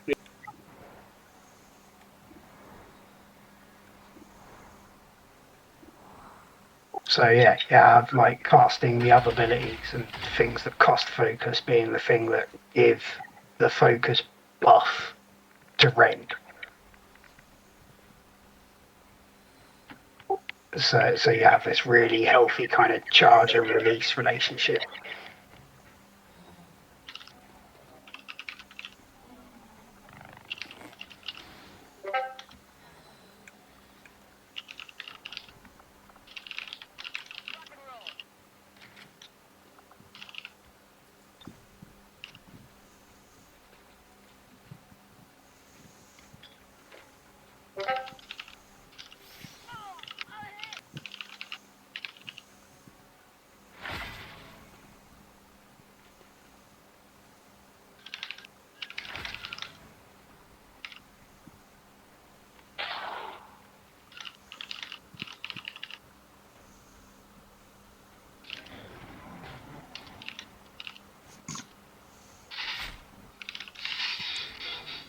I laughed because it ran past for the reckoning and he missed.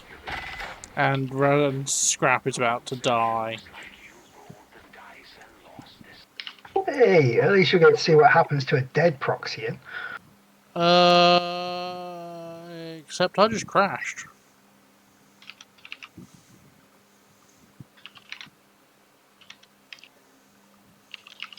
So no, we didn't. Yeah. Hopefully not a crash from, a dead Proxian. No, because he didn't get to take the shot to kill him.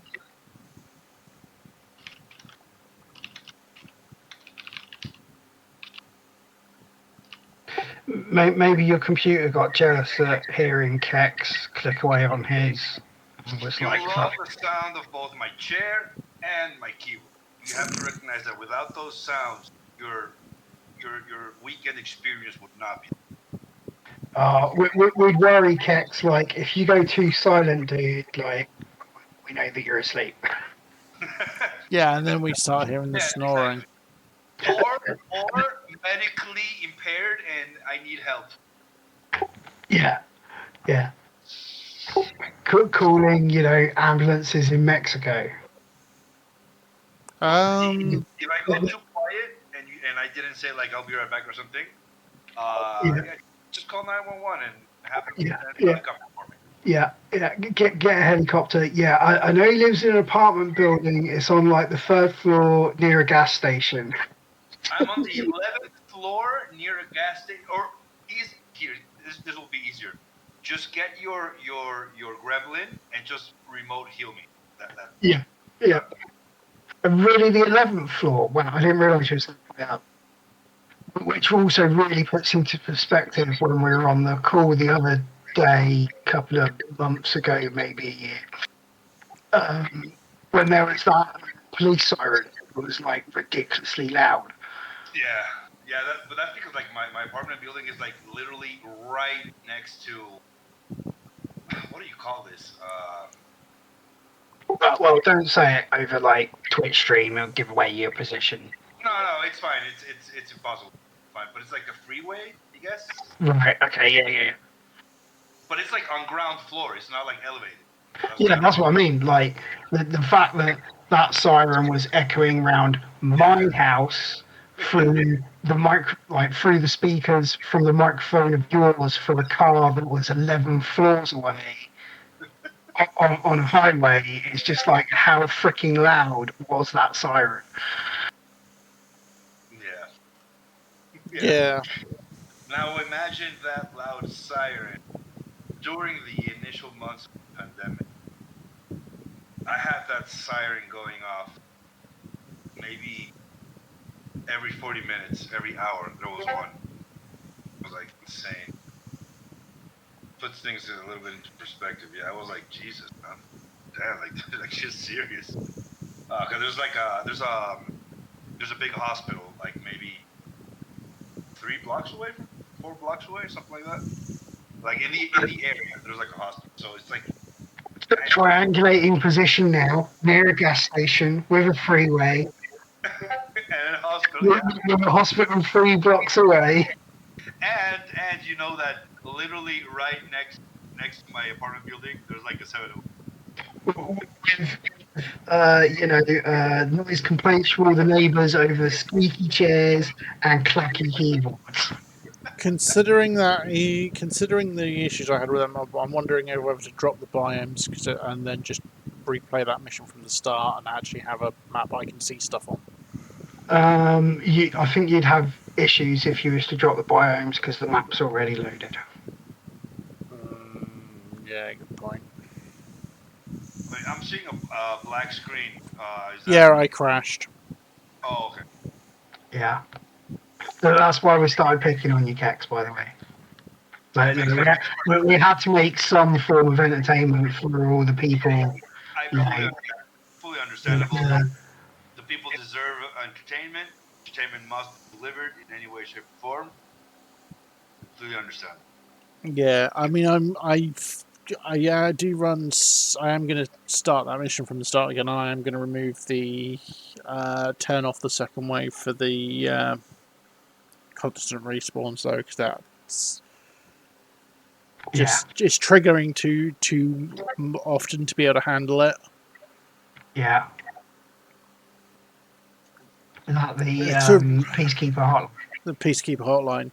It's a really cool idea, but the oh, actually, that's a point. I can actually. Yeah, it's a cool idea, but it needs a limit per mission. Yeah. Like maybe the first civilian can do it. Yeah, and I need to remember to change I could my. probably put in a condition into it that checks the XCOM's squads out of concealment, like or in concealment. But yeah, limit it to once a mission globally somehow.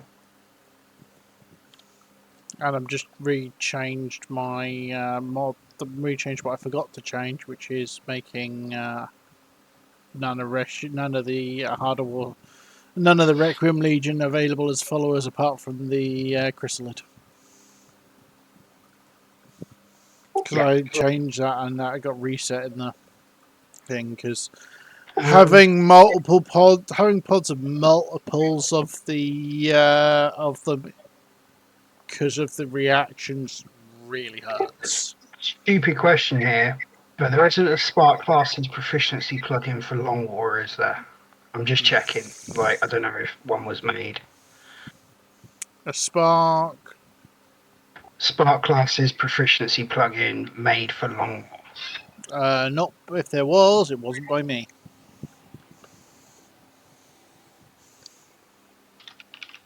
So, far as I know, no. Yeah, it's just I've got like 15 Steam messages. I'm getting overwhelmed tonight. I have like 25 open VS Code pages and 15 Steam messages and little red dots all over Discord. And I'm kind of dreading that one of these is going to be some form of response from earlier today. um,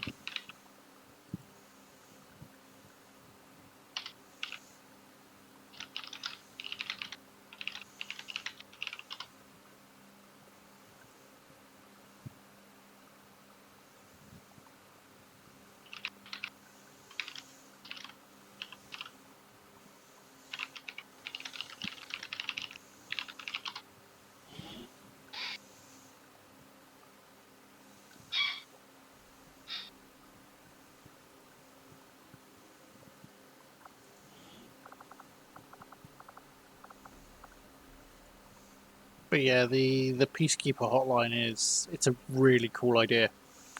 It's Just needs balancing. yeah, That one problem with all of XCOM 2 cool mod ideas. yep. They just need balancing. Thing is, I think it's made worse because I've got the dark event for alien infiltrators on every mission, faceless Yeah. on every mission. So, So there's always a civvy on so every there's always a mission. civvy on always multiple civvies on every mission. Yeah. So you don't know which one is the hidden faceless. Yeah, and they can all trigger the reinforcements.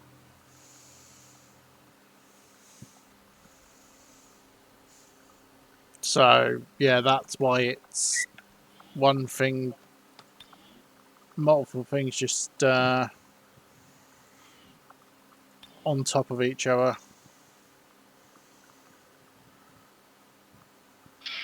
Oh, interesting though. I can't turn Peacekeeper Hotline off Mid-campaign. mid-campaign. Like a main one.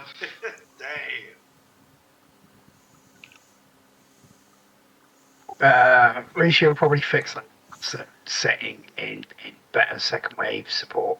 Yeah, as you say, can you yeah, please, Rishi. Yeah, that's gonna be Also, considering the two different pronunciations there, I apologise, Rishi, if I ever mispronounce your name. yep, same. Because I have no idea if it's Rishi or Reshi or Reishi or any other pronunciation. I think it's Reshi. I don't know. Yeah. I See, the way it's spelled, the way it's spelled sounds Reshi to me. But yeah, if you have issues with us pronouncing it that way, please let us know.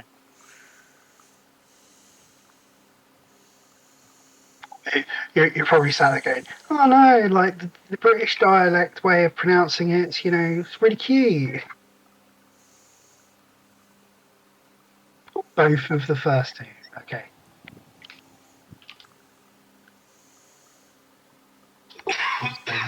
Not wrong then. Cool. Awesome. Does make life a bit easier. I like this. Technically, I can turn Grim Horizon off, despite the fact that I'm running here in Grim Horizon Light. Oh yeah, Grim Horizon Light will automatically turn it back on though. Yeah, Like, I know. the second wave option for it means absolutely nothing when Grim Horizon Light is being used. Yeah. But because it overrides that setting. Which is interesting. Yeah. You might actually find things slightly easier by putting turn timers on. Interesting. Like, some of the This save is earlier than I thought it was.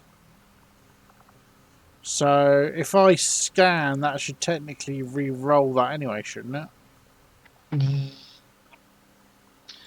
No, because it's already on them. I mean, I could take the easy way out and just not do it. Yeah, but it's admin allow plating. Don't want them getting that. What does that actually do? Rusty, check my channel. Adding armor to some of their soldiers in the field. Gives them a bit of sub. It's one of the ones I don't really care about, but I did attempt to do it.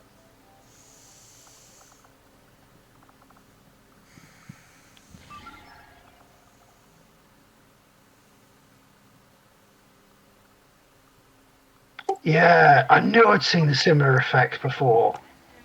Right? Yeah. So that. Yeah. I mean, obviously, yeah, we're not doing anything on this soon, but just it gets the hamster running. It's interesting. And it's interesting that it happens to be an Irudar mod that that bounds of making things tick faster as well. Like,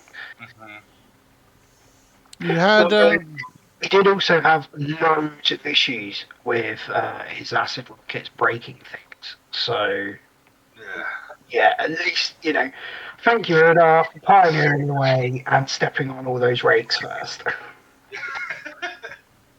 hang on. You added a commented out version of the thing. What thing? Probably the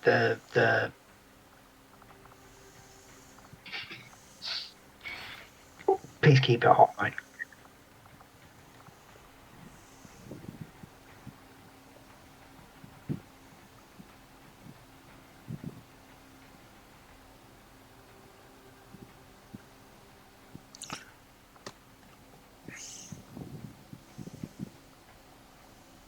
Okay. But if one can be disabled and the other one doesn't, the other one can't be, will that still disable them both?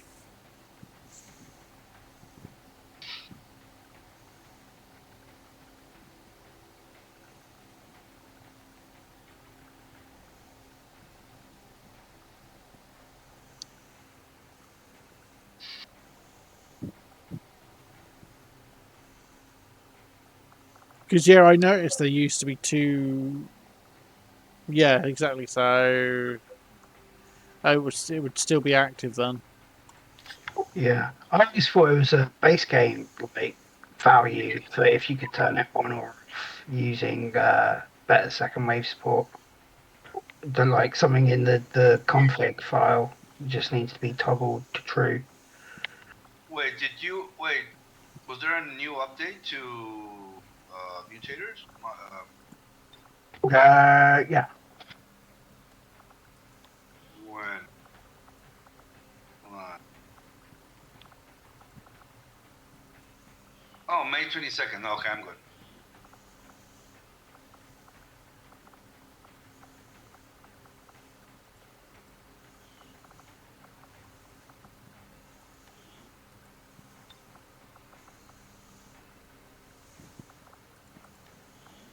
Also, I gotta love Mitz's spelling of rockets. Yeah, yeah. When I saw, I was like, the first thing in my head was, is this like a skirmisher thing for Foxconn?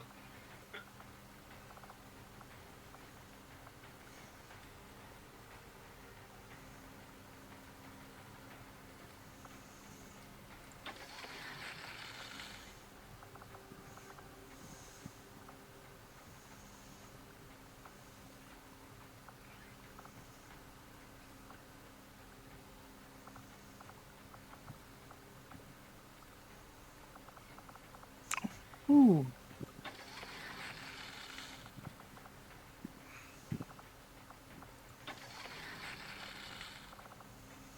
Right, let's try a slightly different makeup for this.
Those are too many happy faces on that sweater. Yeah, that's better.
Hmm.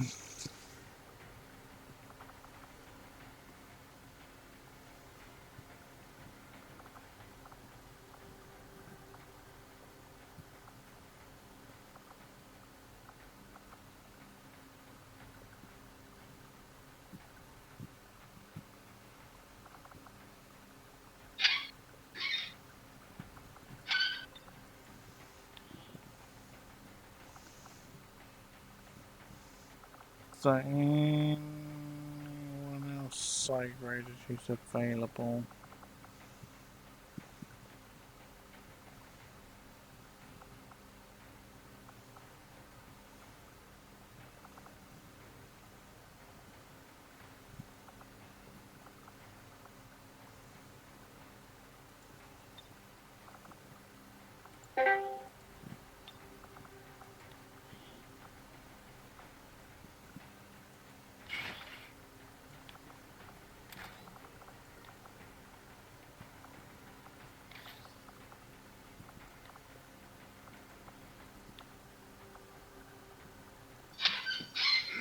Who joins? Hey, Mitz. Hey, Mets.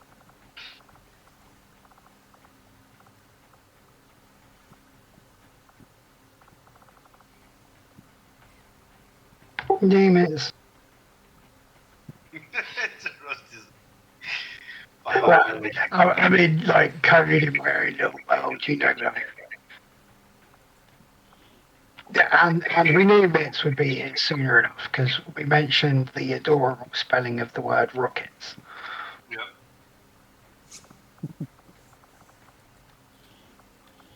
It's basically like saying Beetlejuice 3 times. Yeah. Yep.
Oh, wait, there's lost on this mission, so.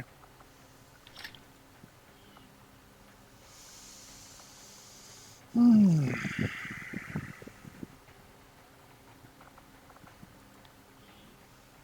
Rockets.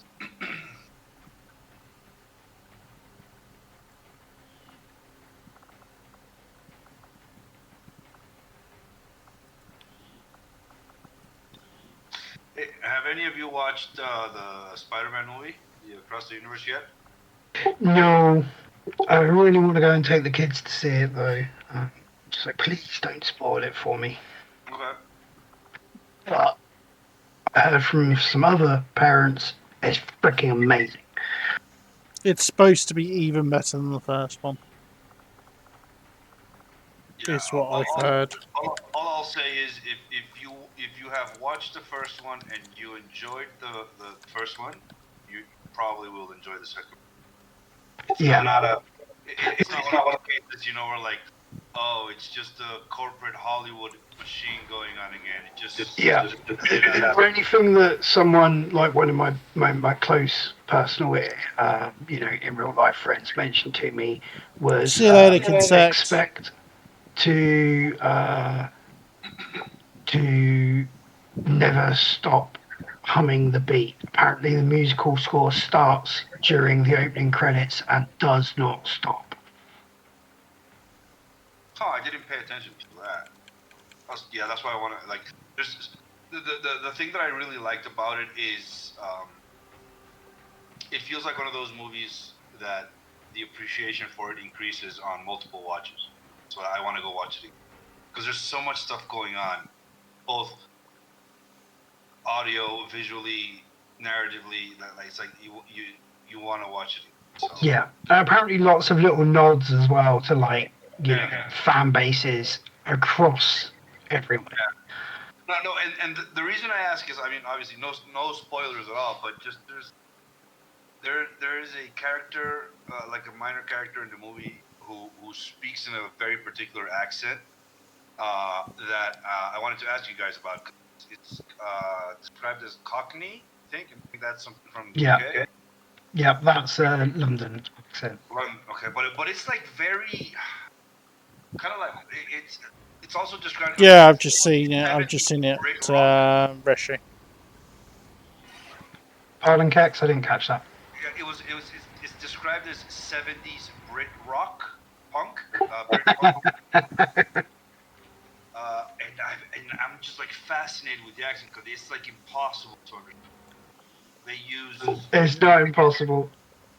It's insane, and I was like, I love it. Like I mean, I know I've watched other movies with characters that have In fact, similar I'm just accents, gonna go like, change that now. It's just so so interesting. Like it's like one of those accents where it feels like if you're not from this place and you did not grow up listening and talking this way, it is impossible for an actor to mimic. Like it's so yeah. Like you probably won't. You can't like you can't mimic the Cockney accent. It has to be like bred into you from birth. As much as you just, unless you're constantly exposed to it, most people just will not get or understand a single bit of rhyming slang. Exactly, because it's not just that the accent is different, and it's also because rhyming slang is it's an evolving language. Like it's relevant to current topics. Exactly, and it's like it's one of those accents where it's like it's 20 to 30% actual English words and 60 to 30% 70% slang term. And that's where you get lost because of the slang. Yeah, and it's it's the comprehension aspect. Yeah, exactly, the comprehension. Yeah. Like if and I'm kind of probably close to heart this because my parents are both Cockneys, and I'm not. I was a country lad. But like whenever I go and talk to any of my other family members, and they're like, "Oh, the trouble and strife was giving me hell." For anyone listening, that means absolutely nothing. Like you're probably sat there already thinking, "What the fuck is the trouble and strife?" Yeah. Yes. Yeah. Wife. It's your wife. It's your partner. Your lifelong person that you're married to. Yeah, because that's the trouble and strife. Wife. Exactly. Yeah, they do that a lot. Like the since because this rhymes with what I want to say, I'll say this other thing. Like what? Yeah, and then it gets really, really, really complicated when you have Cockney rhyming slang that is rhymes for other Cockney rhyming slang that is rhymes for other Cockney rhyming slang that means something completely different that does not rhyme with what you actually said. It's like well for starters, it's incredibly interesting. I'm a big fan of accents. I'm a big fan of slang and culture and shit like that, and especially from the UK. But it's just so difficult to parse and to explain, right? Because there's no rules, the rules are always changing and morphing. So it's not like And then you move to That's probably one of the issues. If I don't talk to some of the family members, like in a 6-month period, I will call them up and I'll just be like, "Bruh, no idea what you just said. And then they'll be like, oh, because you're not in the loop. Well, this. Oh, that makes sense now, yeah. And that's because it's kept up to date and relevant with current events that are going in, around, and on, and in London. Like, But like for example, like some of my favorite movies are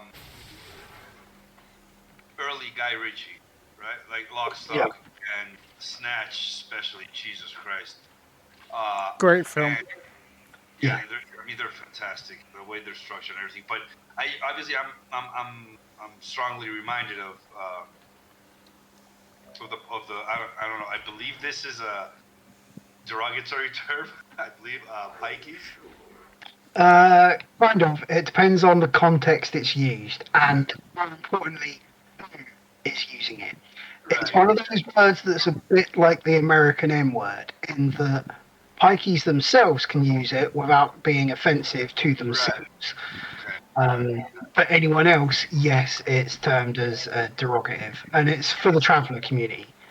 So anyone that is a gypsy, traveller, nomad, or roving free spirit is considered to be a pikey, and in particular, someone that's of the male generation, mid 30s to 40s, that has a job of stealing things for their community. I love it. It's like so. What you're saying is, whenever Turkish is like, oh fucking A, pikeys, that's derogatory. Yeah. And he's also particularly hating people that get paid by other people to steal stuff from other people. Yep. Fucking pikeys. Which is quite funny because it's normally a pikey stealing from a pikey. Yeah. I mean, it's just the movie's fantastic. It actually goes back to as well. It's to do with bread dough and baking, and how you used to, use a bread mold to bake a hard baked scone key of a lock that you wanted to get into. Hence the term pie key. Okay, that's interesting. I love it, man. I love it. I love all that stuff. I love It's also like there's a real kind of nice little joke about, name the one singular key in the world that can open any lock. There you go. Yeah, Pike. I love it. It's such a good movie. But to like circle it back a little bit, not focus on it. And I will just disclaim here, I don't mean any offence to any pikeys that are out there that may be listening to the stream. Yeah, but from what I gather and understand, However, most of the time I do. From what I understand, it's pretty impossible for a pikey to be actually like sitting in front of a computer watching an XCOM 2. Oh, you'd say that, but some of those fucking trailers, man, are more decked out than my flipping entire flat. Mainly because of everything that's been stolen off of everybody. Oh, yeah. I mean, my missus has traveller blood, so I try to not use the pikey word, but when I refer to some of our family, I kind of can't not. Yeah, and sometimes it can really get you in like trouble. Just one word in one group, and you've got to break it up. Doesn't. Yeah, sorry, don't know what happened, Gov. He tripped on that set of stairs. To know what happened, his arm got stuck in this fence grailing, and then it just kind of snapped that way. I was just.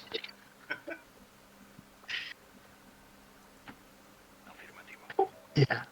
I mean, as an outsider, I'm so interested by that whole I will always say historical intersection, between what is it like the Irish hate the Scottish, but then there's Wales and everybody just hates everybody, or everybody loves the Queen or something. I don't know. It's just like it's so rich in terms of history, and I don't know. Like I find it really interesting. the Welsh, the Scottish, and the Irish all hate each other, but they all hate the English more. Yeah, exactly. Yeah. Yeah, we have some. friend Yeah, we of have. my friend is my enemy.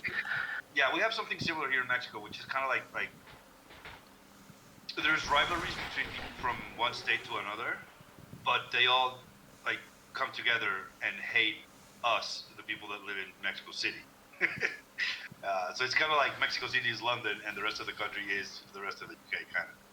In terms of like how people see us, view us, in a broader, general sense, obviously. All that good stuff. Yeah, I'm just fascinated by it. This is a different set of enemies because that royal sovereign, well, it wasn't a royal sovereign; it was an advanced general last time. Wait, I got a black screen. Let me refresh. No, it's not you. It's Yeah, see, Resh just said black screen. yeah, it's OBS being stupid. Oh, okay. Yeah, see, and then Zoltan is also confirming. There we go. For some reason, the game capturer decided to not capture the game. Oh, there we go. There it is. Technical problems can't. You gotta expect. You gotta expect. Yeah, that's the second problem I've had with OBS today since I updated it to the latest version.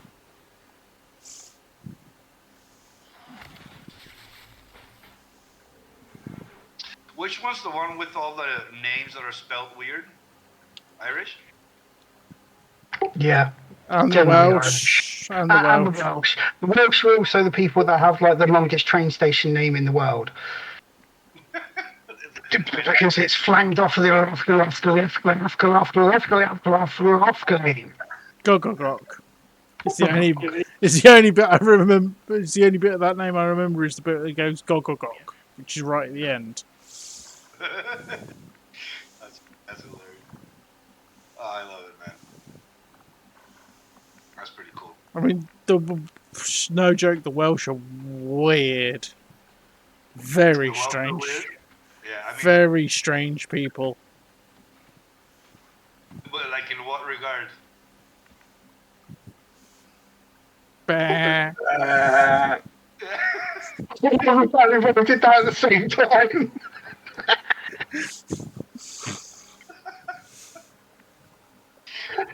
You know when you see welly boots and you put them on your feet and they have that like bit at the front of the leg that like hangs forwards? Yeah? That bit was a Welsh invention. Now it's touted to the world that it's to help you put on and off the welly boot easier. It's not. It's actually to hold the legs of sheep. What? That's interesting. I don't think he thinks we're serious. I No, don't. no. I fully believe that. Oh my god, that's the name. And what is that the pronunciation underneath? Yes. Yeah, I think so. Yeah, I would just go. Yeah, looking all of this, I would just go go station. Yeah. Have you put the thing is, you hear it, and you hear somebody actually pronounce it, and you're like, you lost me. Yeah. Yeah, because you don't know when because generally speaking, no matter the language, single words don't really have that many syllables. This is like a full Yeah, sentence. It's Welsh. Again, Welsh. No, you got the They're just. pronunciation. Yeah. Oh, and he nails the pronunciation. Oh, okay, wait, hold on. Yeah, he's a weather reporter, so he just nails it because, yeah. Wait, hold on, give me 1 second. Now today we had a big contrast in temperature across the UK, just 12 degrees over coastal parts of eastern England with cloudy skies, but in the sunshine in northwest Wales at RAF Mona, just up the road from Llanfair Pwllgwyngyll, the temperature got to 21 Celsius, that's 70 Fahrenheit. Now today we had a big... Wow! And you can tell that, like, as he's reading it, he's looking at the board of like people that do that, and he's like, "You Twat. Yeah. It's far more impressive that he actually managed to nail. Yeah, he nails the pronunciation as well without even like a stutter, but you can see in his eyes in the clip that Yeah. he's looking at the producer and like, you thought you tripped me up? Well, I'm going to send Exactly. it back at you. I can Yeah, pronounce this. Exactly. Oh my god. I love it. I love all this shit. So interesting. Okay. Yeah, So it's really. just one of them that you're like. Orders confirmed. Moving out. It's just I like not like no kidding. I'm in a situation like I'm not like no details and no need to get into like a lot of stuff, but pretty much in the next few months I'm looking at stuff that's going to be changing kind of like my life in terms of more freedom to do things that I want to do, to put it simply. And I've always had like a fascination with UK, and I'm kind of like considering, like I mean, I'm still kind of young. I don't have a spouse. I don't have children. If there's any time to like jump in and try something, this is the time to do it. I'm considering, like maybe moving over there for a year or two or something like that. Like live the experience. Yeah, absolutely. If you have the opportunity to, Kex, and I'd suggest this to anyone, anywhere, if you have the opportunity and the finances and the availability to move to a different country for any length of time that isn't a holiday, Yeah. just do it. You will not regret it. Like, Just don't go to Yeah. London because it's a dump. you can go to London. Yeah. Yeah, But just don't go to London exactly. because it's a dump. No, but see, this is kind of like the beauty because like I have family in Italy, so like ever since I was like a young kid, like I've been. I mean, obviously less and less and less and less, but like I've been to Europe like several times, and I love the fact that no matter where you are, you're literally just a train right away from anywhere. Yeah. And I Yeah, I love think that. the other thing, if you were going to come here, don't go to London because it's a dump. Go somewhere on the outskirts if you want that area of thought, and then commute in. But don't go anywhere in Yorkshire Because because it's a if you dump. can't understand Cockney, you can't understand Yorkshire. And it's a dump. And the tea's horrible. Like, best cup player in the country. No, I mean obviously the big thing is the finance, right? Like I hear just the UK. I mean the world right now in general, but the UK like has always been kind of expensive, Yeah. at least in comparison to the rest of the world. So But yeah, gonna straight up say, one of the worst places to go at the moment is London because it's a dump. Yeah. Yeah. And there's just so many things wrong with the capital at the moment. So many things wrong with the country, if we're honest. Yeah. There are currently parts of London that are completely in lockdown by Arabic Shiite law. Oh snap! Damn, that's oof. Okay. The problem is, unless you live in those areas, you probably won't know it until you've been stabbed to death legally because of some religious thing. Well, what they consider legally, anyway. Well, Right. and that's the problem because their legal system currently abolishes because it's a religious legal system which out trumps the UK legal system. Oh, well, at least they think it does. Yeah, I mean, to be fair, I mean, yeah, there's no matter where you go, you're gonna visit, you're gonna encounter uh, difficulties.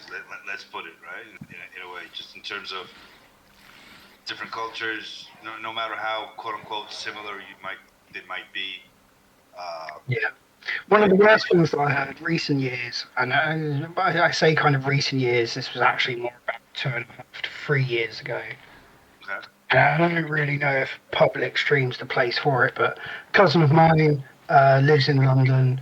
His two little girls were forced in their school to partake in Ramadan. 40 days of not eating whilst they're at school. So nothing during break, nothing during lunch. Was not allowed to be seen eating anywhere. Was not allowed to be discussing food or anything during the daylight hours because it was offensive to any of the Muslims that also attended school. But is this like in certain districts or suburbs of London, or is This it the is entirety in of the London? East End of London in the UK. They then got punished and got given detention because come Christmas, they gave their white Christian teacher a Christmas card. Bearing in mind they just had been forced to go through 40 days of Ramadan. Yeah, that's not. And yeah, they were in the wrong. And I couldn't yeah, it boiled my blood, to be honest. It's just no, there's a serious misbalance going on in this country where the British culture is being systematically swept away and no one's done a thing to stop it. And I mean, we've had. Sorry. We've had But similar. as I said, this isn't really a discussion that I'd like to have publicly on Public Street Right, Chat. right. I mean, just to clear things up, it's like we've had conversations of a similar nature several times, right? And I think it all boils down to just like you don't want to at the same time respect anybody's beliefs, and you also don't want to enforce your beliefs on anybody else. Yeah. Regardless of what they are, obviously within reason, and you're not harming I anyone. think the bit that I have trouble with is where it ends up being, one rule for their way and a different for ours. If the girls had to, get forced into not eating at school for 40 days because doing so or discussing food was offensive to their Muslim classmates, fair enough. Then, the Muslim classmates then can't take offence at, the girls expressing our religious values and celebrating Christmas. Exactly. Yeah. Exactly. So in that little situation that you just described, yeah, I think the right way to go about it is we respect and we cherish that you practice Ramadan and these are the core values and tenets of your religion, but That is not our religion, and we're going to eat. Exactly, but that's the extent of it. Like, just because you and your religion dictates that during this period of time you will not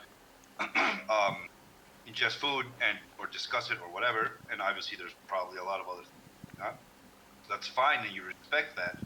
So you try to be inclusive in the terms of okay, I don't know, if the teacher felt like, hey, I'll bring cookies on Friday for my students, yeah, maybe don't do that because you have that. Fine. But if during recess or lunchtime the kids actually want to eat, fucking let them eat, man. If these other kids don't want to eat, they don't.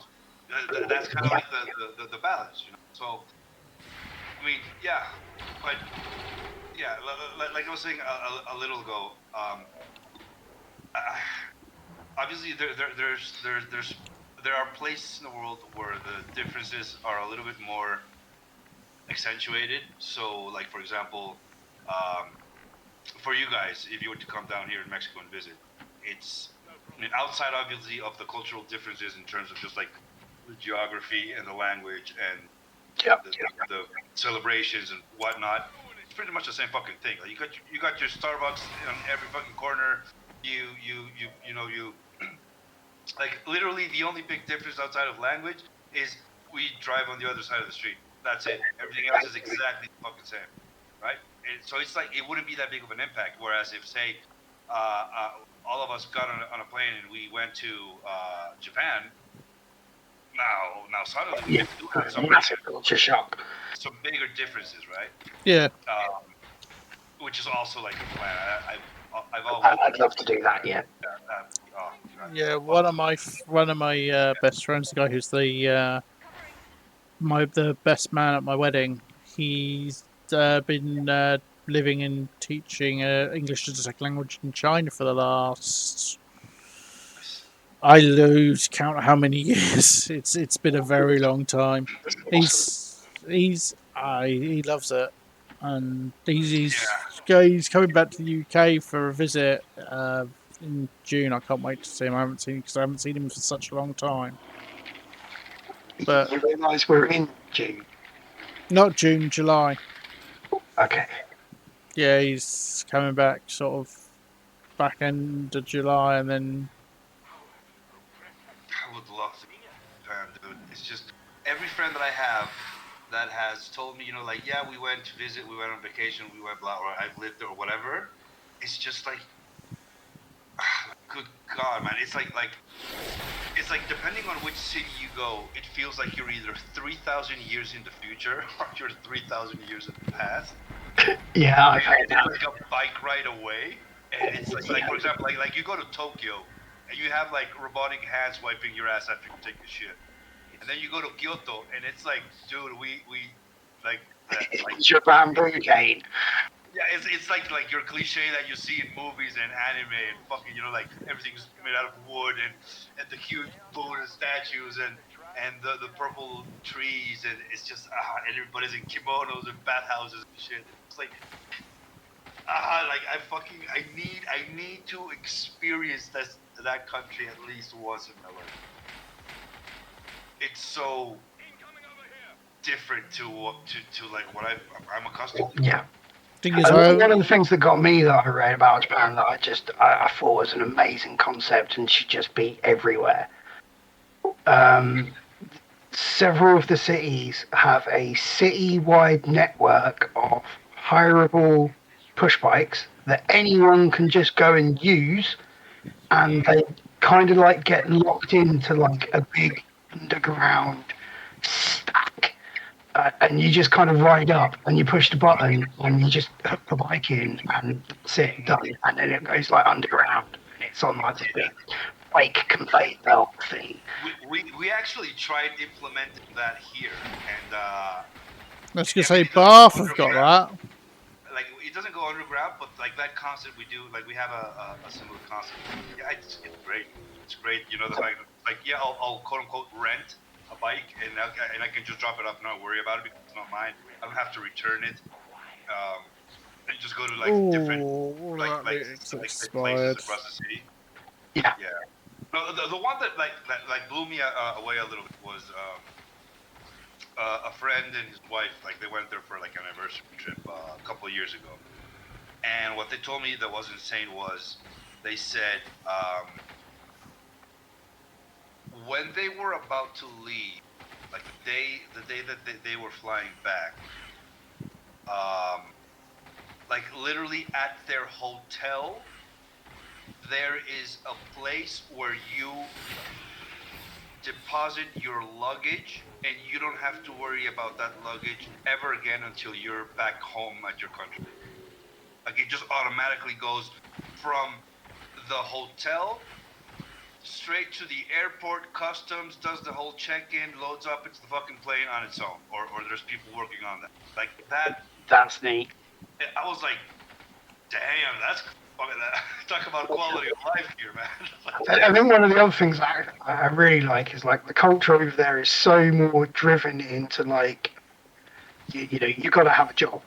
And the nice thing is they do not care if your job is to pick shit out of other people's toothbrushes as long as you have a job. Yeah.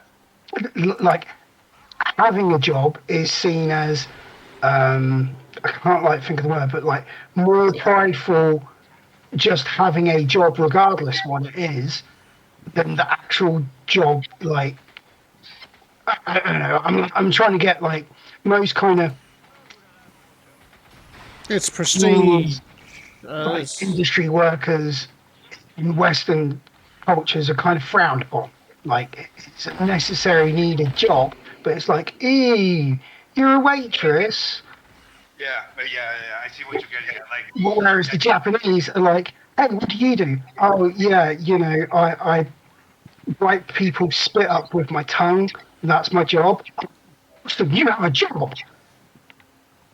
yeah, it's like Yeah, yeah. I see what you get. Like, it speaks highly of you that you have the capacity to hold a job, right? yeah, Regardless of what the job is. Yeah. yeah. And that's just like it's just that one little mental mindset that's like, yeah. And then the other thing that kind of they have is everybody has a job, even if you're homeless with nowhere to kind of like live. You'll still have a job. You'll be employed by the city council as a street sweeper. Even if it's just like this garden park that takes 5 minutes to walk around. Your job is to sweep the trash into the bin every day. You'll have a job. I like that. Yeah, there's and obviously, like in every country, like in every culture, there's stuff that's not great, right? Yeah, but I'm just kind of getting across like it makes everybody's lives, regardless of their current status, feel like they have meaning and purpose. Yeah. Well, which is why you don't have a very like high suicide rate, compared to other countries. Mm-hmm. Yeah, I just, it must be insane to go there. Like, I don't know. I really wanna go there at least once. Yeah. Yeah, it's like pretty much my bucket list is Japan and UK. Yeah. Anywhere else that I haven't been, everywhere else that I would like to be, like I've been there. Cool. Well, I would like to revisit maybe some places now as an adult, because like Did they not let you on the rides at Disney when you were younger, Kate? No, but like, for example, like see, this is obviously getting a little bit more into it, but just suffice it to say, thanks to family job, traveling wasn't a expense. Yeah. So they took a big advantage of such a quality of life little perk, and they took us all around the world. Unfortunately, a 7-year-old is not really gonna appreciate fucking Egyptian pyramids. Yeah, traveling around the world. Right. So that's the thing, is like I've been to Egypt, but as a fucking 7-year-old, and as a 7-year-old, it's just like, I don't want to walk anymore. My feet hurt. It's too hot. It's like I'd like to revisit Yeah. something. But, Yeah. Know exactly what you mean. yeah, as a smarter person. Yeah. When I was younger, took like 3 family holidays out to Spain. All 3 of them, the only thing I can ever remember is the ice cream parlor that was at the corner of the hotel. Yeah, exactly. Like, our priorities are different. Time over 3 different years, admittedly visiting the same place because my grandparents had a chalet. But the only thing I can remember from those holidays is the ice cream parlor on the corner. And it's just like, I was in Barcelona. It's not like it was a small. It's that different priorities. I was there, for the 1992 Expo. Didn't even know that the Expo was happening. Mm-hmm. Yeah. Yeah, it's funny. And I only kind of know that because I have a bowl on the side over there still that's from that holiday. That's. Yeah. But I get what you're saying. As a child visiting places, you don't really appreciate the value of where you are and what is. No, you don't. You can't. You haven't. Yeah, it's like whenever I talk to my parents, to my mom, and it's like, yeah, I'd love to. We'll talk about this, right? And I'm always like, yeah, I'd love to go to Japan and UK. And she's like, you've been to the UK? I'm like, when? She's like, you were like maybe 2. And I'm like, bitch, that shit doesn't count. Fucking 2. Oh, Winkle goes into bleed out. That hurt. It does not count. Time to move. Medical! Is it worth living with a wound like that? Not exactly subtle. Yeah, it's funny. So yeah, definitely, obviously, as an adult, if possible, if life permits it, Which one of you should I yeah, like fucking get out there, man. Yeah, do it, definitely. So yeah, definitely. And here's the thing: is like for as much as I'm curious and eager to visit Japan, knowing myself, I don't think I would have it in me to actually like live in Japan for like a year or 2. But the UK, it's like closer to. For starters, I fucking speak Yeah. unless I go to like fucking Ireland. And definitely, like from speaking to us, you'd fit in enough here that your day-to-day activities would not be affected that much. Yeah, exactly. Yeah, and I think that's because of globalization and blah blah blah and whatever you want. But yeah, like our just like Western cultures are The biggest thing that you've got that fascinates me, Kex, and this is purely because I only know one language, several particularly bad ones. I only speak English, so every time you get a phone call and you're like, "I'll just be back," and then you're off, and I'm just like, how the fuck, how does your brain even cope up? Like, do you think in Mexican and speak English? Like, you know. And that, dude, that alone is an amazing skill. Yeah. I mean, it is. It's just like obviously doing it for so long, you don't. Not that I don't appreciate it. You don't realize it. It's just. Yeah. I mean, it's like the saying goes, right? Like you want to teach somebody a new language, yeah, do it when you're a kid. Yeah. Brain has I've got a friend who can speak Dutch, French, Italian, and English. Jesus. And it's like languages that just pick up really, really easily. The last time I spoke to him was about 6 months ago. They were learning Mandarin. They were like, "Oh, I'll learn it by the end of the month."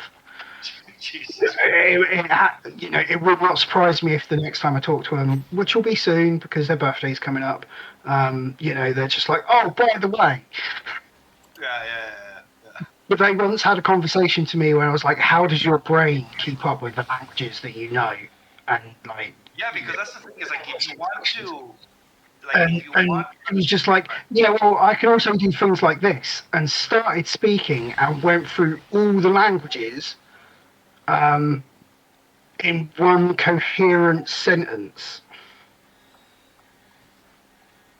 Yeah, that's insane. Like just literally, speaking English, speaking yeah, yeah, you're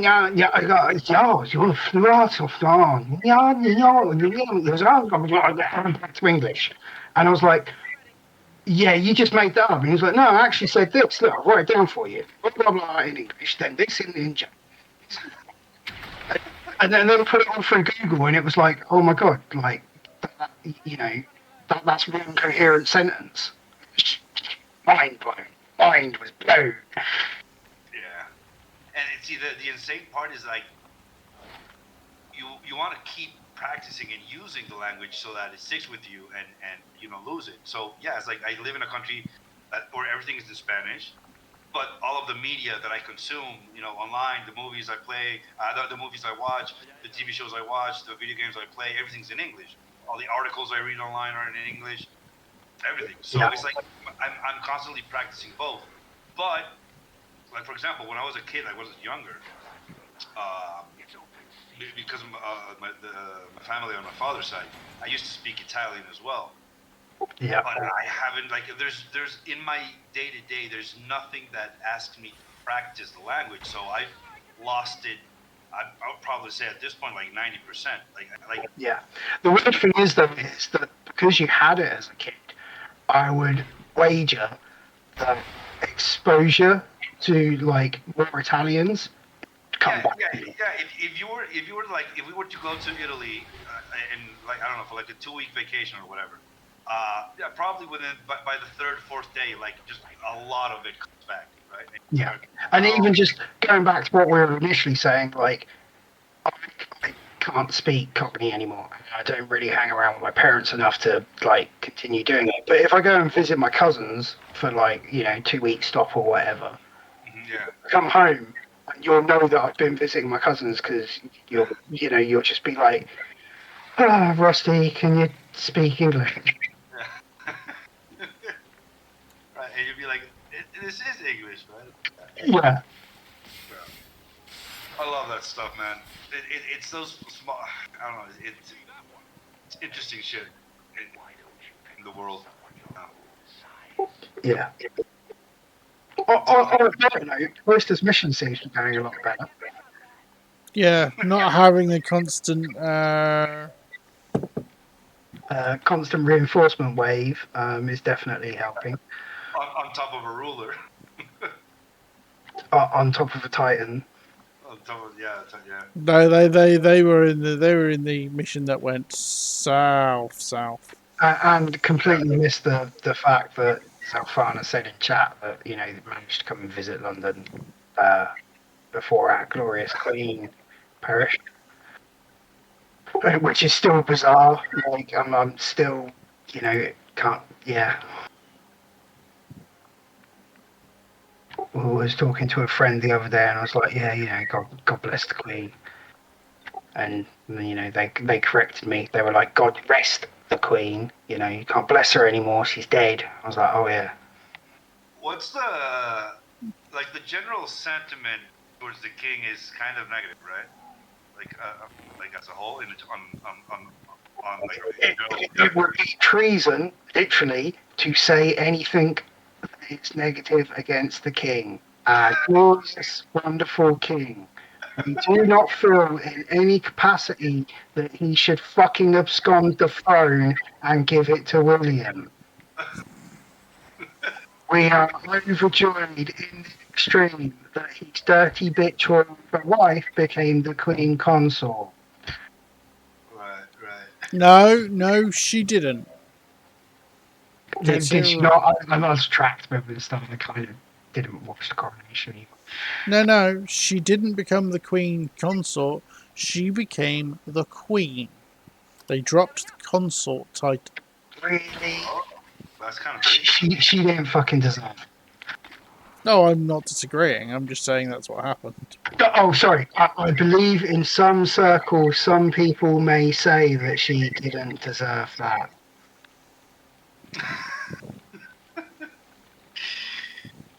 Yep. There's some customs and traditions that I think are, in general, in the entire planet, all the cultures that encompass our planet, that I do believe are worthy to keep around. And then there are others that I think we're well past certain customs, and we should most definitely move the past the fuck on. Yeah. I won't say which ones.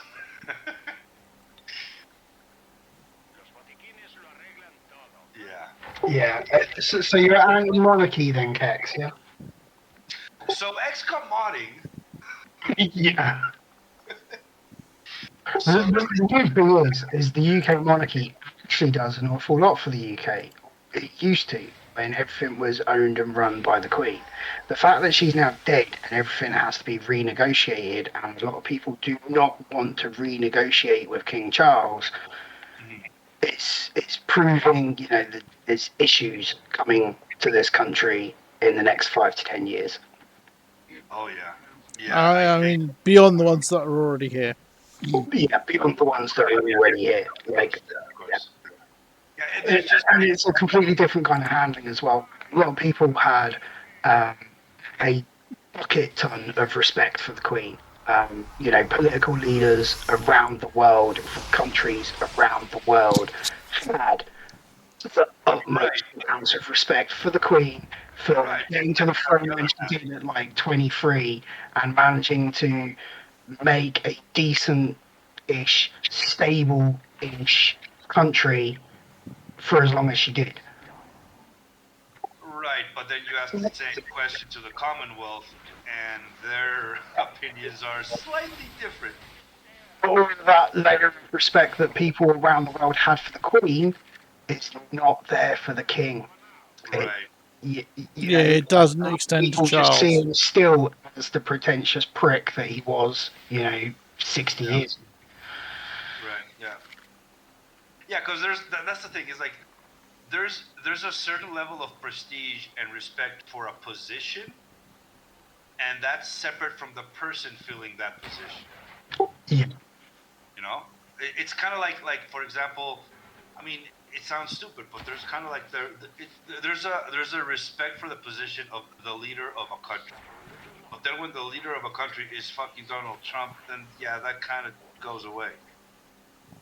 Well, yeah, but we don't want to anger the Trump supporters in Cloister's Twitch stream. Right. This is just my own personal view. So Yeah, good on Twitch terms and conditions. We have to, make sure we at least play them lip service. Right. But Unbiased and unsolicited political views. right, but okay, so let's not name names and just say that because I mean, even the current administration or past administrations or any administration on any country, I'm sure there's a sizable group of that nation's citizens that are like, yeah, we respect the position, but the person in the position right now is unworthy of respect, and that that brings a certain like inner conflict, right? And especially when that position is not as like there's a difference between how citizens view a presidency as how citizens view a kingdom. Yeah. Or a kingdom. There's a difference there.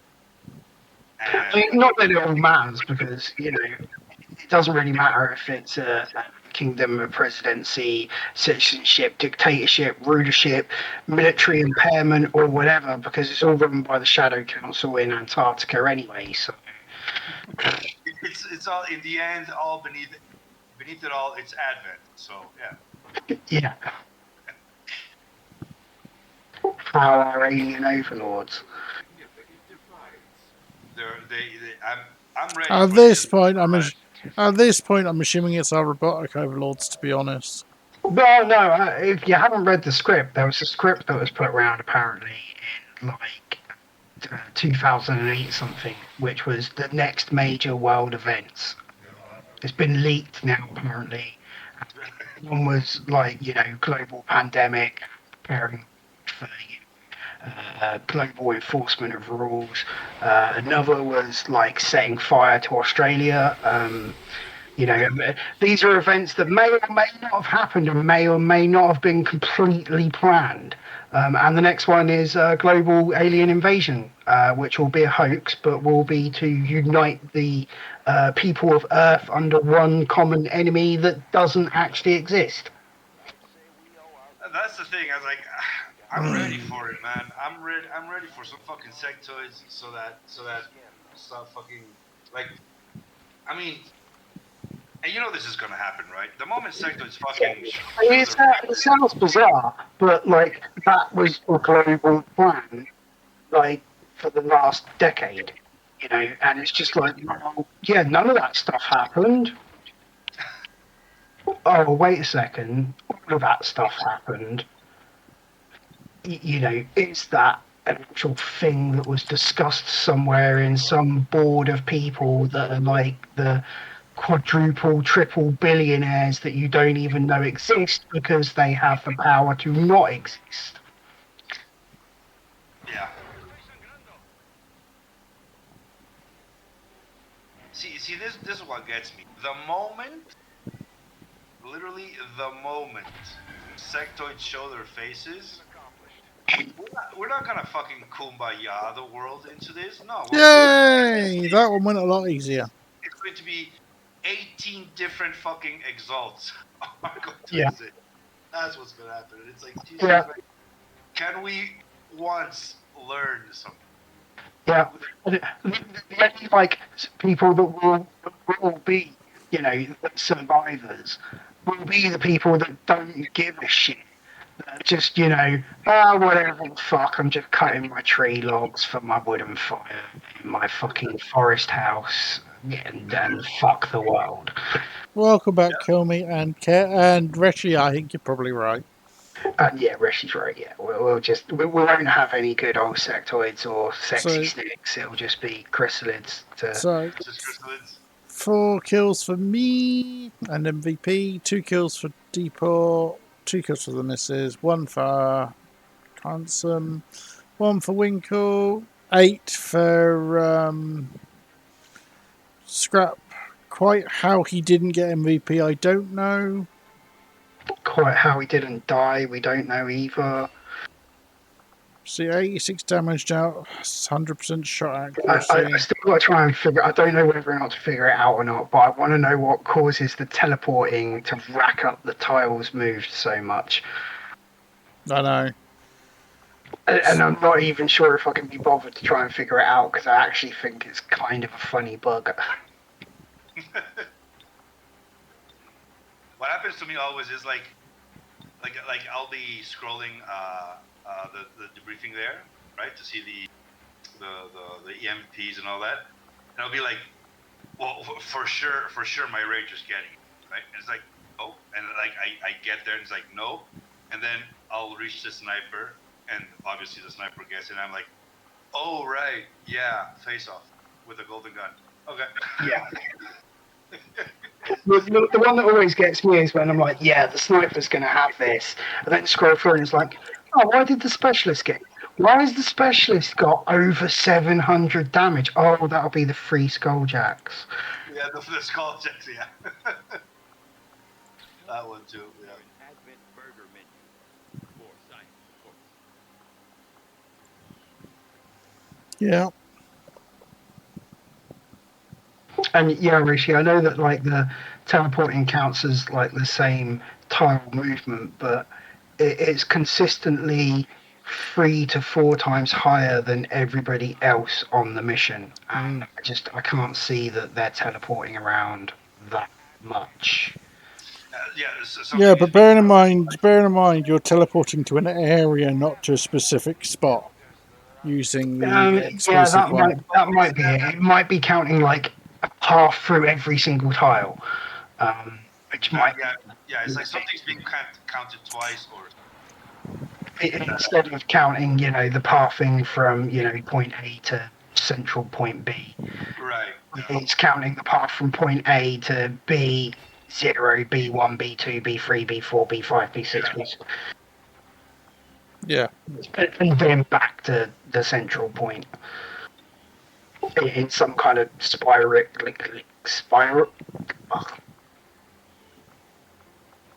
In some kind of spiral motion pattern. Who knows? A ring. Yeah. Well, finally got that one done, and look, it's nice. It's nice and, you know, light outside. Really? Wait, what time do you have over there? 20 to 5. It's 20 to 5. 4:44 on my clock, which is kind of fun. Yeah. Wait, so I got 9:40. I've got 4:40. Your clock's fast, you're Rusty. Yeah, right now we're 7 hours away. Yeah, 7 hours different. my clock is 5 minutes fast, so I'm pretty sure if I actually 4:40 on the computer. Yeah, so I'm going to get some sleep. Aww. Appreciate the company, everybody. Appreciate the very interesting discussions tonight. Yeah, we sorry covered a wide variety of topics today. Kind of been more of discuss a topic evening whilst watching you play, as opposed to discuss Focusing. you play. Yeah, Sorry, dude. it's all right. I had one absolute horror of a mission, which was still technically counted as a success. Yeah. But that change to the amount of call-ins definitely helped. Yeah, definitely. That second mission went a lot smoother, dude. Yeah, the second mission was much. Yeah. Alright, let's see if there is anybody about for a raid. Normally I'd say deport if he's on. He's on, he's not, he's playing Choice Chamber. He's not playing XCOM, but let's go raid. Teams is. Yeah.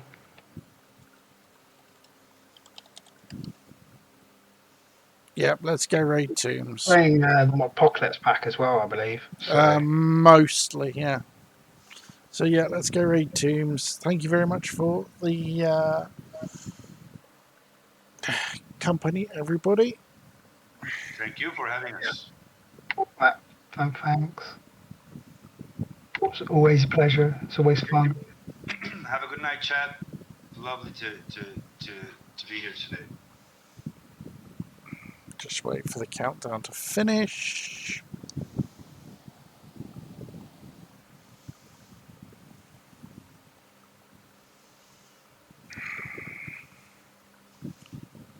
I know it's to give people time to get ready for it, but it can take forever. Right, there we go. Thank you very much.